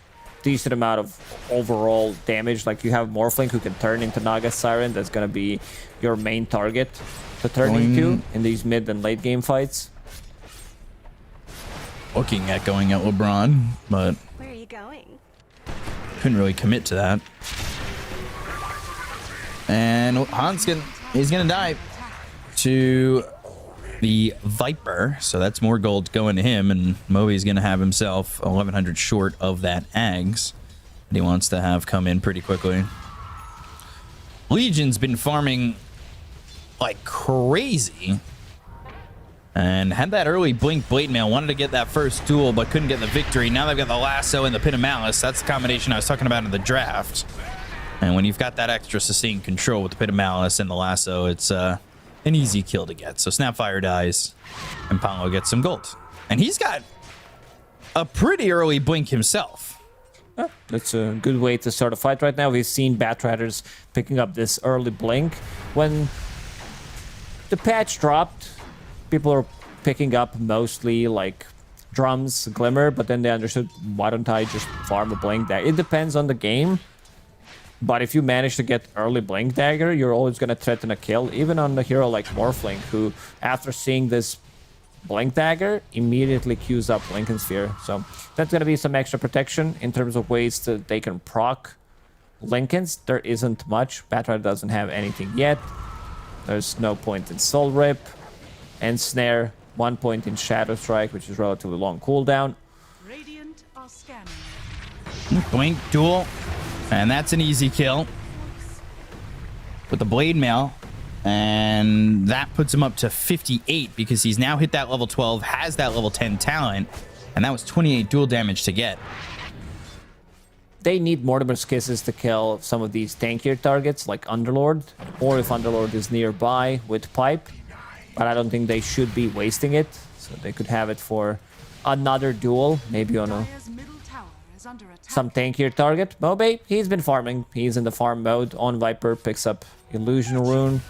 100 from that Ags, now 25.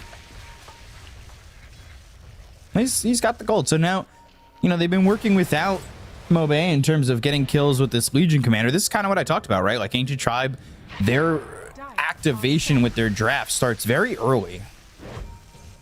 It's just that Queen of Pain got shut down immediately. This is like, you are playing against Viper. Doesn't matter if you win or lose this game as Alliance, you'll ban Viper in the next game. No doubt about it. It's just like, oh, they forgot. Lasso. But it's a Only hard kill to LeBron. get on Enchantress, who goes to the Nature's Attendants, but eventually the magic damage is too much for him to handle. So They just smoked underneath the vision. The ward caught the glimpse of that, so they know they're coming. Charlie, Mortimer's after Kiss that is not available yet. one death, is staying off the grid. He doesn't exist pretty much, farming in these outer rings, not showing up. Was thinking about going into Heart immediately to tank up, but seems like he wants to play a bit more early oriented game, join some of these fights, going into Orchid. Not gonna be as powerful because there's already Manta Style on Little Pleb, and also press the attack on Legion. They're waiting for somebody to show, but everybody's here.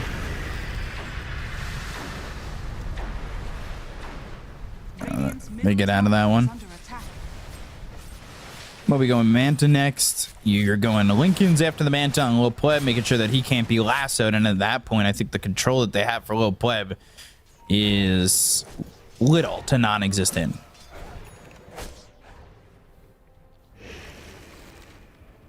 That's going to be a big issue when Morphling's able to just kind of freely do whatever he wants. You get the Lincolns, get the Ags. Like you said, you could turn into the Undying if you want.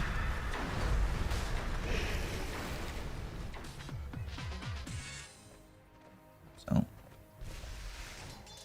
we'll see as time goes by. Ooh, boink. Oh. Caught him, trying to get the kill, but dunno. doesn't quite have the damage. Now the lasso afterwards. They've gotten the Fiend's Gate. Leader trying to get out of this one. Press the attack and Flame Break back into the Pit of Malice. So he's going to be locked up again for a second. They've got the screen. They'll get the kill. They'll take out the Legion. Over aggression paying the other way. Oof, that's this is how Ancient Tribe. It's always somebody else. It's like, oh, I'm gonna go for this type of a play, throw a bit of a lead. At least they kill Tormentor while all this is happening.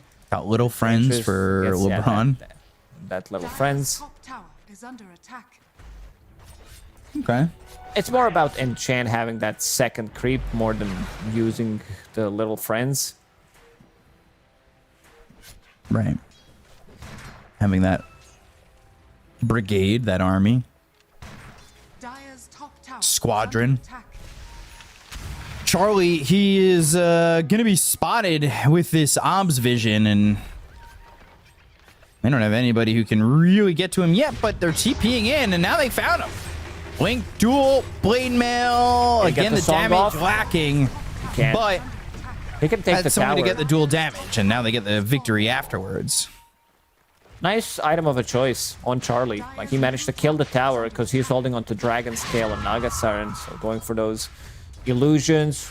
Managed to get the tower, some extra gold, and they're gonna get an extra tower in this mid lane. Radiant structures are fortified. Because Chuan survived in this bottom lane, it's gonna push him closer to Lincoln Sphere.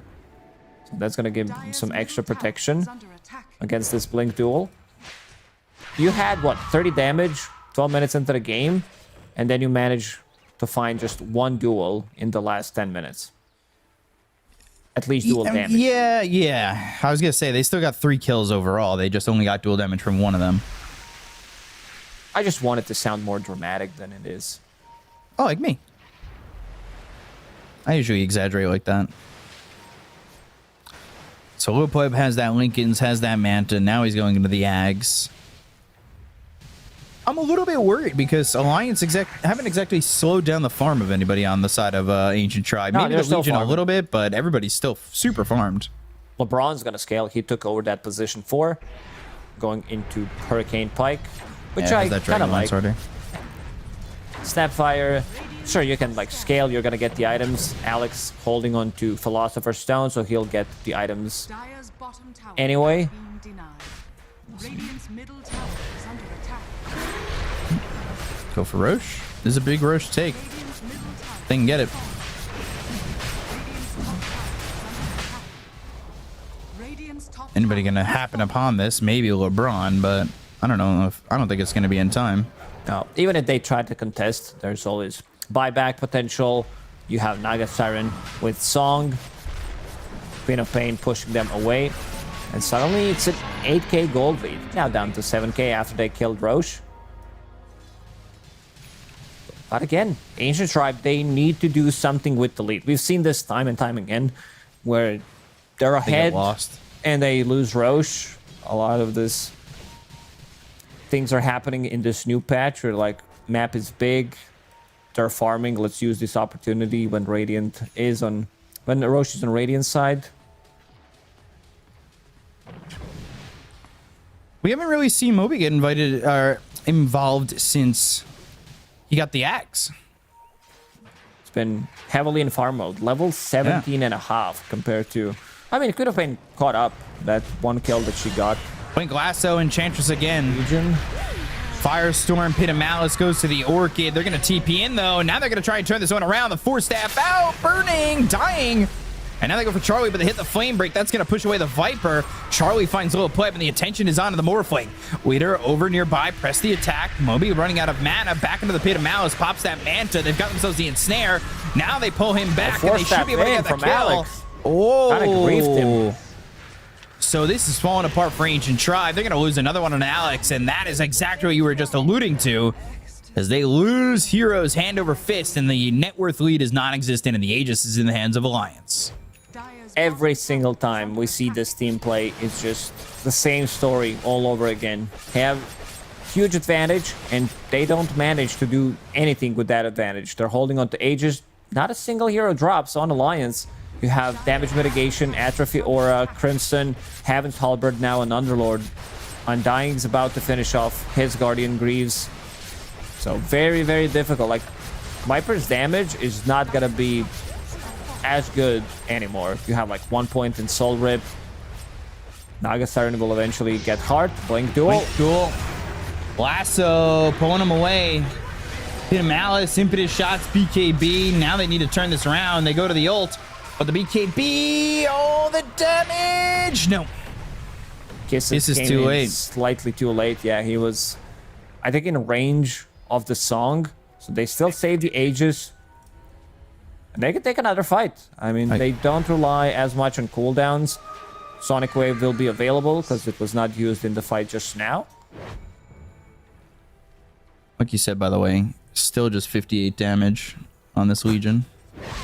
I just stopped. It's Wither can't find openings on the right target.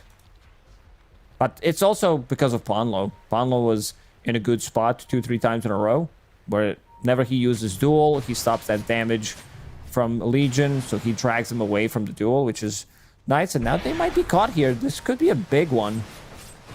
Okay, Mobe's going a different direction.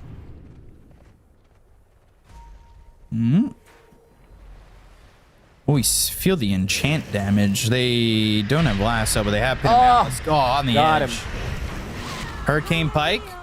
Now Nature's Attendance. Flame Break, and He's looking fine. for the high five. Just Swords, trust me, bro. Yeah, just Trying to bide as much time as he can.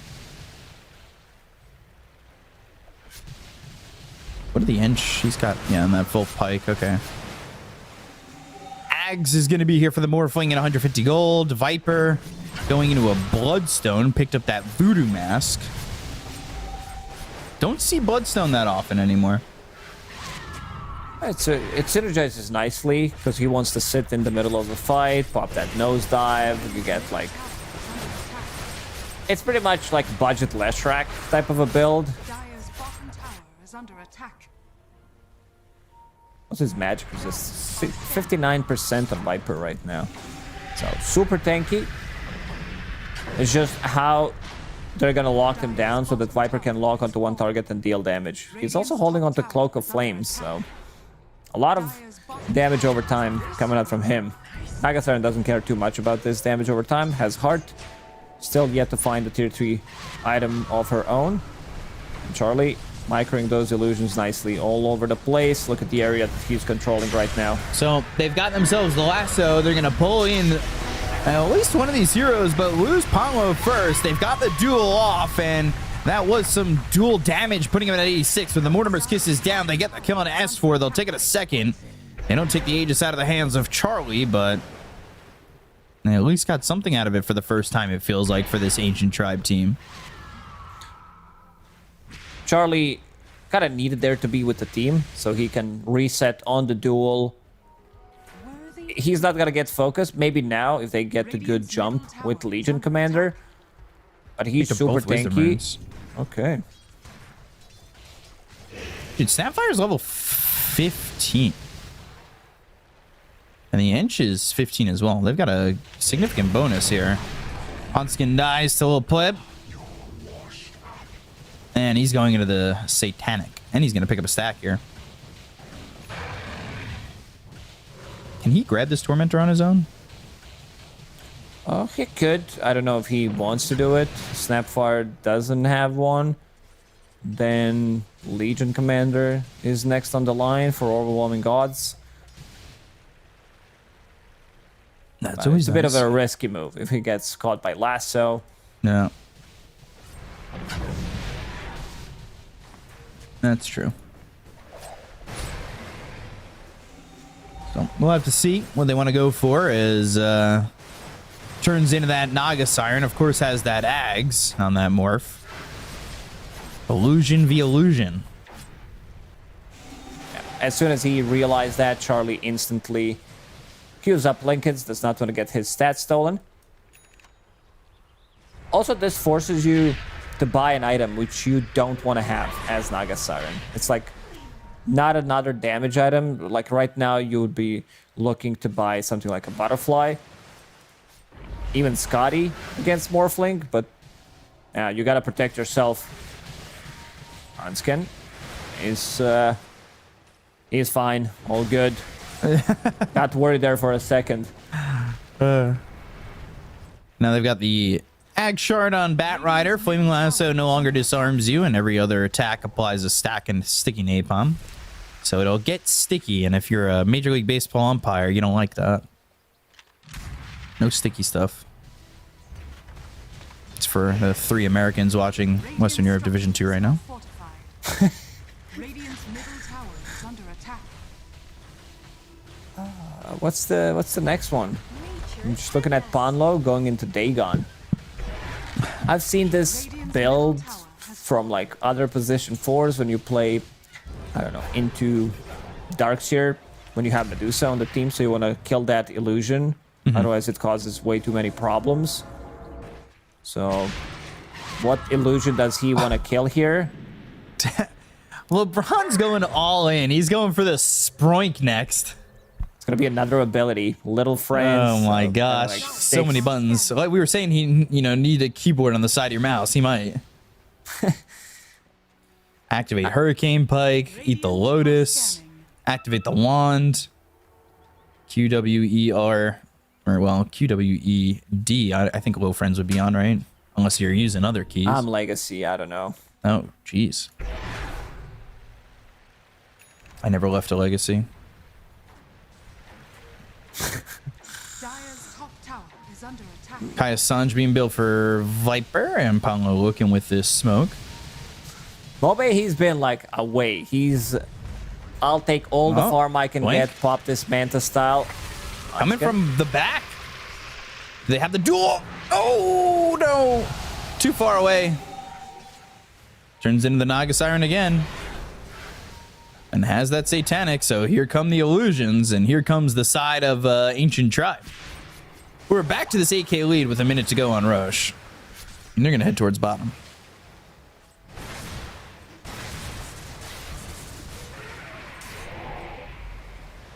Radiant's middle tower is under attack.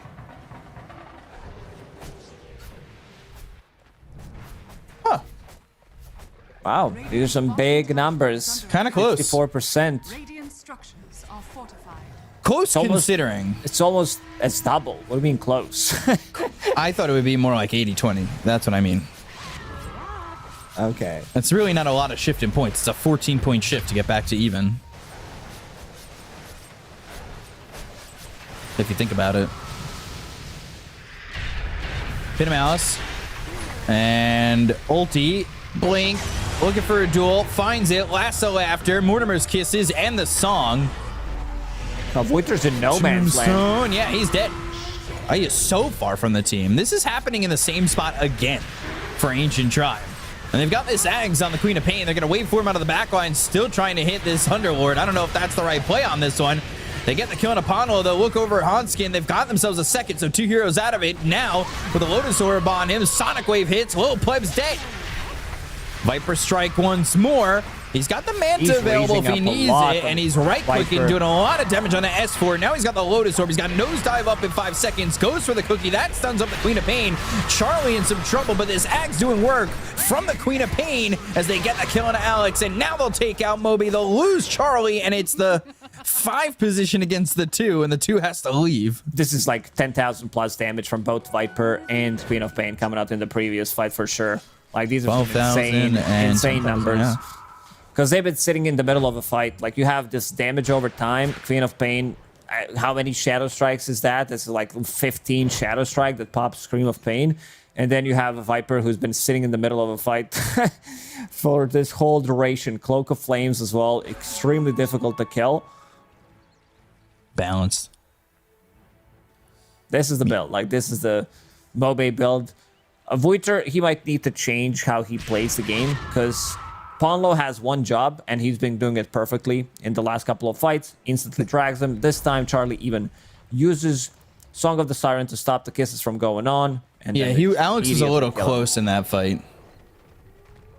Because he should be out of range of Song, right?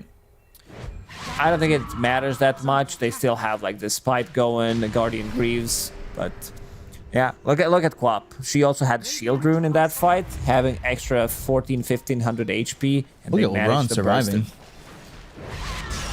it. LeBron did survive. Oh, Lasso. Uh-oh.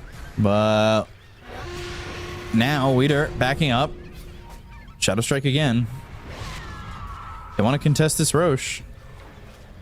Viper bots in, throws down the Nether Toxin. Now, of course, has the nosedive and the right clicks that they want to put out here. They don't have Lasso for another 53 seconds now, so that control's kind of gone. It kind of opens up a play at dueling.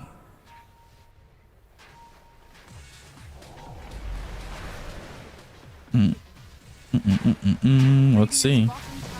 They're in the trees. They're waiting. They want an opportunity. And I'm pretty sure they found the real one. If they could get a way into this. Nosedive kind of nothing there. He just took Viper Strike. that Watcher. Pit of Malice. And the duel, but immediately into the song. They've got the Mortimer's Kisses from a distance this time. It's a long dual duration. Will get the victory through the song. Song of the Siren, he had some earplugs in on that one, but ends up getting taken out by the Sonic Wave. They're going to buy back and use that Fiend's Gate to back into the fight. Flame Break hits on 3, but look at the Impetus shots doing some damage. Lil Pleb needs to be careful because he needs to heal up. He already used that Satanic and press the attacks on him. Wave form out of the high ground, turns back into the Underlord. Now he's going the other way. They look over at Alex. They look over at Weeder. That cookie's going to land on a Charlie. They've got the Pin of Mouse down on a 2, but the other Pin of Mouse coming in from this little play morphling. They'll take out leader, blink in, AoE Shadow Strike. Now Ponlo's moving forward. He wants the lasso. He gets it, but Adaptive Strike and the Lotus. Now they're going to throw the dagger, but the right click's coming on Ponlo. They get the kill there, and they've got LeBron coming over from the side. They take out Moby. That's 3 heroes down on the side of Ancient Tribe, with the Orchid being placed on a LeBron. Another Scream, another Shadow Strike, the Silence, the Untouchable, the right clicks. It's not going to be enough, as LeBron will eventually fall. Oh, this is also buyback from Wither. Looked good as an opener compared to the previous game, previous fight where they didn't have those kisses landing. Now they managed to get the kill. And Underlord, he comes back into the game. So 2 buybacks from both offlaners. And again, damage from Queen of Pain. Trent managed to recover. Like, he had horrible laning stage, as he should, playing into this difficult matchup. And now this is Cheese plus Aegis, and now holding on to E-Blade. So there's going to be extra protection against Duel, because in this fight, there was no lasso available. It was still on cooldown for a good 15-20 seconds. You wanted to see some solo Tormentor. Let's see how this one's going to end. All right, Alex gets in now. So that is that upgrade to the cookie. Gives you a little bit of a Mortimer's kiss. Give your grandmother a kiss.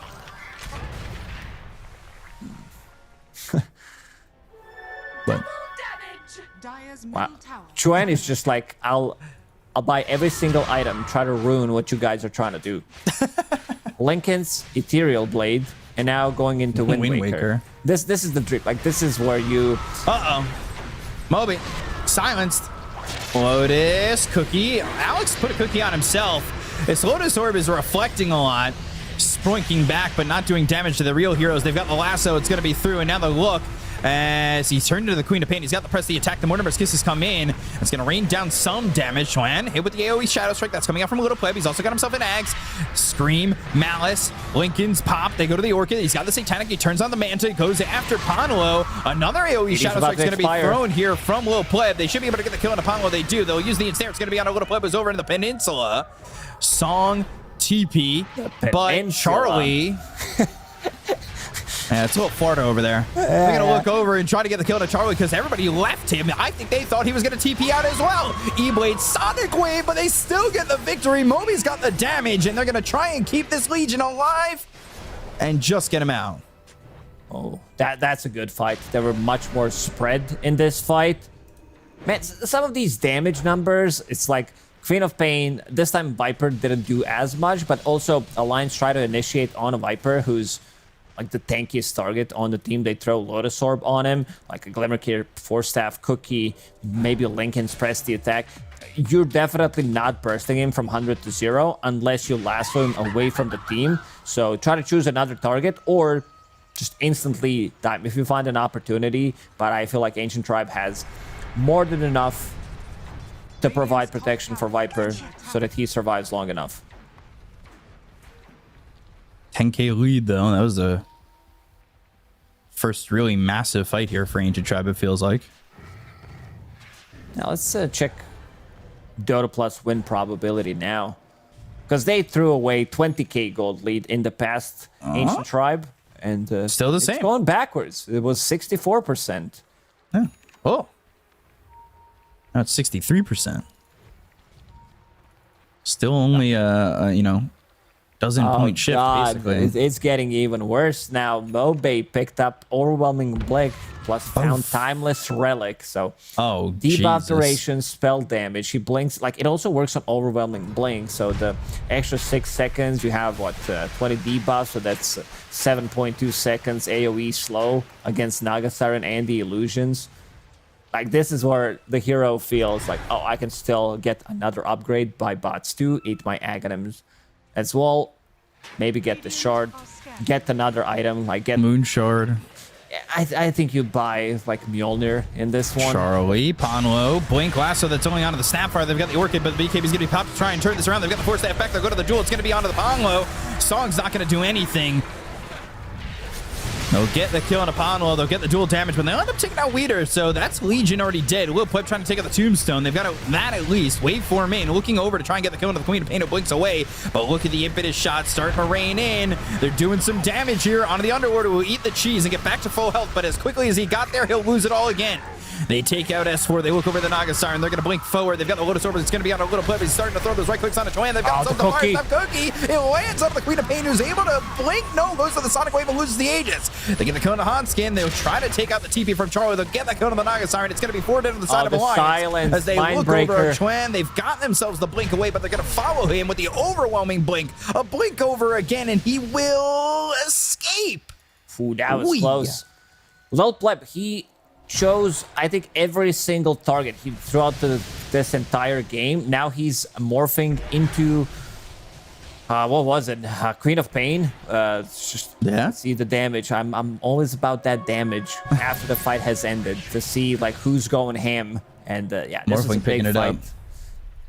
He's why is this is my question. Why is Mindbreaker buffed? This item has been way too good as tier 3 item. Now we've like added the numbers, so it's like 45 magic, 30 attack speed as well, and this game feels very, very difficult. No buyback on Naga Siren. Let's see if they have a good read and maybe try to go for an end, something that did happen in the previous series, or if they want to take it slow. Yeah. I don't know. I would say you'd probably buy back to defend a second set of racks, right? Naga Siren doesn't have buyback. Yeah, but I'm saying like that's the call, right? You see 2 sets of racks melt like that, no buyback. This is now also it's only like 15 seconds. They're keeping it safe. Also another big pickup, Alex. So he can initiate with that like Force Staff into Hex or Glimmer into Hex. Moby can follow him up with bots too. On Viper, yeah. And he's going for that shard, or maybe they just take another Tormentor. There is one available on the Radiant side, and he does have that level 25 minus 11 second Nether Toxin cooldown. It's worse than Nether Toxin silences. the good Nether Toxin off cooldown? Yes. Yeah, it's 3 seconds That's cooldown. insanity. So you throw it everywhere. It's going to be all over the ground. Yeah. Break Underlord, remove his Atrophy Aura. By the way, removing Riptide is decent chunk of damage taken out from Charlie. You know, we were talking about the 58 damage that Weeder had at 22 minutes into the game. He's got to round up this number. 100. It is a straight rounded up number for us. Straight up rounded up. Yeah. 5-man smoke. Oh no, Charlie. Daytime. Dayman. We'll be able to be elusive. Ooh, they see the obs, and they don't want to take it out yet. Would give away that they're starting to come around, and they see these illusions. Let's see if they could catch him. There's Ninja Gear. Is he TPing out? No. Charlie. Charlie! Oh no! Mindbreaker, and gonna be forced to song by the BKB, and now looking for the duel. Oh no! He can't find him. No, he couldn't. He's taking a lot of damage too. Lil Pleb tipping Waiter. It's like no duel attempt. Maybe he couldn't pass through all these illusions. I'm not sure what happened there. Duel is pretty cast range is pretty okay. Maybe he ran out of a cast range. It was a nice play, using that BKB preemptively so he doesn't get slept. But now they can run it down this bottom lane. Well, Alliance can try to. As Ancient Tribe take this top tier 2. And you see how quickly Lil Pleb does the damage? Boom, boom, boom, boom, boom, boom, boom. Gone. He's got that boom, boom, pow. And that tower just goes down. Ag's picked up by Ponlo. He's got a lot of farm. I mean, so do the supports on Ancient Tribe. With Dagon. Saying Dagon. Dagon, yep. MKB being built here for LeBron. You'll love to see it. Oh, I always love scaling. it. It's like Milan with his silencer. It's ton of damage.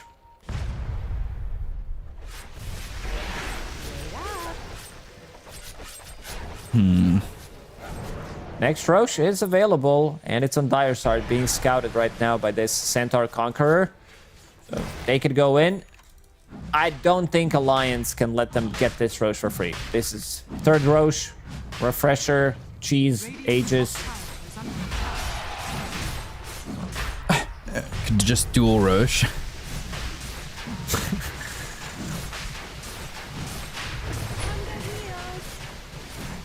It's gone already. They've been thinking about it, but not fast enough. They have nothing to TP to. There's no tier 2 tower. Who took the Refresher? Viper?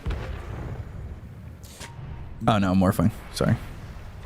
Yeah, he needs to refresh that Nether Toxin 3-second cooldown ability. I was thinking like, one. just throw down 2 Viper strikes. Dire are scanning. He's also not committing to the Ag's blessing yet. Keeping it until he gets his items, until he can buy all of the items, then he'll eat it. Yep. Just stats now. Let's see. They are picking that high ground. Alliance will need to fall back. Looking at the buyback status. Should turn Charlie into the doesn't Queen of have Pain. one. Nader does Underlord. I mean, Underlord's gonna farm 150 gold somehow. Whoa! Aegis gone. They ripped through him. That was really fast, and they're going to try and dust, see if they can catch anybody out, but that's not what they see. They just stopped that push completely in a heartbeat. What was... Wow, whoa. Gotta be more careful. They need to throw some Lotus Orb, like something on top of him, press the attack, remove whatever it's thrown at him. Buy a BKB on Morphling, and then go for another one. Does he have enough for both buyback and BKB? Buyback's 3.2, And snare? so it's a pretty expensive one. Lotus Orb, Viper Strike coming around. A lot of damage being done here onto the Viper. Where are you going? And blinking in gets the lasso onto That comes the onto the Enchantress illusion. and the illusion, but he gets back to full health. Start to throw the Sproinks. The damage coming in. They go and get themselves the duel with the Song. They'll kill off Ponglo. They'll get the Bat Rider out of the fight. He's dead for 60 seconds without buyback. They'll jump back in. The Blade Mail is going to be popped. The Blink onto the high ground goes to the Sonic Wave that hits onto the Enchantress as well as the Viper. They're up on the cliff, and he's trying to keep himself alive and go after the Legion Commander at the same time. They get the Kona Weeder, who has buyback, but a blink in coming out from the Morphling. Morphling trying to play aggressively, looking to take out this Naga Siren. But the Pit of Malice is down. They've got some lockdown. The Lotus Orb, and now the Blink forward going after Hanskin. Hanskin's trying to run away, but the Adaptive Strike of the right clicks from a little Web's too much for him to handle. They've got the Cookie. It lands on Astor. They take out the Underlord. He's going to buy back immediately. Joanna as well as Charlie trying to take care of the There's no Morphling, but mana. he's still staying around. He's low on mana. Pit of Malice lands on 2, and now they've got the AoE Shadow Strike that's going to land on a Moby, Will Plip as well as Alex. They hit the Hex. They've got the Silence. LeBron doing damage. This is Enchantress that they're not worrying about. They've got themselves a Disarm, and now they got the kill here on a Little Plip who does that buyback, trying to turn the fight around. Viper Strike thrown to Joanne. They'll go to the Sproink once again. Astor taking a lot of damage. And Pit of Malice is down. It locks up 2. They get the kill on Alex, and now can the Viper, can this Enchantress do anything about this? The Sproink once more. They get the kill on Moby. That's going to be 4 heroes dead, trying to make it a full team wipe, and it will be. They take out LeBron, and they hold on to the game. Oh god, is it happening again? Is this the like beginning of the comeback? Because they used how many? Only one buyback on side of Alliance, and look at Queen of Pain. Like what? Gosh. What is this axe? We overbuffed it. 17,000 damage. Overtuned, man. And she's not dying. She can allow to blink in. Blink is on like 3-second cooldown. Has Trickster's Cloak, so magic resistance, evasion. He's sitting on 10,000 gold. He still has like 2 items that he can upgrade. Can eat the Ags, and I believe that's a full Hex flying onto him. Dire structure. He can like upgrade that power trade. Ensnare. You don't need it. Let's see the mid. It's under attack. These barracks are gonna melt. Oh no. Sproinking, trying to. I ain't getting any younger. Where are you going? And going melting these racks. Again, 18 seconds till you've got the Morphling back. They've got themselves the Snapfire who bought back. Mortimer's Kisses hitting onto Charlie. Doing nothing. He has that level 25 talent, minus 10 seconds on mirror image. lasso. Press the attack, but he's still lassoed to Alex. They go to the song, and with the BKB, Witter, well, they hit into the tombstone for a moment. Now they've got the stun. They're going to bring in this Viper. They'll try to get the cookie to get them some distance. They need to get some kills from this. They need to find anything they can, but they're not going to find anybody on this one. And now Alliance, they equalized. They killed mid barracks, melee barracks on the top lane. In terms of buybacks, they only used one, and that's on the Underlord. And Legion have theirs, but that's it. Because Viper used everything. Like, he bought that Shiva's Guard, ate the Aghanim Scepter, and didn't have enough for buyback. I think they needed him to come back into that previous fight. Also, Morphling, a bit of a surprising one. Low Pleb doesn't have BKB available. So you have one way, I mean, you do have like 2 ways of dispelling things. There's also Lotus Orb. But then again, is it enough? And it seems like he wants to be the one dealing with Nagasarin. Maybe. Yeah. Go through this butterfly evasion with MKB, and this game is very winnable. 11,000 gold at this point doesn't mean anything. With the damage that's coming out from the Queen of Pain, yeah, I'll say. So we'll see if they can hold on. Now they've got LeBron, who's got himself the MKB. They get the shard for Weeder. It's going to give him that upgrade of the overwhelming odds. So now granting armor for every unit it hits. If it's a 25 armor for 8 seconds. If they hit all 5 heroes. It's a good one. It's for free, of course. I think it's more a lot of magic damage coming out from this team of Alliance. Early game oriented. Yeah, they have so much. Can we see like the damage done split so far by the heroes? I feel like this is 100,000 from Queen of Pain already. Okay, I just rounded up 77,000. All right, yeah, adding another 25,000 casually. All right, that's like one fight away though. One good potentially, fight. Yeah, one good fight away. Charlie's still here mid. He's level 26. Mortimer's Kisses. Is it going to get that upgrade from the level 25? Or yeah, I mean, I assume so. There's no reason to go to the 3 times Old Shredder multi-shot. Yeah, Mortimer's Kisses launched. They go out so quickly. It's an insane amount of damage. They just keep flying. And then there's going to be big damage upgrades here for LeBron when he hits that plus 6.5% impetus damage. Yeah. And so he's just a creep or 2 away from that. He would love some experience. What do we have? 54 minutes, 7, 14, 21, 28, 35, 42, 49, 56. So we're close to that next wisdom room. I'm embarrassed. I had to use my times tables. That was not quick, but it was correct. Efficient. Yeah, it was good. You know, getting it right the first time is always efficient. Well, Pleb almost hitting that level 30 marker. And I say almost like I always do when they're level 28. This is so far away. This is like one team fight. He needs to survive, get some solo XP to get to level 30.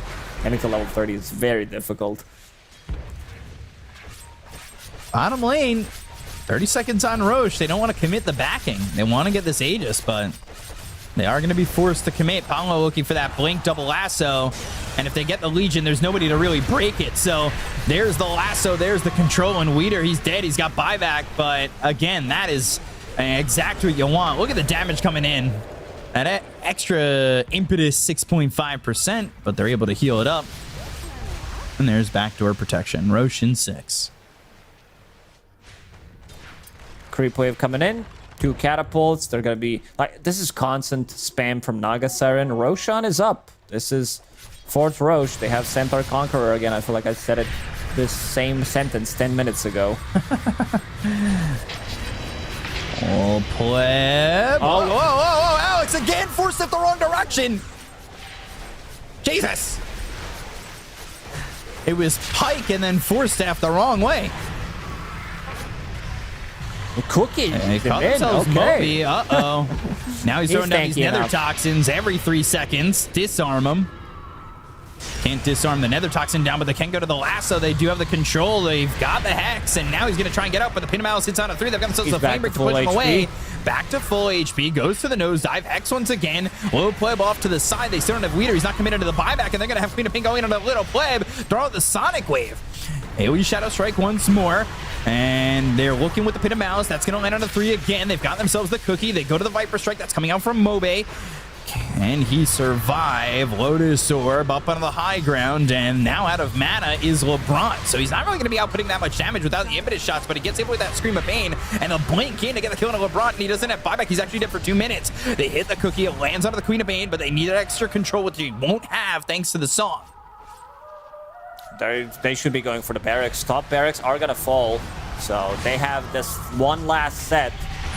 Oh boy, nosedive going in, Viper Strike, there's the duel, it's on an S4, they've got the Soul Rip, but look at the damage coming in, they get the victory, they get the kill, he's going to be dead for 2 minutes, but he does have buyback, turns into the Queen of Pain, throwing out this AoE, Refresher, another and duel. they've got the Refresher, they've got themselves the duel again, they get the kill on Hansuke, they'll take the Undying, they're going to buy back on Pumlo as well, because they have themselves the Fiend's Gate to back into the fight, they get the kill on Weeder, he's going to buy back too, will play without mana, he gets away, but they're still going after Mobe, Mobe is down to half health, they've got themselves the Hex, control, press the attack, pushing him away, 80 seconds till they have LeBron back up, Mobe goes after Chuan, and now has that Mjolnir protection for the moment, but they go to the Rex, they're going to get themselves Mega Creeps, they've got want the pushing Megas. into the top, they've got the Pin of Malice down once again, S4 Pablo, pop back, Pin of he's Malice in, looking. they go to the press the attack, He wants the lasso. Looking for the lasso, lands on a 2, that's a big issue, the Sonic Wave comes through, they get the kill on Alex, they're going to take out Weeder, they're going to take out these 3 heroes, and look for the rest. Will play with the waveform away, they've got Moby down to half health, and they kill him before he's able to heal up once again, they've got the Morphling now, fighting after this Naga Siren who goes into the illusions, they're fighting into the Pin of Malice, he pops that Satanic, the waveform,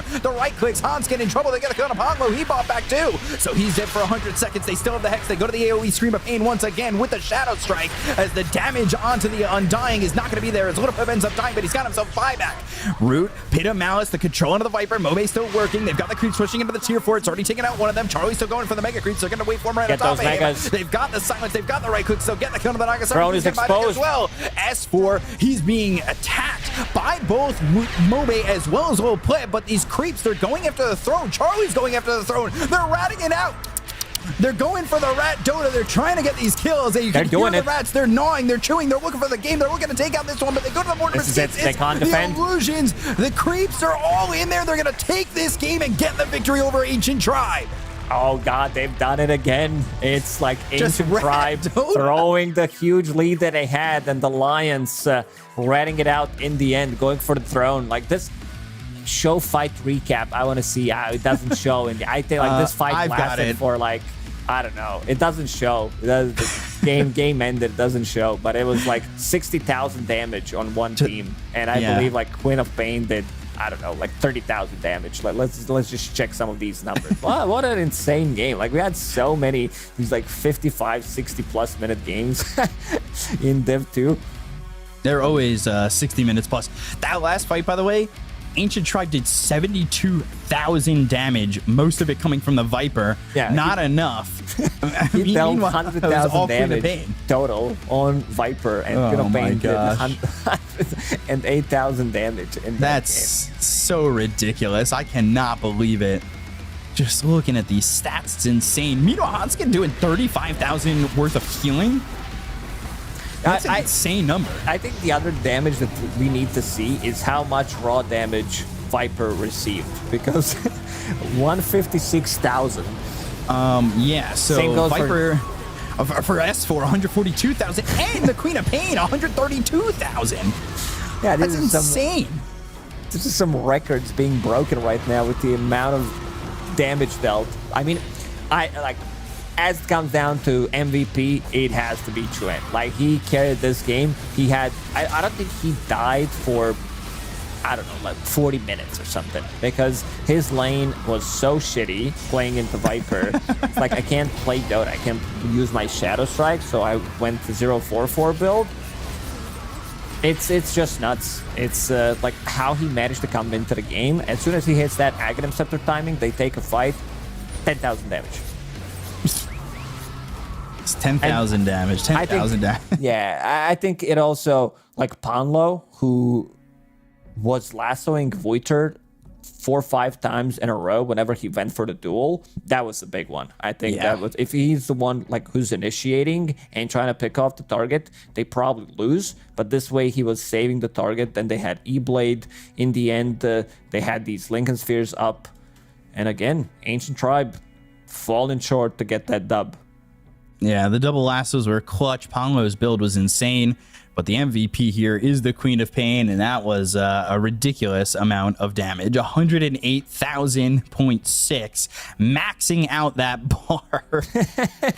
Truthfully, probably could have gone and maxed it out and broken through that bar if we had that graphic available, but involved in a lot of kills. Only 2 deaths with how poor that lane went.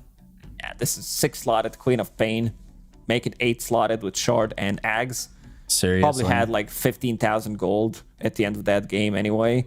So pretty ridiculous. 4-second cooldown on Shadow Strike is kind of stupid. I'm not gonna lie, that's really strong. Hey, it's so strong. Also level 25 talent with Doctrine. Your blink is 3-second cooldown, so you can afford to blink in, silence people, get out of the trouble. I think you ban Viper. Like first ban as Alliance, doesn't matter if you have first pick or second pick, just ban this hero. Yeah, I think you get rid of Viper and this game's so much easier for Alliance overall. And if they get this Queen of Pain again, that could be painful for Ancient Tribe because they just threw a 28,000 net worth lead.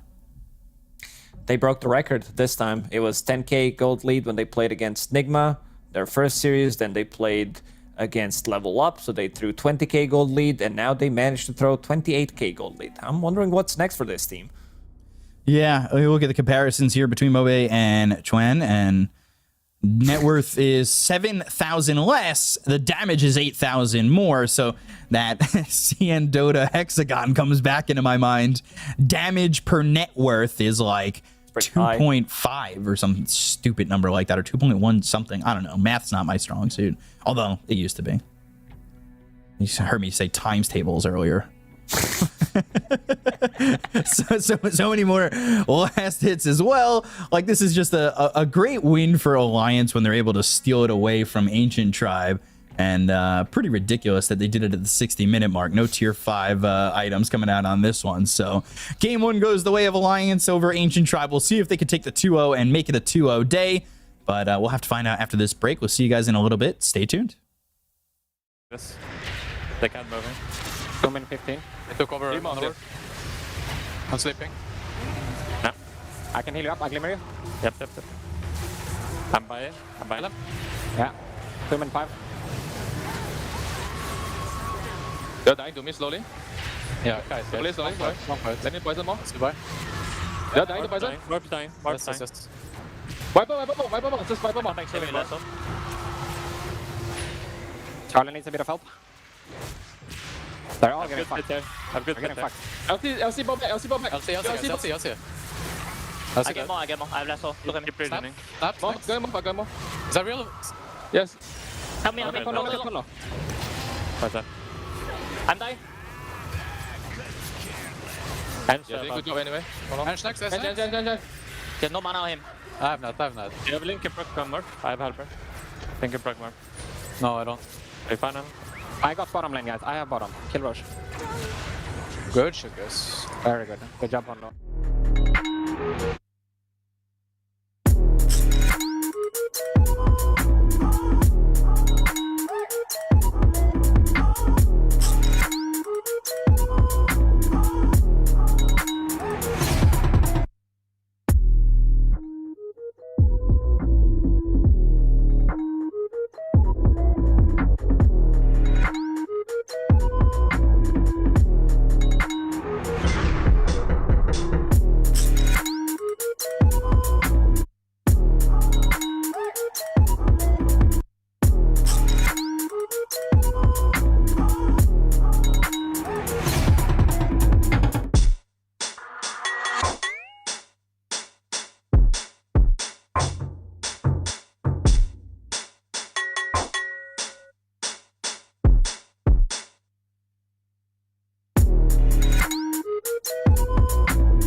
All right, and welcome back. It was a stressful first game, and well, we're back with game number 2. We'll see if we hear the sounds of rats coming in, or is it going to be an easier game for any of these teams? Because if the leads just are not safe ever, it just doesn't exist. Yeah, it doesn't feel like you're safe in these games when these two teams play.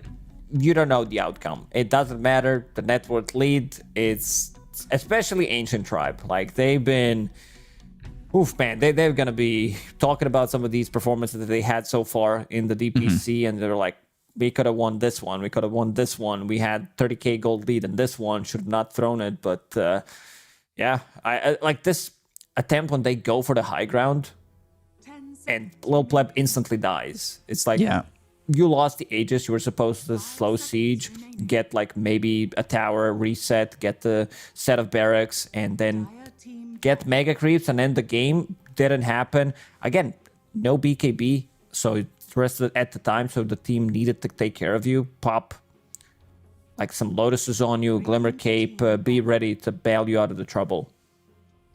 So let's see if that Viper gets banned. Morph gets banned by Alliance this time. Yeah, I mean, it was the hero that caused ton of issues. Let's see. I'm rooting for Viper. Get this hero out. It was just insane to watch what Mobe can do. Like, this is why after they picked Quap, they were setting up the trap, and he instantly, like, they just start laughing. They're like, yeah. Knows the matchup, knows that it's unplayable for Quap. So let's see. Until a point. I don't know if you want to first phase Viper straight away. So maybe Alliance thought, okay, we'll get rid of Ember. We'll get, because Mobe plays a really main Ember. And this leaves Beastmaster in the pool. This also leaves like Undying. I think Undying is a really strong opener. Then you see what the enemy picks, and then you adjust. So, which Undying doesn't have like many bad matchups. He's the hero that wants to come in and die. I think Hanskin did a really good job with the hero. Was just like resetting multiple times with the shard as well after he picked it up. And Undying. Yeah, I tend not to speak too much during these drafts because you really been getting it spot on. And there's the battery, and there's the battery user. Yeah, you take AM. Take AM or Puck now. If you don't take them, I think both of them get banned. Yeah. So I'm down for Anti-Mage because Storm Spirit can't really be flexed. You can flex Anti-Mage, however. He can be played from the offlane if necessary. So if you're like, oh, we don't want to play into this matchup. I know the teams have different approach to this Pugna Storm Spirit in the first phase. But I like elusiveness. I do like this Anti-Mage a lot. Also, Silencer is the one, but then you would have Undying plus Silencer as your 4-5, which doesn't seem that great. You need to have like something from the mid lane. I think the other one's also Quap. I think Quap can work against both Pugna and Storm. So let's see what the Alliance is discussing, because she can be the one controlling Storm Spirit. Okay, Sky, I like this one. I know you like Sky a lot. Just like instant burst onto some of these targets, stop Pugna from going off. It's the instant silence too that's really massive. One thing you'd care about is not using your combo before you kill this ward. Or if you can kill Pugna immediately, that's gonna be big. So let's see the bans from Ancient Tribe. We're advocating for some of these elusive heroes. Quap, Anti-Mage, Puck. Viper. No, Viper is... I don't think they're gonna be picking Viper since they have Storm Spirit already. Oh, you see the rat? Yeah, there's one. It's there. Little block of cheese maybe with him. Yeah, I believe that's cheese. Is it? Oh yeah, maybe it is. I didn't even see that. I thought it was just a... I thought it was on the wall. I actually got confused by the... It was an optical illusion for me. Beastmaster banned, Brood banned. Seen a lot more of that Brood banning.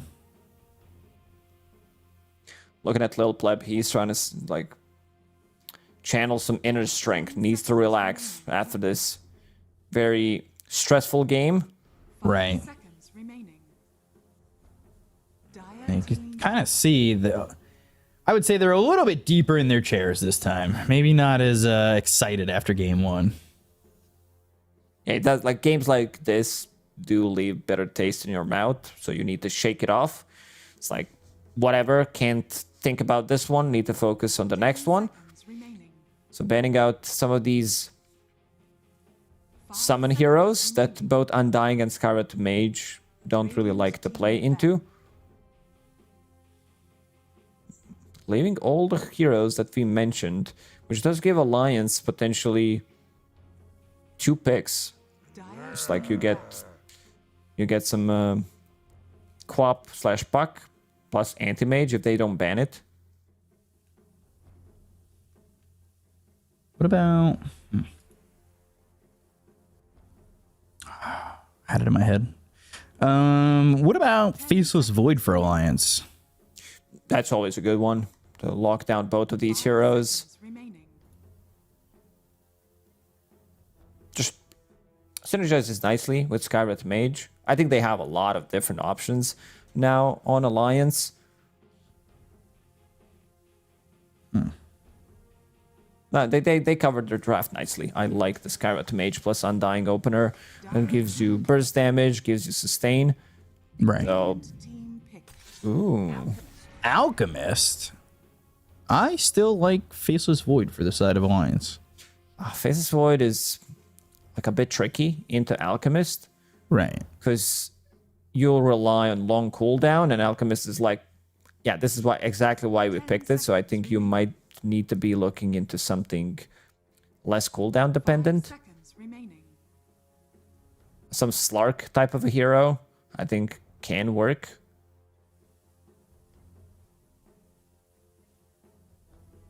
Because the reason why they picked and not ban Anti-Mage is you want to pick Anti-Mage, we're going to run at you, and you will play 4 versus 5. So I think this Anti-Mage pick is now out of the room. I don't think Alliance wants to go for it anymore because it's a bit too slow. You have Pagna plus Storm, constant mana replenishment, which means that you can play Dota all the time. Alchemist with like 2 items, 3 items is going to be knocking on your tier 3 towers, while you have Anti-Mage with Battle Fury plus maybe Yasha, maybe Manta style, not ready to join.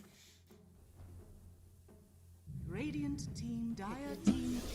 Darkseer. Immediately into a Terrorblade. Okay. Against Radiance Carrier, also you want to buy Radiance, will make reflection of you, will punch you, will create a wall out of it. Still, they need some kind of a stun from the mid lane. I think just, again, Puck Quap. Quap doesn't have a stun, but does play relatively fast Dota. I think there's a third hero, something like a Dragon Knight, that can be this beefy front line, provide them with low cooldown stun. Okay. This is another time they go to this Drow. This feels so greedy. So they shift this Alchemist to either off lane, or they're going to be playing it as support. I think here it's going to be probably position 5, since you want to have someone to soak up the damage for your Drow Ranger. Ancient Tribe really thinking outside of the box here. So now they kind of too far outside the box, though. Could be. We'll have to see what the last picks are going to be. Since, like, I do like Drow, like, against Morph, against Terrorblade, in theory. But recently, the hero has not been winning. It's not going to happen, because they already have Darkseer and Terrorblade. But I was just like, oh, Alliance, why not just pick Anti-Mage? Just go for the greediest draft ever. Yeah, basically. No, you just need him in offlane or something and just get him to 6. That's it. That's all you need. Ags, you're good. Take the mana away. A-okay. Queen of Pain's still on the board? Yeah. 5 seconds remaining. The I don't think Queen of Pain's that great though, because you get hit by that gust, you're in a lot of trouble. It is. It forces you to buy a BKB, which you kind of don't want. Yeah. You need something that can kind of get in and around fights, not requiring, I would say, to worry if that gust hits you, right? Or maybe a natural BKB builder from the mid lane. Would they ever go Viper? Yeah, I don't think it's necessary. Looking at Chuan's heroes from the mid lane, they're still Puck. Yeah, but again, that's another hero that kind of worries about that gust, right? Yeah, I think Dragonite works nicely for them. Just someone that has extra armor, so you don't care too much about the Drow Ranger. Lane's okay in Storm. You pressure the tower early on. You just need a hero, because you have like Darkseer Turlet, it's very mid-late game oriented. These heroes don't want to take some of these early fights. Also, you don't have a hero that synergizes with the Darkseer. Scarlet Mage, you can get some kills. And let's say what Chuan has in his arsenal to pick from this mid lane. It has to be some kind of a lockdown for this Storm Spirit. 10 seconds remaining. Yeah, you need more. Like 5 seconds remaining. I worry about the lack of lockdown here for the Storm. I guess you have the insta silence, but yeah, I don't know about this though. Did you just facepalm after they picked Wind Ranger? Did I see that correctly on the cameras? They picked the wrong hero? Like, what happened? Nah, I'm just kidding. It can work. Like, one Shackle builds into Gleipnir. You have Wind Run, so 5 seconds remaining. Drow Ranger, you don't care too much about her. I think this can work. Usually not a big fan of Wind Ranger, but I feel like this one can work. So, judging by the bans, Alliance banning out 2 support heroes like Batrider can be flexed. So maybe they're thinking this Alchemist will be played from the offlane. But I still feel this is like 5 Alchemist and that they're looking for an offlaner on Ancient Tribe. Legion Commander? I would say Tide, but it's a bit of on a greedier side. I think hero like Night Stalker. If this is a game where you pick Night Stalker, this might be the one. Because they already played it once. They showed that they're not afraid to pick the hero. I'm a big... Okay, this also works. I was just thinking with like not going through some of these like standard heroes where you get like Doom, Tidehunter. It's a way to dispel both Ion Shell, Surge, TB Illusions, Windrun. On paper, looks like a top tier Brewmaster game. Right. But I've seen Brewmasters falling short into Scarlet Mage. It's just like you go in, they burst you down. Sure, you'll have Pugna this time. Give me a sec to just think about, like, because this draft, if it starts rolling from Ancient Tribe, I could see them, winning the game in 25 minutes. We also seen Ancient Tribe struggling to close out some of these games, so it does give Alliance a chance to recover, because they don't rely on cooldown. Like, your biggest cooldown is Primal Split, which you would want to have that in a team fight, but you'll have Pugna playing with the Storm Spirit. I don't know, I think this is like 55-45 type of a draft. Favoring Ancient Tribe? Yeah, just because I think that this Terrorblade can be punished. It's like if you run at him, it's also one of Charlie's better heroes. Like anything illusion based, he's gonna play. Loves his Morphling, loves his Terrorblade, loves his Naga Siren. These are his 3 best heroes, I would say. So picking him comfort hero in a series when it really matters, because they also got the dub in the previous game. It was a long game. I think that's the right way to start a game. Right. Thing is, what, they played Ivy, played Drow, that worked for them. I want to say they lost with it prior as well. Forget what series that was. That might have been the Enigma series. No, I actually can't even find it. But they won the one against Ivy when they brought that Drow into play. So we'll see if they can win with it again. See how this game goes. Alliance started last game with 3 bounty runes. See if they can start the same way. Maybe even get themselves first blood hanging out on this cliff. Someone steps too close, you get concussive shot, reflection slow, blood grenade. You're gonna die here. 30 seconds to Double blood grenade. There's one on Hanskin available. Yeah, look at those If they kill branches Storm, and blood grenades, sticks.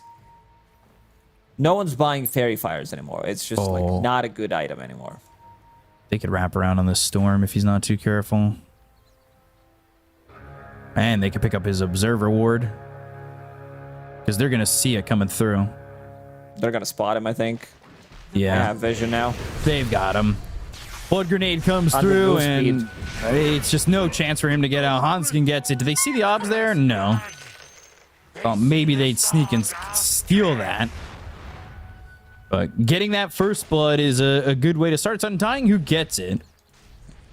They wanted to give it to someone else. Of course, you don't want to give it to Undying. Your Wind Ranger could use that extra advantage. Charlie as well on Terrorblade. But yeah, they got some extra gold, some chip gold.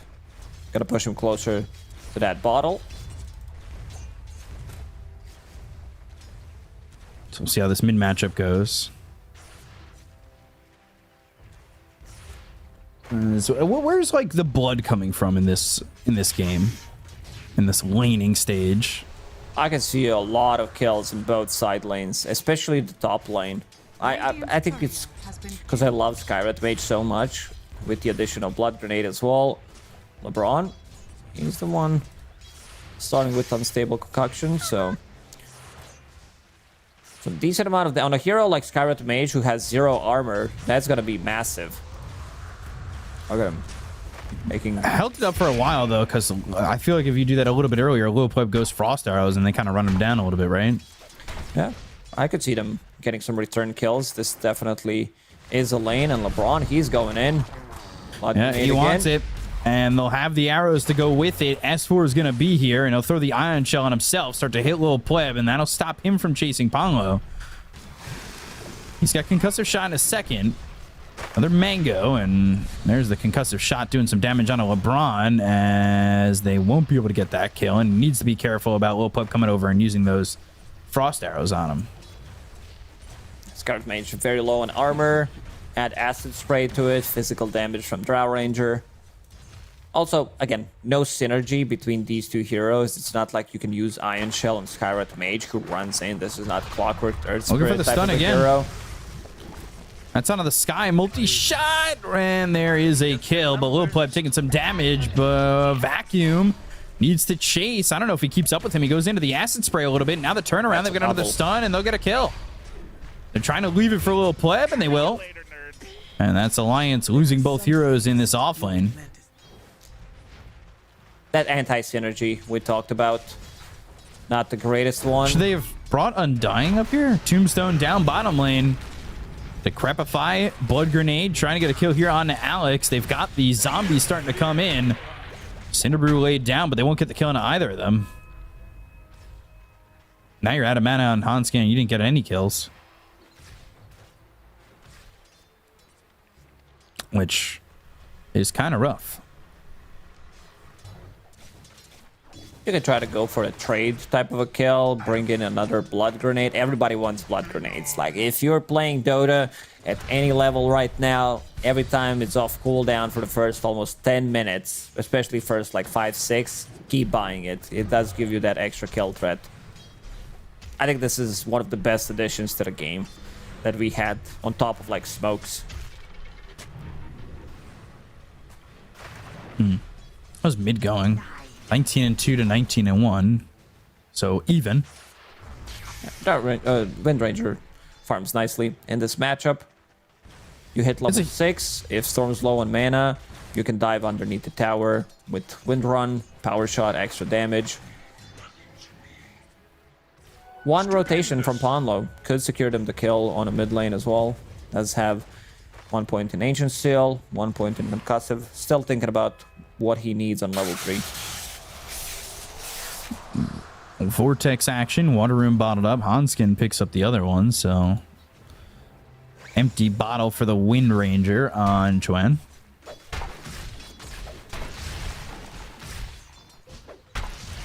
Vanguard soon for Wither, and that will make Charlie basically not do that much damage. They kill the courier, they go for Alex, they've got the reflection. But nothing really doing, and they're coming around the back with this Alchemist. It's got level 2 in that unstable concoction. But chooses to go back through the Twin Gate. Planted Observer Ward, and it's going back to the top lane. Yeah, it was a nice attempt. Wrap around, maybe get a kill on this Terrorblade, but Terrorblade is relatively tanky. Healing Lotus, 12 magic wand charges.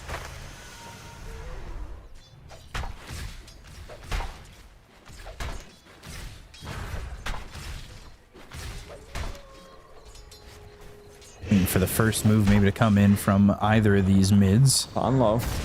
And stun, but Ancient Seal chases on to try and get the kill there onto the Skywrath, but won't get the damage out. S4 trying to get to that level 4 to get to that S4. Get that L4. And there it is. And there we go. So he's got one now in the Surge if he does need to run away and or catch up with somebody. And they're going to bring Ponlo over, but they see him. He's under the ward. And they see the rotations coming through. Maybe they'll see these stacks, and I see some of it, and they're going to give the tip. So they basically giving away that they do have the obs there, and maybe even seeing that this obs is there as the sentry comes out. And we'll clean it up. I'll bring over Alex. They've got Hanskin nearby. Tip enemy, lose Observer Ward. All lightning. And stunning himself. Hanskin wants to go for solo kill here. Yeah, Blood Grenade on him. Arcane. And has the decay, but won't commit. He had a mango. He could have... Yeah, I thought he was going to chase him down. Yeah. Drop a tombstone, get another decay. You have enough mana with one mango. But it was a surprising one, because Pugnut doesn't have boots. He's like still relatively speedy as a hero. But you have Windlay, so could have chased him down. Oh, they want the big kill. This is a difficult one to get. Brewmaster with Vanguard, with Evasion, whatever he wants to like get on his stance. Could they also be pushing him out of the lane and just put the pressure on the tower? This is not gonna be like, even without Tombstone, like Charlie could do the same thing, because right now they're not pushing him out of the lane. XP Rune Battle. Oh, Hanskin. But at the same time, LeBron takes the other one. So they do end up trading. LeBron's going to die here, but to what? It'll be the vacuum of S4. So LeBron ends up dead. It evens the kill score at 2. They're trying to get this tower. It's getting low. Charlie loses that metamorphosis, so turns back into a caterpillar from a sweet little butterfly. Well, 3 points in meta. Sometimes you see people prepping for the jungle early on, but Charlie understands that he can put some pressure onto the towers. LeBron gonna self-stun.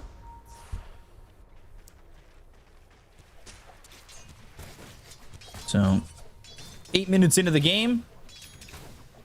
Coming around again with Hanskin. He does have Tombstone, but he's got Ball Lightning and just about full mana. Going after this isn't exactly gonna work, but they're coming over once more. They have this obs here, and Mobe eludes the aggression coming in from both these supports. Maybe if you get a Shackle to start or an Ancient Seal, one of those is definitely the setup to go and get this kill onto the Storm, but he's sitting behind tower, and he's hard to get. Meanwhile, stacks are trying to be made and taken by S4. Not as many, as there's no ancient stacks at the moment. Mobe also farming some stacks in the jungle near the outpost. In the jungle, the mighty jungle. There's no lion in this game. The stacks will be taken tonight. Mobe might be in trouble here. If he can land some shackle, not in a good angle to land the shackle immediately. Gotta go for the creep shackle and get him in the back. But nothing doing still. Things staying pretty quiet after the bloodbath that was game number 1. Who does that benefit the most? Stupendous. I like Alliance's draft if they keep farming. Terrorblade, Darkseer, then you have Windranger who's going into Road of Atos, which is going to be a setup for Storm Spirit. They're just getting levels. They're farming. This is support Alchemist. If it was the other way around, I think the slower game would definitely benefit Ancient Tribe more.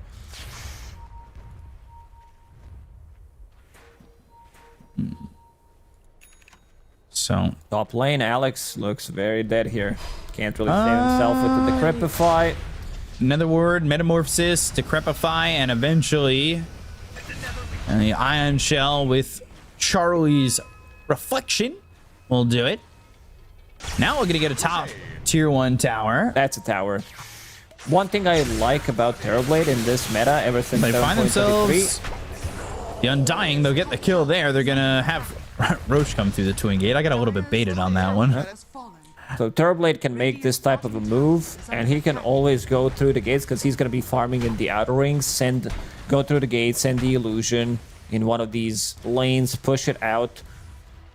At least this time they have ways of dealing with the illusions, where you have Pagana with the life drain. He might pick up the shard from Torment later on, kill those illusions. So that's going to be a good one. Like Pagana's he's keeping himself at the lowest net worth. Are on the rise, like they've been for a while now. Big stonks. So invest into Pagana coin. Oh, a lot of TPs coming through. They have Primal Split, and Windrunner, or Windranger, has Windrunner in a second. Ball Lightning, but a little bit short, and LeBron stuns himself. Now they go for the Skywrath Mage, and they'll get that kill, but that's all they get. And this Catapult will take the tower. They don't get to deny 5 heroes. Oh. A bit of an unfortunate one. Yeah. Skywrath Mage, like, he's a good counter to Storm Spirit, but he's the one getting initiated on from the Storm. He gets that Electric Vortex. You can't get the Silence. He's going to need to sit back very far. Yeah, you got to keep the distance. Maybe let Windranger take that zip. 4 points in Wind Run. Road of Atos soon to be available. We haven't seen Primal Split still being used. It's just always a thing with Brewmaster. No matter what we change about his ulti, he's still gonna be almost unplayable when he's not in the form. Like, we try to fix this with Primal Split, with like Aghanim Scepter, Primal Companion. We're gonna get LeBron, and Concussive Shot slows him down. They've got the Silence, they'll land the Shackle, the Focus Fire is in, and there's the kill for the Windranger, who's going into the Rod of Atos. Picks up a shield rune to bottle up, so that'll be an extra 750 health. I feel like LeBron wanted to die there, so the rest of the cores on his team can get some farm. Want to see slightly more aggression from Storm Spirit plus Pagna. Like, use this Primal Split, use some of these earlier smokes, try to find a kill. Charlie has been off the map for a really long time. Yeah, he's about to grab his Yasha. Yeah, look at him. One illusion farming the big camp. The other one is pushing out the wave, and he's staying away from the trouble. Ball Lightning, giving away that they have vision, but 4 heroes again. S4. Whoa. Not going to make it far after he runs out on that surge. But 4 heroes coming over. Again, it's a lot of heroes to get that kill. S4 going into the Ags early, so he's trying to make illusions as well. I think you need to have Greaves in this one, playing into Gust. Decrepify. You have Spirit Vessel now completed on Brewmaster. Charlie, gonna pop meta. Farm some of these ancient stacks that they made for him. Game, as you said, slowed down. We only see pickoffs. Both teams Still not ready to take full 5-on-5 engagement.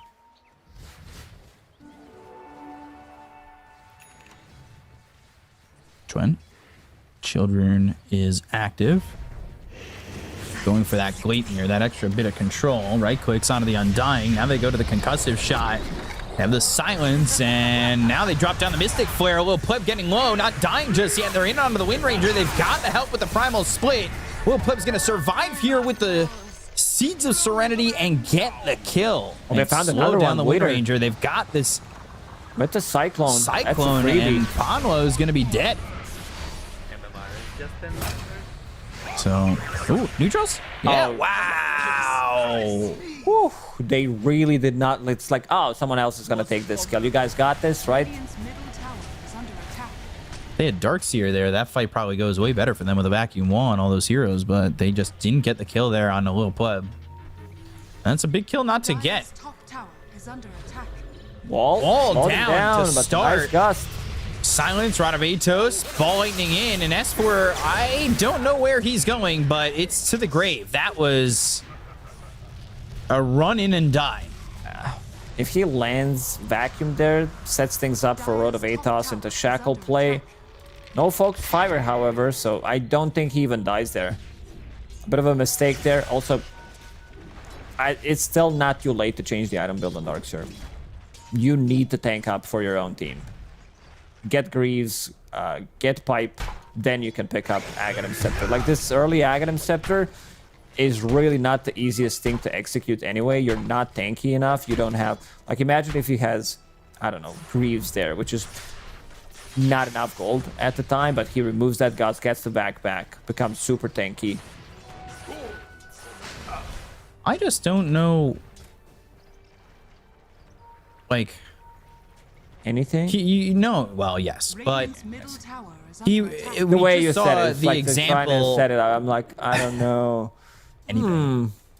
I just don't thought know it how was he going to sets be a up that list of axe. things. Like I don't know how he can think that that axe is gonna really work out. And you just ran in, saw yourself die instantly like that. How are you gonna do that with an Is under axe? attack. I just don't see how he, sees that plan panning out. Maybe if he runs from some weird angle. Maybe there's like Wind Rangers setting things up for the team. They're not going to be an easiest one. So, like, if you commit to this item build, you might also start thinking about, oh, what's my next item? Then you want to pick up a Blink Dagger Radiant's middle so that you can tower is actually punch him. No Pleb has good amount of farm, keeping up so with does the Terrorblade. Terrorblade.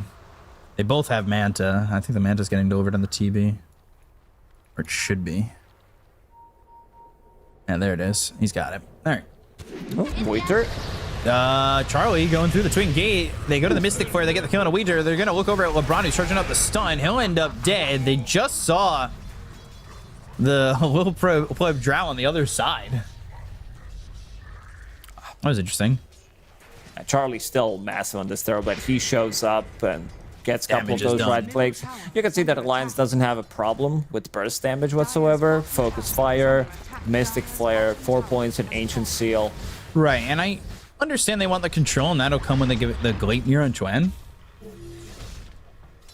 But that's still a little ways out. They need 1,000 gold on the Mithril Hammer to make the Maelstrom, and then, you're 1,700 gold away total. So, I don't know how you think it's going to happen. Meanwhile, they'll kill LeBron again. They've got the silence onto this Brewmaster. Just Oh, TP Lightning! out. Charlie Hoy! If they get the Vortex on that, he's dead. I think he could have cast Vortex mid-air because he like went right through him. Yeah. So big play coming out from Alliance, getting the kills, Dire's middle tower. Getting the gold. not dying on a single hero, which does allow S4 to pick up another bounty rune, which will push him closer to that Aghanim Scepter. And Charlie again pushing out this top lane. Weeder. He's right by some trees. They get the Shackle. They've got the Mystic Flare. And there's the Radavitos follow-up to it. But they don't have that. And, well, LeBron will stun himself. They'll surge over, get back up onto the high ground. He was in a Earth Brawler stance, so had that extra Magic resistance, extra 20%. Not sure if he brewed him up, but he was not taking the damage there. And there goes the tower mid. Radiant's middle tower has fallen.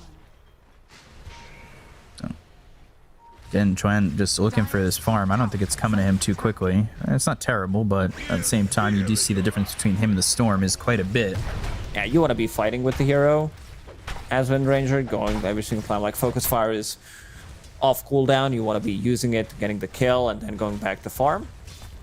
Let's see what he finds with the tier 2 token for himself. Keeping up with the Alchemist, by the way. That's a big one. Specialist Array. Damage. More damage. More stats means more damage. 2 targets. This side, like, there's a lot of good tier 2 neutral items right now. Before it was, oh, I found Growbow. That's it. Maybe a Dragon Scale. Philosopher's Stone, of course. But now, like, almost every single tier 2 item feels nice to have. He's got the Pavis and the TP. Oh, wait. Just TP. You keep saying that. You know? I keep thinking it, and now I got to say it. Gossamer's Cape for the brew. Yeah, that's why. They're going for a little pleb. They have vision on him. They know exactly where he is, and nobody's around here. So he, Truth, looks dead on his screen already. But see if they can confirm the kill. The Shackle connects. Mystic Flare, Ancient Seal. There he goes. There's the punch. And there's the normal punch. That doesn't feel like a normal punch to me. Not that I've been punched in a long time, but nobody's made an illusion of me when they hit me. They're going right into Roche. They want to use this meta. Get themselves an Aegis. Still have half of the duration left. Yeah, I think they got it. Using the scan, Terrorblade's going to push out the wave. Let's see if Ancient Tribe will have a good read on it. I don't even think they can get in here, truthfully. Yeah, it seems like they know something's happening. They're grouping up. They're going to be late. Already down to half HP. Yeah. Meta still up and running for another 10-15 seconds. Zip from Mobe. They need to fall back now. And that's exactly what they do. They turn around.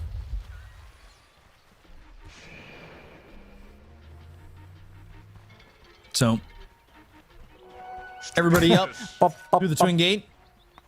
Well, not everybody. Chuan and Ponlo still thinking about maybe getting the kill. This could be dangerous. A bit disastrous here. But if they kill Lil Pleb again... Well, Pleb should know. Like, they didn't deward this high ground near the Ancients in the outer ring. Also... It's still there. Wisdom Rune's there. Double Wisdom Rune. Okay. Yep. Alliance is pretty happy about this one. What's their experience lead right now? 4%. When they picked up one, they'll pick up another in a second, and it'll be 5%. Hell yeah! They did it all 5%. And they're gonna get themselves the Tormentor too. Onskin. He gets it. He tanks it. He gets it. Like, Undying is massive. He's super farmed. He's as farmed as Brewmaster with this shard holding on to... Like, eventually, he's going to have more farm. If there's one fight where he survives, he's going to have 2,000 ahead of Brewmaster. Pavis, Glimmer Cape makes him super strong. And now, being able to enter the Tombstone, you get focused down by, I don't know, Draw Range Storm, he gets put in. Oh, Alex coming over and throws a sentry down.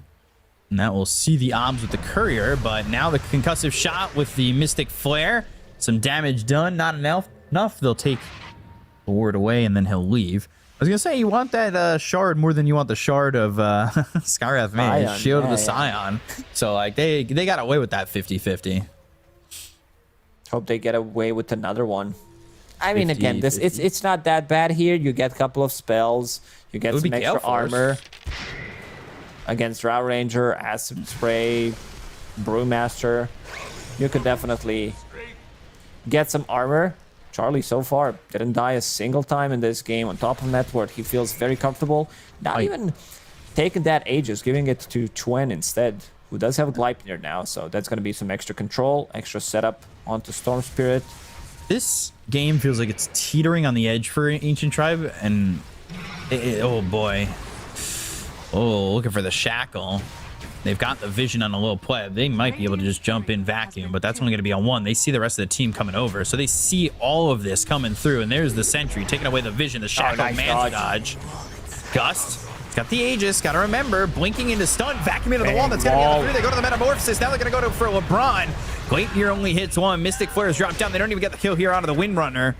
And that's Meta and Vacuum Wall committed. They're going to get a tier 2 tower out of it, most likely.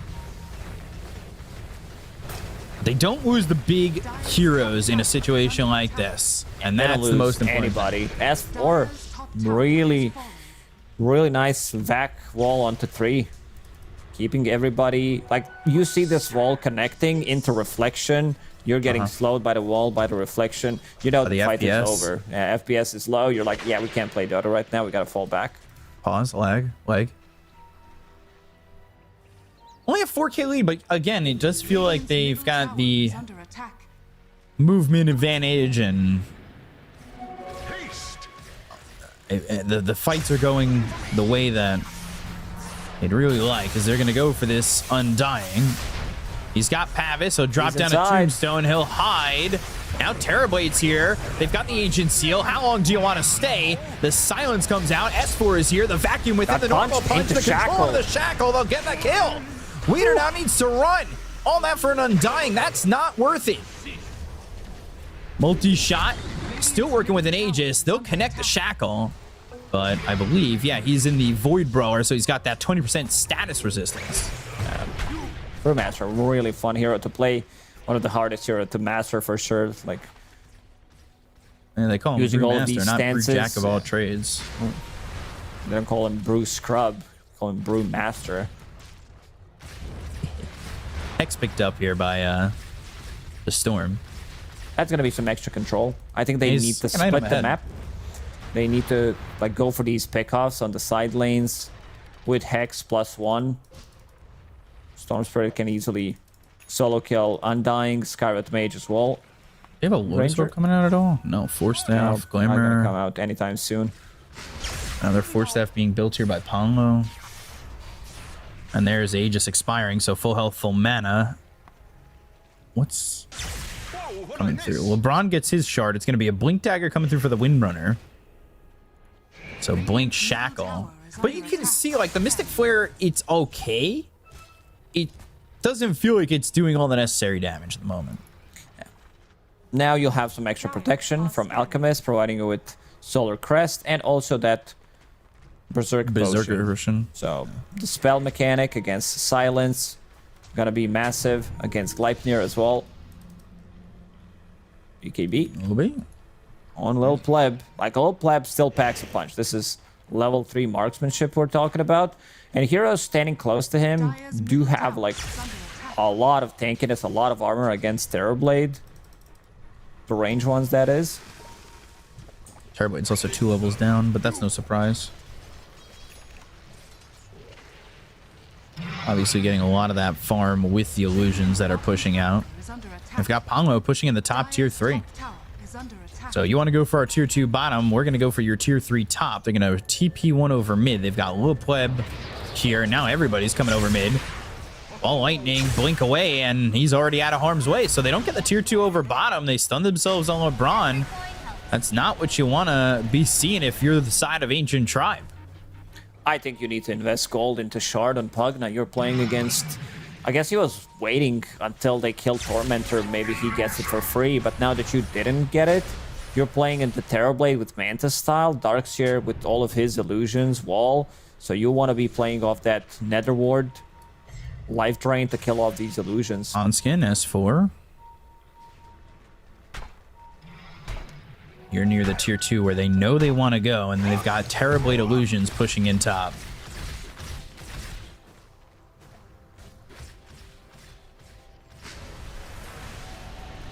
What's S4 going for? BKB. Still no Greaves. That's really shocking.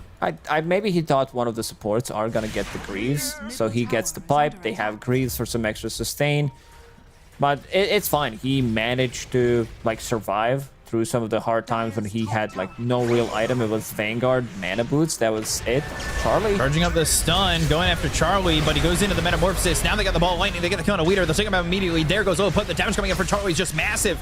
Moby now with a lot of mana. He's actually needing to sip that bottle because he is so far from the base and didn't have a lot of mana to work with. Charlie's going to have that Pavis on him, so he'll be fine. Chuan looking for an opening, and he's going to shackle. Oh, with the BKB. He's got the connection. It's out of the Pugna, balling away.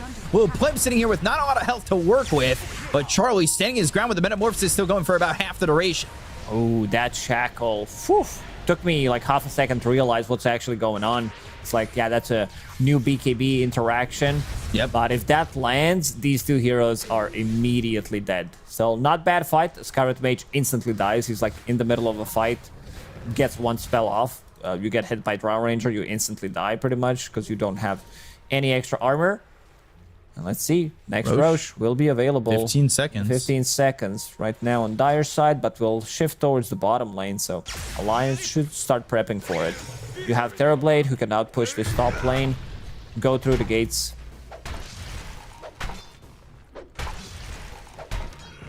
So, Wisdom Rune picked up by LeBron. There's one available on the Radiant side. And again, like you said, the Terrorblade pushing with these illusions in the top lane. They got this tier 3 down to about half health, so they're going to have people react. Otherwise, it's going to go down. And Ancient Tribe is already there, setting up pretty much for this Radiant side Roche. Let's see if they can get some vision going. Are they? They're going to group up on Alliance eventually, right? Like, they're grouped, but they're not. Well, they're not doing anything. Terrorblade's pushing they're standing the tower. still. Massive illusions. Roche is... Is Rax for Roche? I don't think you can let go. Both. This second one, it's gonna way be massive. Yeah, it's for Storm to get back into the game and Drow. To pass on. They got a TP onto Outpost. It's already gone pretty much. Wow, they really just let this go. Walls down. Vacuum on a 4. Can they clean up afterwards? Tran going in. They've got the stun charge up that's going to be thrown over. They've got the Gleipnir coming in. They go to the Primal Split. Storm's nearby. Charlie coming over. Cheese is on the ground. That's going to be picked up by Charlie. They get the Aegis into the hands of the Storm. They get everybody away. Wall committed on that one, but they do get the ranged Rax in the top lane while all that's going on. Leader goes back to form. He's hit with an horrible punch. Thunderclap, but they're right on top of him. They've slowed him up, and they are going to get a kill here onto the Brewmaster, so this is value, especially with Charlie picking up that cheese. They know the Drow Ranger popped the BKB. Maybe they can Nullifier take too. Yeah, they could take this tier 2 tower for free. They still have meta. XP Rune is here. It's being pinged out. They have the Watcher scouting it out. But a little surprised that Alliance didn't go immediately and just contested that Roche. Yeah. Got the building damage. There's like Terrorblade and nobody else. It's all about him. He managed to kill range barracks in the top lane. S4. That's a big one. Yeah. S4 just kind of out alone where he can't be at that moment. And they're starting to force staff and try to back away. Not that they need to. There wasn't exactly that big of a chase coming in. Trying 117 right now. So, Master Chief at the moment. Agent 017. Let's see. BKB on the menu for him. So once he picks that up, he can run in and lock onto a target and just kill it, whether that's Pugna. Also, this Nullifier on Terrorblade. This is massive against the Cripify, Force Staffs, Solar Crest, Glimmers, whatever it is available in this patch. It gets nullified. And this top lane is going to be constant problems. Again, Charlie playing in the outer ring, keeps using it. He knows that if he's not the one who's jumped on immediately, he can BKB and TP out in a situation like this. Well, is it concerning to you at all that the 2 and 3 from Alliance, their net worth's kind of stopping? I mean, he just died once, but then there's this Brewmaster who's in no man's land, something we talked about, that Undying will take over. All it takes is 2 fights, and now he has more net worth than Brew. He wants the Greaves. He's going to the Greaves. He's going to be super tanky, just pure survivability. What's his... about to be level 15. So... see what he ends up going for there. Would love to get to that level 20. Yeah, he just got level Berserk 15. potion from downtown. It's a bottle. Radiant's top tower is under The bottle with Arcane Rune inside. Yeah. And the usage of it is non-existent because he was walking while it was in its duration. Looking for that instant silence, trying to find somebody over, and there is an obs here if the smoke breaks. They land the Shacklets on a Weeder. They've got the Mystic Flare. They'll get the kill. Ball lightning in, and he's not got a lot of mana left. Oh, Mobe's stun, in but no follow-up. really deep, and there's no follow-up because there's no mana on the Storm Spirit. So they've got the Reflection. They'll go to the Nullifier. They're slowing down LeBron. They've got more than enough damage to get that kill, and nothing's stopping them now. And S4 is in with a vacuum. It's going to be out of the Pugna. They've got the Ancient Seal on him, the normal punch as well. Alex is dead. The right clicks on a S4 aren't enough, and they'll Soul Rip heal him up. So 3 years out of the side of Ancient Tribe, they're right by this tier 2 tower, and they've got creeps coming in to make sure this backdoor protection is broken. As soon as they get this Shackle combo with Mystic Flare, that hero's pretty much instantly dead. Storm going Ags. He needs that control against all of these illusions. Pugna still no shard on him. Back, or if he buys out or buys back, like that's... Ooh. Swapping his I'm item worried build. that if he... Yeah, I was going to say, if he buy... Either way, if he buys out and they win a fight... No way he buys out. Like, you definitely need to have buyback available. We on saw it Swapping. earlier today. In the previous game, yeah, he did not have it on Viper. This is where it was pretty much make or break if he comes back into that one fight.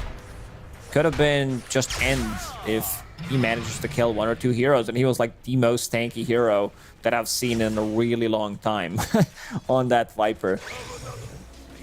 Coulda, shoulda, woulda. Looking for the Swift Blink. Wisdom Rune's getting picked up. LeBron's gonna get the other one. The big one. To TB hitting level 20. Plus 10 seconds. And they've got Tormentor to take if illusions. So that's gonna be even more pushing. So the lanes are never gonna be on your side of the map. Basically. Paulo, he's dead. Or is he? I don't know. I should know. Multi-shot, TP, Glimmer Cape. Oh my god. Yeah, they got him. Alright, they got the vision. Just in time to get that kill, and they've got a gem on Storm. So that's how they saw him, and they got the shard now onto this Brewmaster. That, not the best. Not the shard that's like, wow, that's gonna change things compared to, I don't know, Lit Shard, the Undying Shard. So they're gonna take the shard off their own, Charlie and Hanskin. So Hanskin's gonna stand here and hope he can survive the soaking of the damage, and he can. Panalo now gets Shield of the Scion. Woo! Yeah! Talking about bad shards. why is it 0.5? It needs to be higher on armor. It's like 2. This is what hero lacks. Like, what does he have also 2 armor at level 16 with some extra magic 1 stats? I understand, you know, all about that glass cannon, but this is too much for my taste, I would say. Also, they were sad the Brew got that because they really want Alex to get his shard because he's not spending the gold on it. Tier 4 tokens being found. Storm Spirit. Of course, there's a Timeless Relic because it is always like that. I feel like every single time, especially now, since we added tokens, Storm Spirit is like, yeah, there's going to be Timeless Relic. Next Roche potentially in a minute, so... Again, this could be pretty big. If Alliance get this Aegis, I don't want to say how do they lose, because we saw just last game the answer to that, but I don't know, just having Charlie locked up with Refresher potentially could be double meta, double BKB. That's or even pretty just big. getting Even Ags like them. even getting it to Chuen could be pretty massive. Ooh, this is gonna be a big BKB fight. and Ball Focus Fire. lightning. And let's see, they're gonna charge up the stun. He'll stun himself. Ball lightning in there to kill off the Skyrath Mage. So the instant silence isn't there, but the vacuum comes out with a normal punch onto the Drow Ranger. Now they're going, and they look Chuen's over following at the Drow. Yeah, they're trying to get for a little pleb. They've got the shackle shot for the BKB. Now they're looking for the life drain. The reflection's there. Little pleb's going to die. They got the buyback coming out from Panglo. Twen's going to get back onto the high ground. They've got the Ancient Seal, but that shield room keeping him alive. They'll go after the Pugna. They'll get the kill. It's going to be a godlike spree for the side of Charlie. Side of Charlie? No, the player of Charlie. Stun thrown. Can they stop him from TPing out? Yes, they can with the weight. They've got the silence. They've got the shackle. They'll get the kill eventually with an orbital punch and no mana left on him. And they've also taken out LeBron. No buyback available on Lil Pleb, and they can just go into the base. Buyback from Alchemist, no buy on Drow Ranger, no buy on Pugna. Storm has one available, but if you buy here and you die, you get caught by Gleipnir, you're just gonna die. So this game looking pretty impossible for Ancient Tribe right now. There was one buyback committed, that's from Panlo, who immediately died. It was not that bad of a jump. Storm Spirit gets in with the Shiva's Guard, provides vision, but then Drow Ranger gets immediately killed from Wind Ranger. He's just like focusing him down with the focus fire. Can't really hide. There's gem available on Wind Ranger, and no nullifier, no nothing. So this Wind Ranger during the BKB can't be stopped. There's no BKB piercing ability as well. So 15 seconds till Roche is up. Push the illusions through bottom. He's got that swift blink. Thing is too, like, he's only short buyback by 700 gold. Like, this Terrorblade, I don't see him dying for a while. He's in a good spot. And now Roshan will be available on Radiant's side. That's Aghanim's Blessing, so you give it to Terrorblade. Terror Wave and then Fear him out. They have to fight this though, right? They have to. They lost the gem, so now you... And these Glimmer Capes are going to be causing issues. Double gem on Alliance. I mean, they're going to have... Ancient Tribe has this vision on the hill. If they want to wrap all lightning in and out. But that leaves him with no out of mana. Let's see how much Pugna can restore here. Yeah. Okay. One drain. Half HP. Half mana. But they have to take this fight. Vacuum. Wall. Available again. Smoke's going to be broken. Ball Lightning blink away. They go to the dust. They're not going to find him. Ball Lightning once again, but they catch him with the Gleipnir. Thinking. Shackle. Connecting. They don't have the Sky nearby to get the Ancient Seal on him. And again, they're fighting into the rest of the team that would have been under the high ground in that moment. They place down this Obs Ward. They're trying to get vision. They've got them in vision. They're just waiting. They don't have the Ags or anything. Yeah. Double catapult wave, which means 4 catapults in the mid base. And top. Mid Alliance and is gonna wait. Pushing in. They are in no rush by any means. As soon as they see someone TPing, they're gonna go. Guys, you're gonna lose to catapults. You're gonna lose your base. Vacuum on a 3. There's the BKB. But now they start to turn this one around. They go to the Primal Split. They got the Storm. The creeps are going in. They got the Storm. They've got the Nullifier. They'll get the kill. They'll take him out for 75 seconds. Mo's going to be forced to buy back. That might be good for him because he'll be back into the base to clean up these creeps. They're also... he's deeping. He wants to join. He's TP into the tier 3.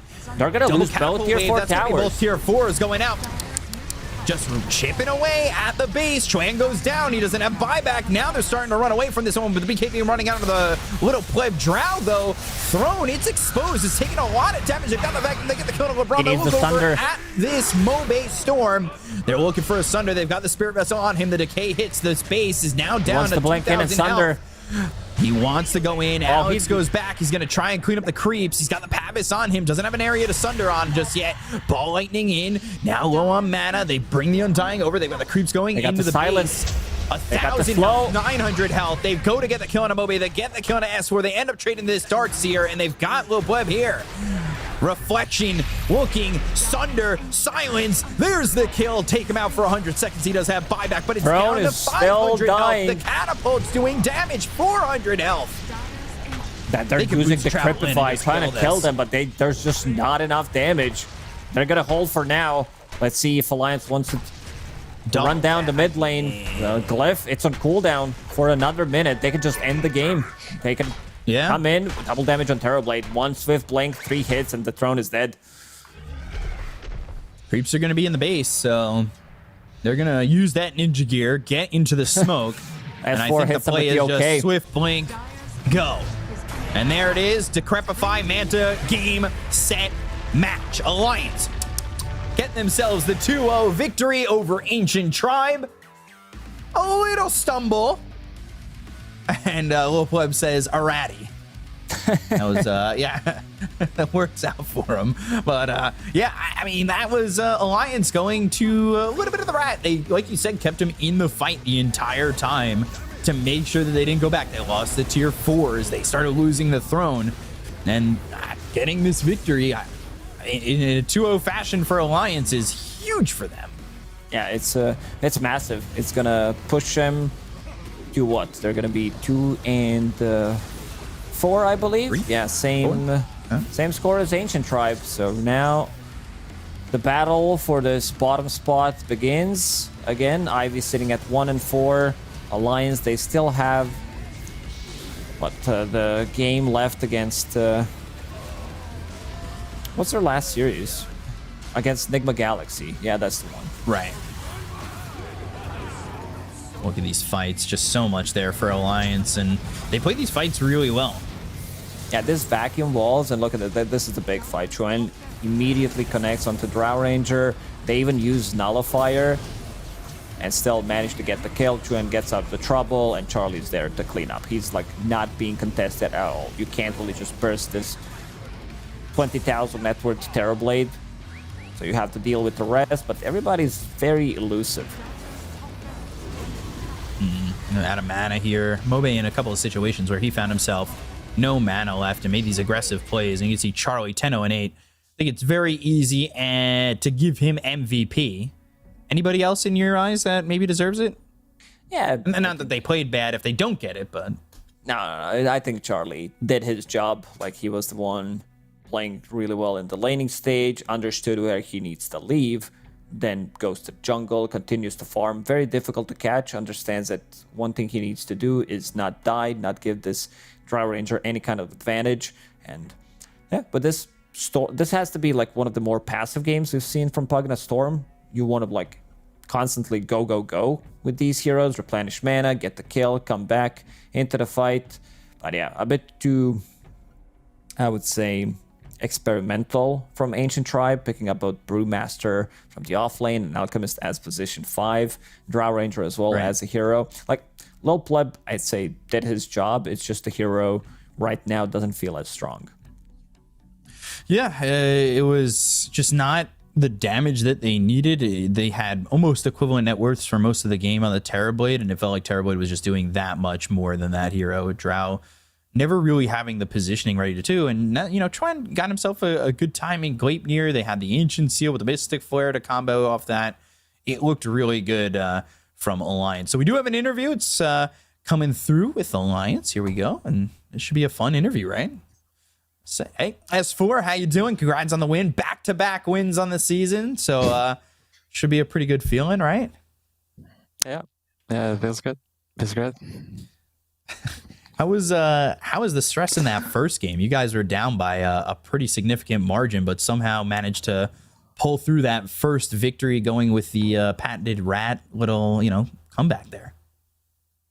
Yeah, it was definitely one of those games where the fights were taking more than 20 seconds. I think the fights were like 1-2 minutes long. So we actually had a lot of time to like talk about the fight in the fights, if that makes sense. Like they just kept dragging on, so we just had to like play positioning in that game with the pit and the lasso. When fights are taking that long, who's like, is everybody giving their input on the fights, or is like there's somebody in particular on the team who's really giving like the movements down and everything? No, it's definitely, if someone sees like some game-breaking thing they can do, like Queen is like spamming everyone, they can't move. He will like call out like they can't fight if I just get to do my thing. So yeah, anyone that feels strong basically just makes a call. Is when you saw the matchup of the Viper and the Queen of Pain, was there anything that like, was that the most worrying part of that game? Or Queen of Pain kind of gets to that point where it feels like it's super broken doing 100k plus damage?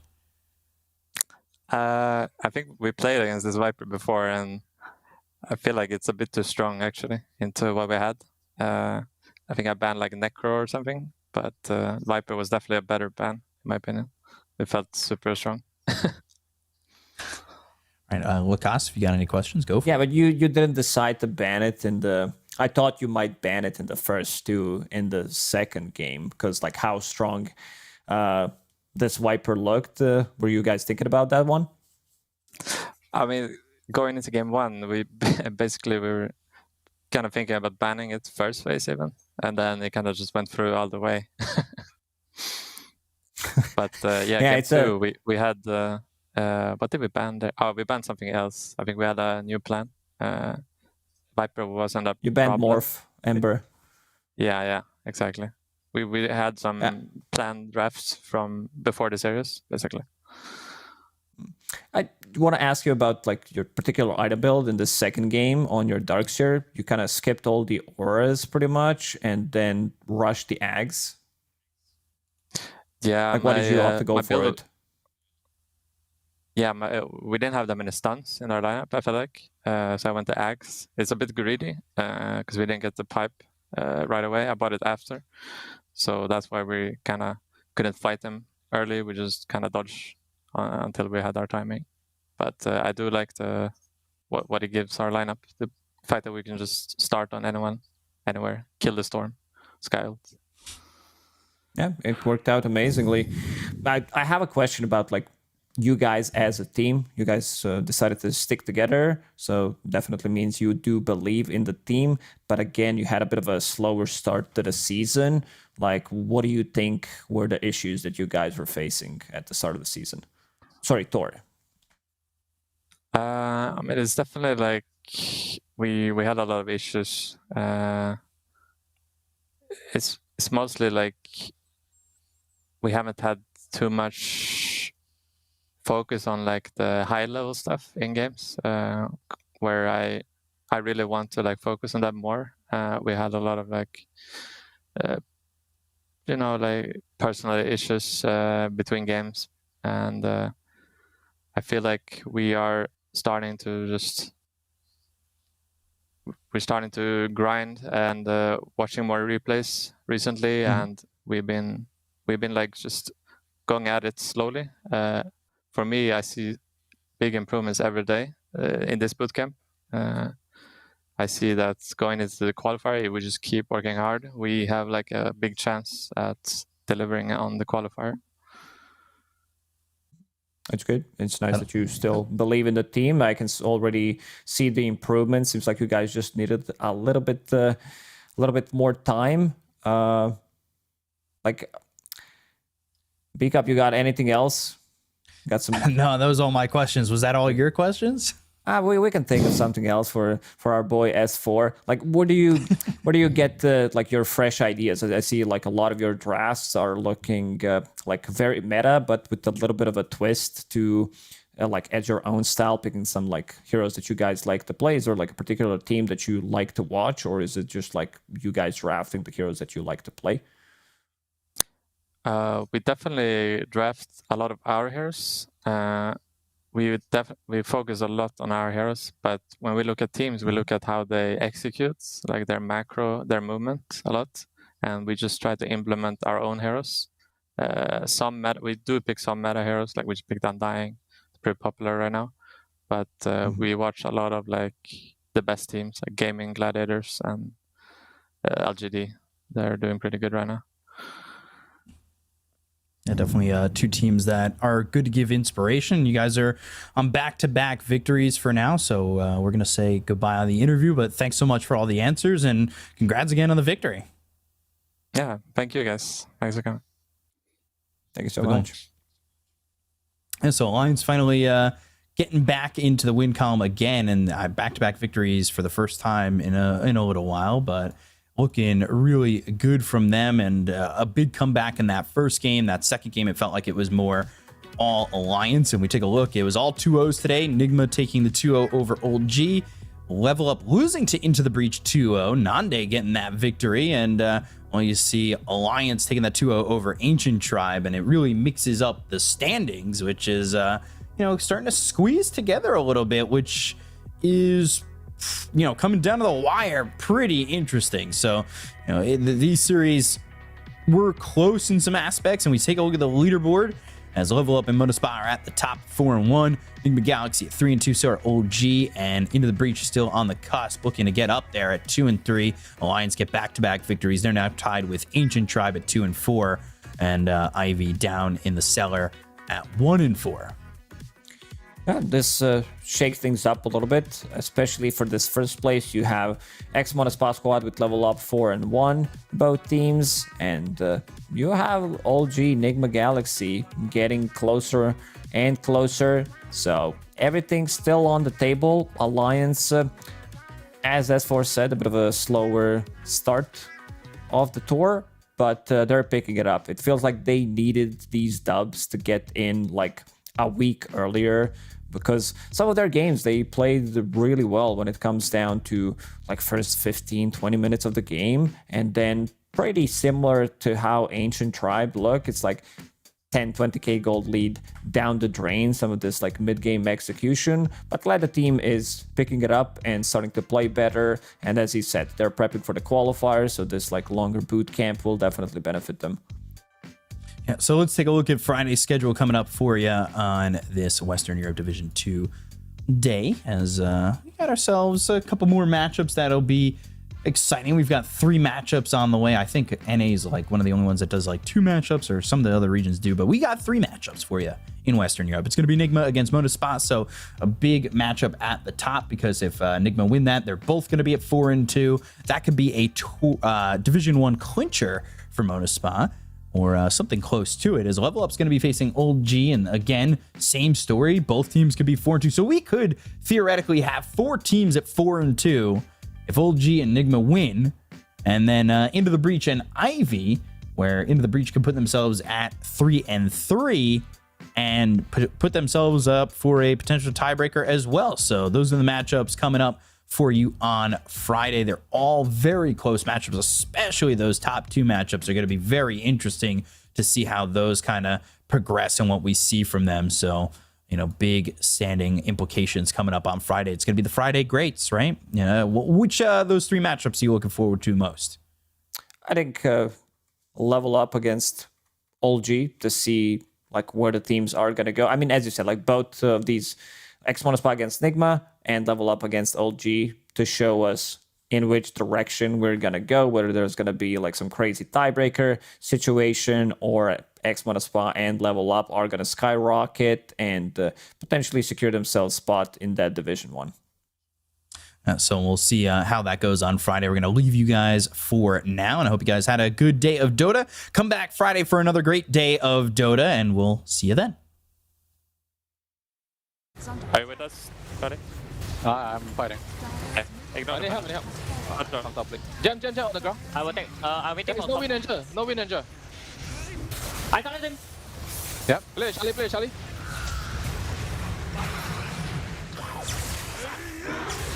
Tom is dying. No juice. 0 mana on draw. 0 mana on draw. Yeah. Kill draw, guys. Kill draw. What mana?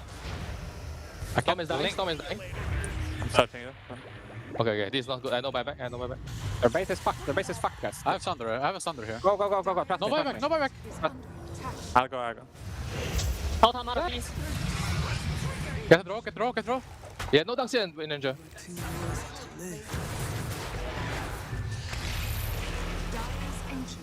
Well played, Ponlo. Fighting. Open base. Their throne is 1 HP.